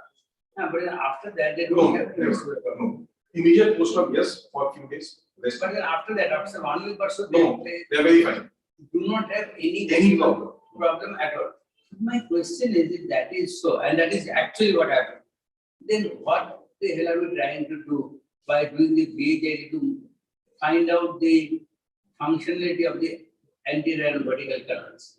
If without the vertical canal completely obstructed, that means there is no movement on that canal. So if that canal is completely dead and the patient is not having any vestibular symptoms, that means in our day-to-day life, it is not that the posterior blocking one posterior canal does not cause any problem to the patient's vestibular physiology. So if that is so, then why are we trying to do all these VHIT tests and all to find out of the anterior posterior canals? Yes, the lateral canals possibly they are more weighted, but then the vertical canals I don't think are so very much weighted to cause. It's very difficult if I do not know the answer. That's why I'm asking that. So you are there and so many senior people are also over here. That if by doing it nothing happens, then why do we try to test it? Whether the procedure is working or not working, it is immaterial. Can you answer this? In fact, over the years, I am an equipment maker for the last 8 years. Okay. 8 years is a very big part in person's life. Okay. 8 years I have been making equipment. Okay. Somebody asked me, what was the stand 8 years ago? It is the stand now. The idea of vestibulometry is not numbers. It's not? It's not numbers. Yeah. It is insight. Yeah. So I'm not. When people ask me how do you report a PhD, how do you report something like that? I tell them don't even look at the numbers. Okay. is. But the attempt that we have to make over so many years also is to make sure that people understand the subject more and don't even look at the numbers. In the mornings, we discussed so many conditions. Here was a number important. 10% paralysis, 20% paralysis, 30% paralysis. Where was it important? It was not. Wherever it is. That is the most important. Second question that is more relevant to this particular question is the posterior canal is gone. The person is functionally normal. Here. And what the hell are we trying to do with testing we are trying to do with to reach a conclusion as to which part is like to differentiate between superior and inferior vestibular. These kind of things it is there. Coming to how body deals with the lack with the absence of one particular organ. That I think is individual specific to some extent, but then the way the organism has been designed, that's throughout from the anemia and from the amoeba onwards to the most sophisticated organism, which is the human being, has been designed for repair. There is a lot of redundancy in the system. There is a lot of redundancy in the system, including in cerebellum. You ask neurosurgeons dealing with cerebellar abscesses, they remove half the cerebellum. And after a few days, the patient is, you can't even make out that there is. That is the extent to which the human body or any body for that matter can take care of it. Take care of trauma, take care of injury. Because we've been designed to take it. Why two eyes? Why not one eye? Maybe binocular function. But the other intent is that, okay, when we were hunters, gatherers doing it, is possible that one eye will go. And still we should be able to move around. To the extent that when it comes to locomotion, the role of individual senses becomes less important as we become even more fast movers and pattern generation or whatever. There is a walking pattern generator. Okay, these are called postural strategies or postural synergies or strategies. That becomes more important rather than reflexes. Reflexes depend on sensations, patterns or synergies depend on pre-programmed patterns of movement. As we start moving faster, as we start moving more faster, then it is the pattern generation or the postural synergies that become more important. There is something called as a inference copy. Where if an intended head movement is happening, the motor copy goes down. That this is the kind of head movement. Along with that, it is possible that an eye movement pattern is also sent down, and therefore the person is able to concentrate, is able to do that particular movement without need for a sensation. That's why the amount of effect that we see is becoming less and less. The functional effect. I think that is the reason. So, my point is that so it is all dependent on how your forebrain and these things are analyzing it. Absolutely. And correcting it. We have a lot of plasticity. We have a lot of redundancy. Huge amount of redundancy. Together makes up for what the feeling that we are getting.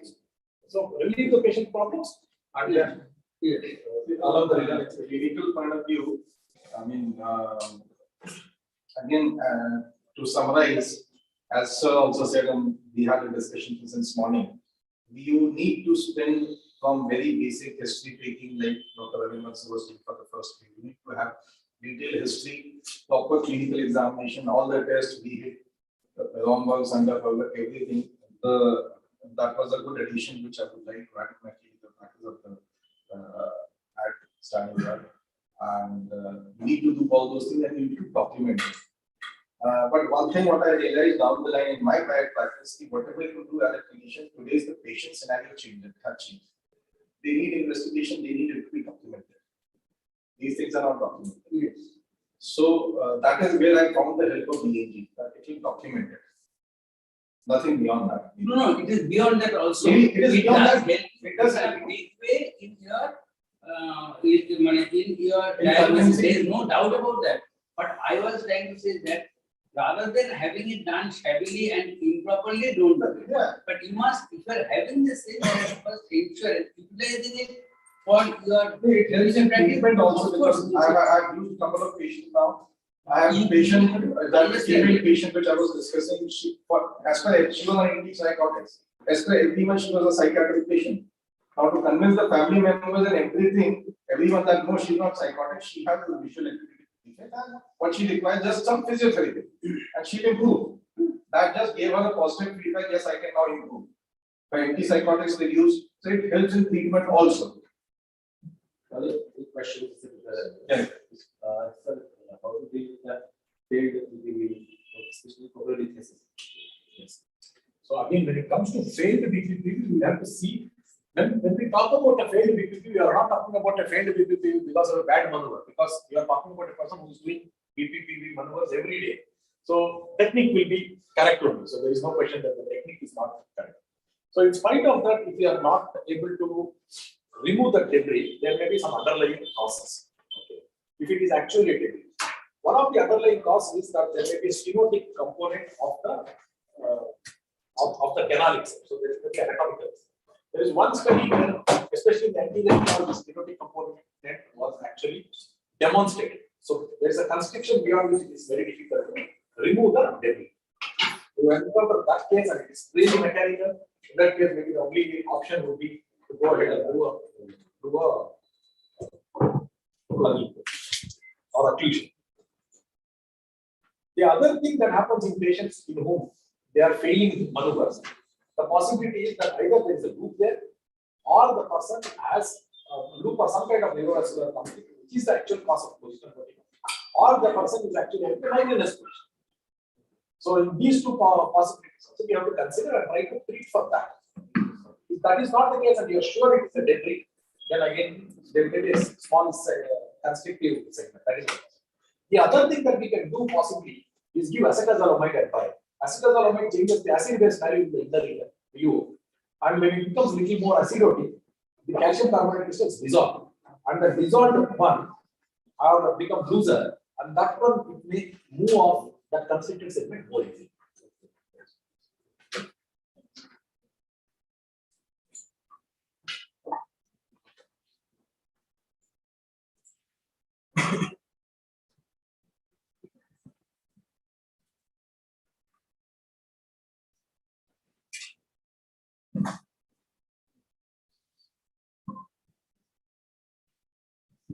Okay, so as our host concluded his lecture in a very hurried manner, we got some time for Dr. Rajeev for his discussion. We were running quite late, so I have to cut short. This is the last we are discussing. We have 4-5 cases, and we will discuss how to go about the cases.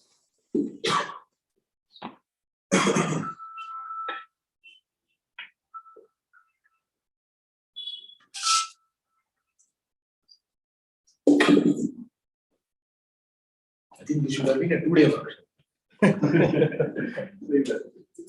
It's such a complicated cost subject, but it's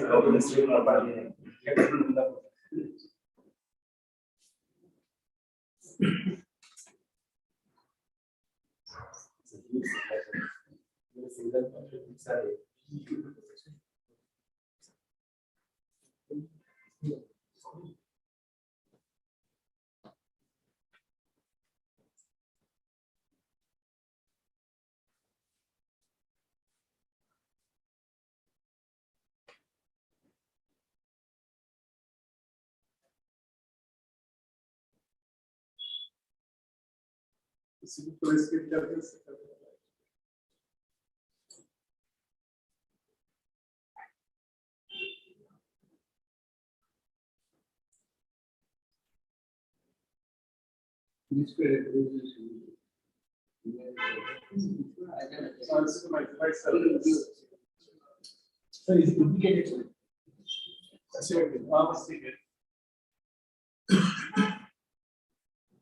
Good evening. Good evening, respected seniors.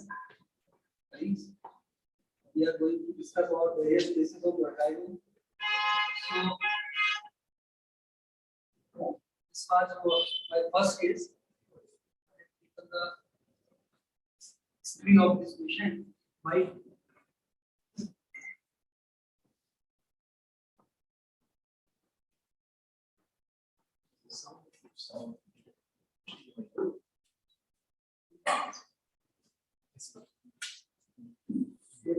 be a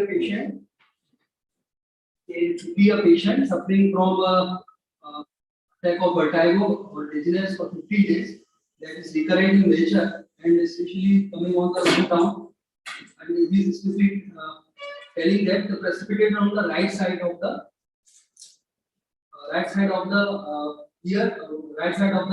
bed, especially going to change the position of the bed. In between, during walking or standing, he is okay. But whenever he changes the position, especially during sleeping, this is the problem.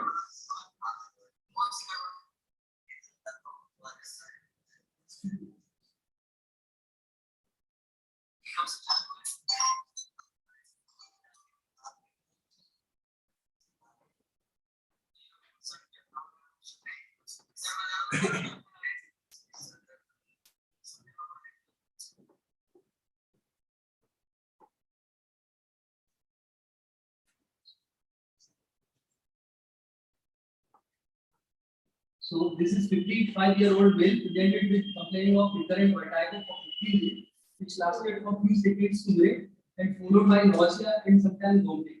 The vertigo is especially provoked by turning head on the left side of the bed. There is no history of hearing loss, headache, and other severe disorder. There is no history of diabetes, hypertension, and other chronic medical disorder. So now my next question is how to investigate this patient and what is the diagnosis and differential diagnosis and management of the patient. On examination of this patient, endoscopy was normal, totality was normal, normal test negative means normal, CNS signal was normal, and disc alpha converted left beating vertical torsion nystagmus for about 30 seconds along with vertigo. Question to another answer. What is your diagnosis and what is your differential diagnosis? Nystagmus in vertical. Vertical Torsion. The torsion, that means there is the upbeating nystagmus with the torsion towards the left side on the left disc. Yes, sir. Yes. Yes, sir. Appears from the outset. What is also protocol to that patient? Just to do simple happily maneuver or correct it or something else or medicine.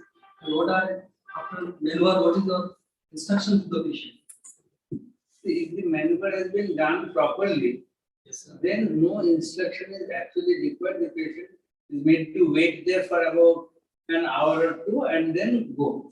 And we tell the patient that for the first day, that is also not necessary, nowhere is it mentioned, but then the patient can lie in bed when the patient is lying down with the head and raised and not turn to the left side. But that also nowhere is it supported in literature. Literature says that after a couple of hours, the patient can do anything. Nothing happens. But we in private practice feel a little scared.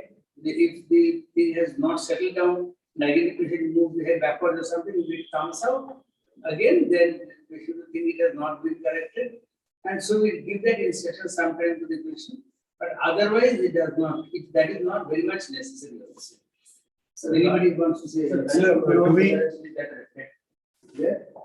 you come to know that it got corrected? See, the very important question. How do you know that it has got corrected? Ideally, if you want to do a disc sulfide test again, you can find out. But we do not do a disc sulfide test again in the same thing, because if you are trying to do the disc sulfide test again, then if the particles have been put in the right place, then they can again get dislodged and come out. So if you have to check the patient, like many outside patients come, you ask the patient to wait for about 3 hours and then repeat. Actually, the teaching is that you should not try to do it before 48 hours. So that is what is the book teaching. Let Dr. Srivas also give the idea on this. So what we do for any benign paroxysmal positional vertigo is, one is how do you know that the patient has been cured? The one evidence that strongly supports that the patient has been cured at that moment is when you have completed the desulfide, Epley's maneuver and the patient comes back to the sitting position. If you feel one severe pulsion, okay, we look for this pulsion. If the pulsion comes, we know that the debris has fallen into the utricular cavity. So we are sure. That is, we are more confident that this is. But we always give a few minutes break and retest the patient again. We retest the patient. If it is positive, we actually repeat it. There are some times. Previously, it used to be what I used to do previously is one EP and then send the patient home. If you are having symptoms, you come back. That is one. But now they change the practice because people come from a long distance and all those things. Do one EP 1 hour. If you get a pulsion, you are more confident. Still, we repeat the disulfide. Okay, we give a gap of sometimes say 15 minutes time before we repeat the EP. If we repeat the EP 1 hour, we repeat the disulfide. If it is positive again, we repeat the EP. Okay, at that stage, we can actually carry on with the disulfide to continue one. We need to get a negative disulfide before we send the patient. Otherwise, we can't. So one of the chances you can convert posterior to lateral part. It happens. It happens. So when a posterior gets converted to lateral part, the message here is that opening is quite huge and easily it went into the lateral. Something that goes easily will also come out easily. Do the lateral canal motor, it will come out. No panic, nothing. It is simple, like when you're doing any surgery, one glass falls there. You just have to remove it. It's like that. So think of it like that surgically. It is not to be scared of or whatever. Do you advise any head raise at home or anything? Personally, I don't do. But my own colleagues whom I highly respect, there are so many people regularly use it. Okay. If you ask me, is my practice that? I don't. But I have seen highly respected people doing it. Yes, I have seen. What I have advised is because literature says that a 30-degree elevation is recommended. So obviously at home beds is not available that to recommend that. So I advise them you keep one pillow behind your back and two pillows behind the legs. Okay. So you have some elevation. Yes. That's what I advise. So for 1 day. Yeah. For 1 week I advise. So at least the patient will follow your days. I advise them to put the pillow under the mattress. Under the mattress. Under the mattress. That is better, I suppose. Right.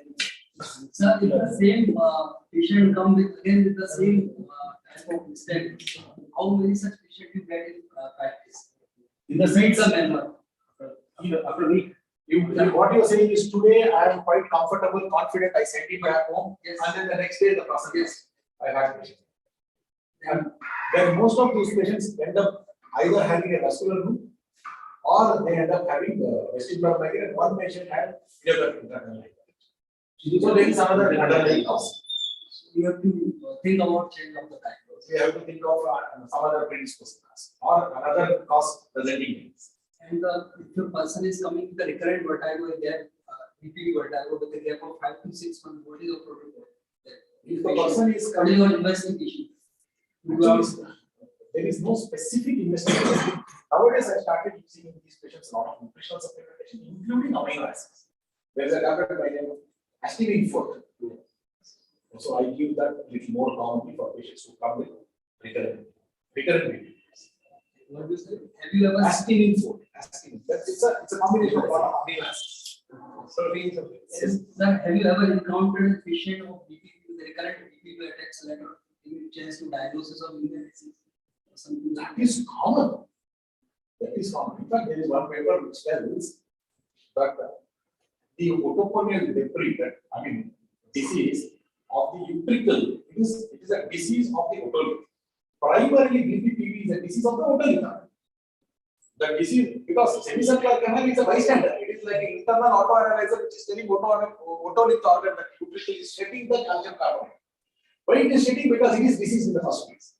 So it is the disease of the, it is a otolithic disease. Utricular disease, saccular disease. Utricular disease, it sheds, becomes BPP. Saccular disease, it sheds, it goes and blocks first. Yes. So it is possible. Basically, the degenerative. Yes, sir. Degeneration.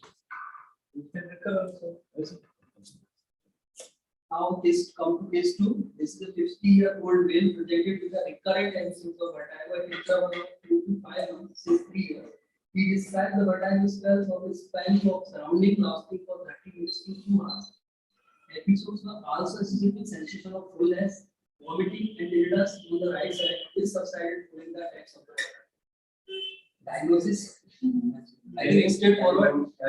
During I example.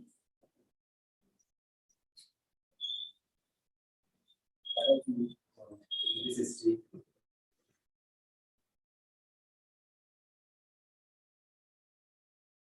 Sir, how can you differentiate the point between migrainous vertigo, today lot of discussion there, and linear disease symptom? Simple. What happens here is symptom wise when we talk about migrainous vertigo and Meniere's disease.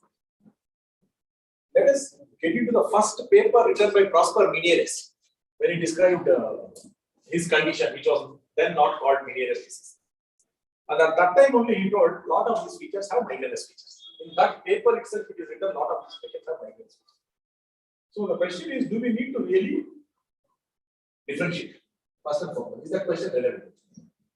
It is relevant because the therapeutic options which you would choose when it was which in a condition which would label as Meniere's disease versus migraine would little bit different. At least the initial therapeutic options would be different. We discussed that so much. So now, if the person has the tetrad of symptoms, fullness, hearing loss, tinnitus, and vertigo lasting minutes to hours, the label of Meniere's is there. In addition to the tetrad of symptoms, he also has photophobia with attacks, phonophobia with attacks. He also has headache in the history. He has other migrainous features. It gets triggered by going out to the sun, it gets triggered by stress, it gets triggered by missing a meal, all these things. Then you call it as a Meniere's migraine, vestibular migraine, Meniere's overlaps. It is both. There is no tetrad, only isolated one of the vestibular symptoms, and then only migrainous symptoms. Then you call it only vestibular. So when you have dilemma between migraine and Meniere's disease, what is the treatment? So it is exactly what you are Diagnosis, you have asking to confirm the diagnosis. Yes. So if it is a vestibular migraine Meniere's overlap syndrome, what would be the treatment protocol? See, the thing we need to understand is even Meniere's disease can predispose. Meniere's attack can predispose to vestibular migraine. Okay, that can happen. I mean, a person who's got very severe vestibular stimulation can make the person get an attack of vestibular migraine. So, which is causing history-wise the main problem? Based on that, you can attack first. Sometimes you may need a combination, a little for a drug for vestibular migraine and a drug for. I do use combination. Because the Meniere's will always have a headache loss. Meniere's will always have a headache loss. Yes, sir. So he's telling once you have diagnosed with Meniere's and vestibular, both are there. How do you approach? So you can use combination. So there is any role of medicine in As of see, one thing is first and foremost when we talk about BPPV, when we used to like few years ago we used to have animated discussions about BPPV until what is BPPV? BPPV is a condition where the debris is there in the semicircular canal, and what is obvious? What are we supposed to do for that? We are supposed to remove the debris from that particular place and put it back into the utricular cavity. Therefore, to that extent that it has to be put there, is there a role of drug? There is no drug that can remove it from there and take it back. No, there is no drug which will send an escalator there, pick up the muck and then bring it and put it. That is, so for that there is no drug. But we need a drug, which we are in search of a drug. We don't know which is that drug which will do this work. Two, in the first place, not allow this utricle to shed that calcium carbonate. When we get that drug, all of us should celebrate. Okay, so we need that drug. Okay, we are in search of that. Okay, we do a vitamin D3 and the calcium estimation, and if it is low, then we put the patient on a vitamin D3 and a calcium combination, because statistically it has been shown that people with low vitamin D3 and low calcium levels, they develop BPPV more frequently. So that is why we prescribe it if it is low. If it is not low, then we don't prescribe. Sir, what is the word welling and positional vertigo? I have read it in books. Welling and positional vertigo. That used to be called. In fact, that was one of the questions that used to be asked in our postgraduate exam. Also, one professor was very fond of this term malignant, because when you say BPP, benign paroxysmal positional vertigo, When you say malignant positional vertigo, maybe the underlying thing is the reason behind the positional vertigo is not a debris. It is some other cause. Maybe it was used to tell that there is a patient who has a posterior lymphocyte pathology who has presented like BPP. Because three conditions can present like BPP. Condition number one, the debris, the BPP. Condition number two, vestibular migraine. Condition number three, posterior lymphocyte pathology. That pathology can be a loop, can be a tumor, can be no loop, no tumor, paraneoplastic cerebellar degeneration. Including B12 associated cerebellar degeneration is also possible. Thyroid associated cerebellar degeneration. Any cerebellar degeneration can also possible. So basically, CRS related problem is more malignant.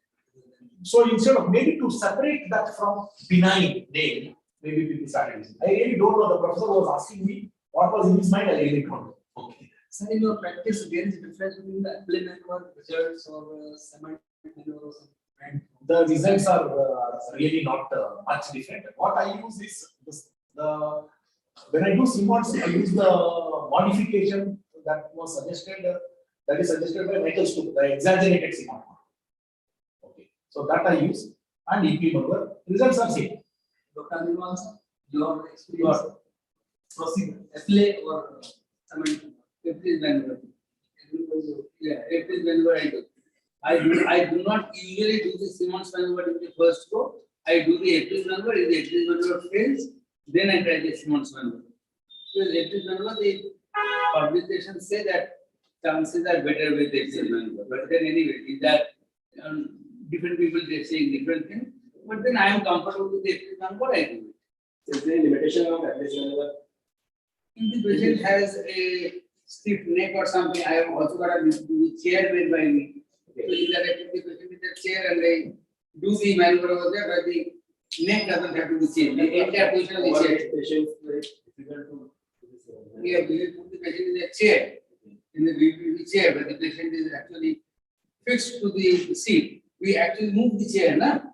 There is a way on which it is done. We have the chair in our clinic also. In this patient, can we go for the Simmons maneuver? Respect to a patient with the limitations.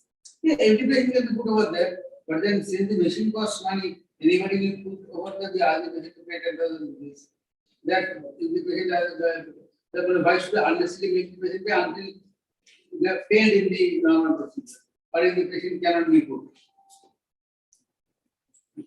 So our next patient, 35-year-old will related with the sudden onset of vertigo weakness since Monday, started in the morning, associated with at 0 morning. The episodes of vertigo are provoked by any change in position in three directions. So the patient closes the eyes and remains steady in one position. No history of headache, fever, or tinnitus and hearing. Diagnosis, investigation. Spontaneous disturbance present, coordinate order, fast component on the left side, head impulse test, catch-up circuits, then head is turned to the right side, detailed normal test, and to pass on the right side. Diagnosis, vestibular development. So my next question is, what is the differential diagnosis of vestibular from the central vestibular, stroke or something else? If patient comes with severe vertigo and in the bed, so first we have to rule out the central pathology, which is more malignant. So how to investigate such a patient? Same. That question, please. Okay. So what you do is, And what is your choice of investigation? actually, I don't even think of an investigation in this particular patient unless I find a problem, that clinically a problem, and then think of the investigation at that stage. This looks like vestibular neuritis itself, but still, we have developed a proforma called as a Cyclops Medtech, Yenopaya University acute vertigo proforma. Okay, I can share that proforma. So in that, we do according to that proforma a set of clinical tests, which will take around 10 to 12 minutes to complete all this. If anything suggests to tell that there is a stroke or there is something else, then accordingly we go for investigation. But if all of that is clear, then we make a diagnosis of vestibular neuritis. Okay, so that is okay. We have a proforma. So what are these? In the proforma, what is there? Otological examination is there, pulse blood pressure is there, eye movement examination is there, The 2-2-2 test that I was talking about is there. So patient is made to stand for sure. Finally, we would have the screen for all these things. So what is labyrinthine artery occlusion? Okay, so there is a labyrinthine artery occlusion, okay, as part of ICA infarct or without the ICA. In that case, what would happen is you will also develop a hearing loss. In this patient, there is no hearing loss. Okay. Associated auditory symptoms? Yes, auditory symptoms would be. Okay, and then it becomes very difficult to differentiate between whether it is a labyrinthitis or a ICA infarct. Sir, any test for the investigation? So if it is an ICA infarct, only labyrinthine artery, then you wouldn't get anything in the investigation. Even if you do an MRI also, you wouldn't get anything. So if you have severe acute peripheral vertigo syndrome with hearing loss. With hearing loss, always it is, you should always think maybe it's a peripheral, only the labyrinthine artery, you will really not get anything. But if it is the actual main ICA artery, then you would get brainstem symptoms. So you will get the pupillary asymmetry is one common thing that you will see. Patient cannot stand; they start pushing to one particular side. These two things suggest that you need to go for an MRI. So what is the role of MRI in venous disease? Any role of MRI in venous disease before you do the surgery? Okay, then it is better to document it. Okay. But the diagnosis will rest on history. But before you do the surgery, you want to document that there has been a hiccups. Then for that, you do a gadolinium. So what is your treatment protocol for vestibular acute vestibular? Acute vestibular neuritis. Okay, you ask my protocol versus general protocol. There are completely different. General protocol with my friends, lot of them who are in hospital practice, is they start sleeping. Early, they see the patient where they start sleeping. Personally, I have not started sleeping so far for any patient. Only 3 days of scenario. 3 days of scenario is what we give, and then after that, stop. Ask the patient to keep moving around as soon as possible. What is your protocol for acute vestibular neuritis? Acute vestibular neuritis. Yes. But acute vestibular neuritis, we start with steroids. Now I find that there is acute vestibular neuritis, and I am able to rule out any central lesion. When patient comes with acute vestibular neuritis, differential diagnosis is whether there is any central lesion or not. If central lesion severe has been more or less ruled out, then we do not do anything, start with steroids. But tell the patient, of course, that even if you develop any drowsiness, any limb weakness, then immediately come back, because then we have to think on those days. How not do a MRI in the first place? So an MRI before 24 hours would not, may not yield anything proper. How long did you do this treatment? How long? 3 days, 5 days, 3 days? It's steroid. It's for 7 days. 7 days. And so labyrinthine sedatives? Labyrinthine sedatives? Labyrinthine sedatives for 1 or 2 days. So maximum, I do not give it for more than that. 1 or 2 days suffices, because in vestibular neuritis, our main aim is to restore balance. And so we do not want to put the patient on vestibular sedatives for a prolonged period.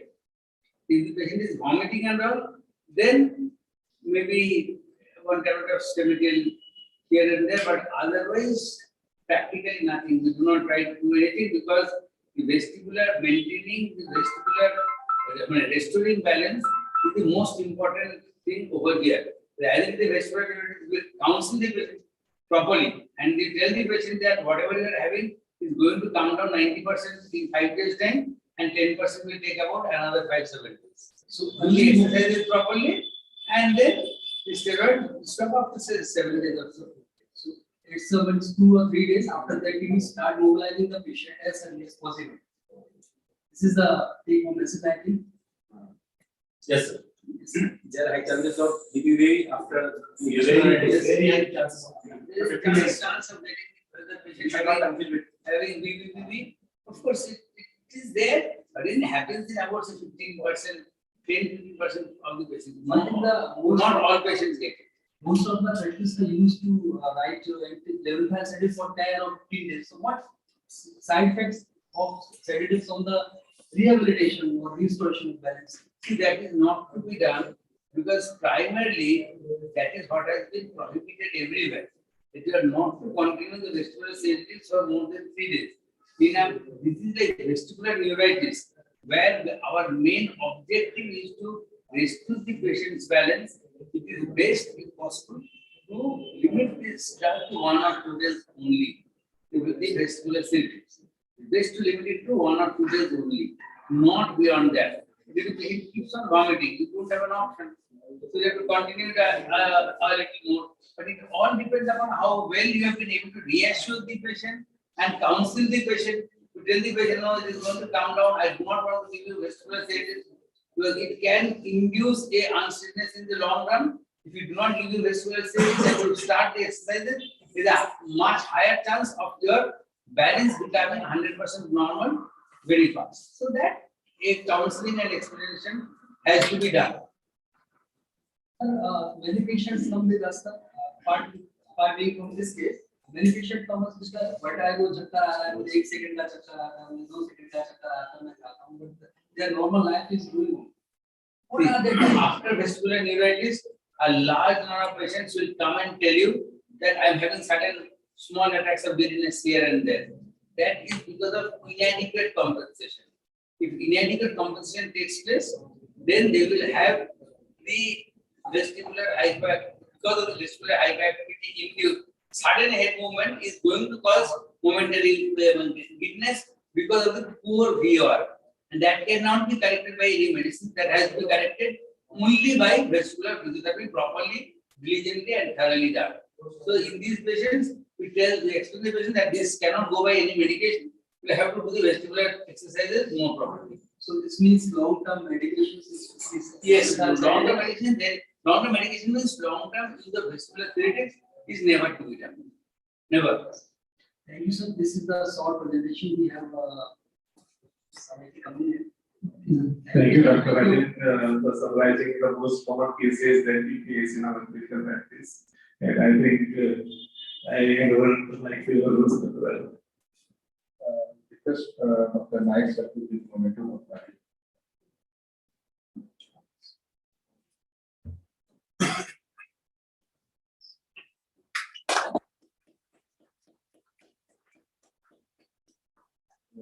Request Dr. Sumi sir to give momentum to Dr. Kashani sir.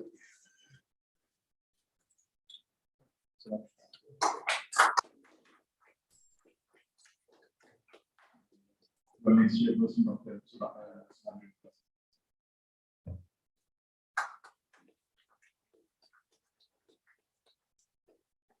I'd like to thank Dr. Animal Viswas sir and Dr. Srinivas Gosala sir for coming such a long way down and teaching us.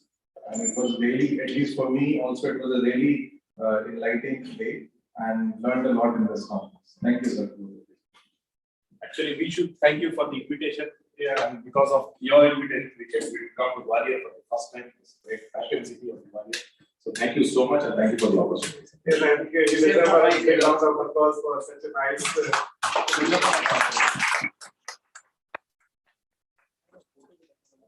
And we have had wonderful participants. We love the participants. Thank you. So take home will be very confident.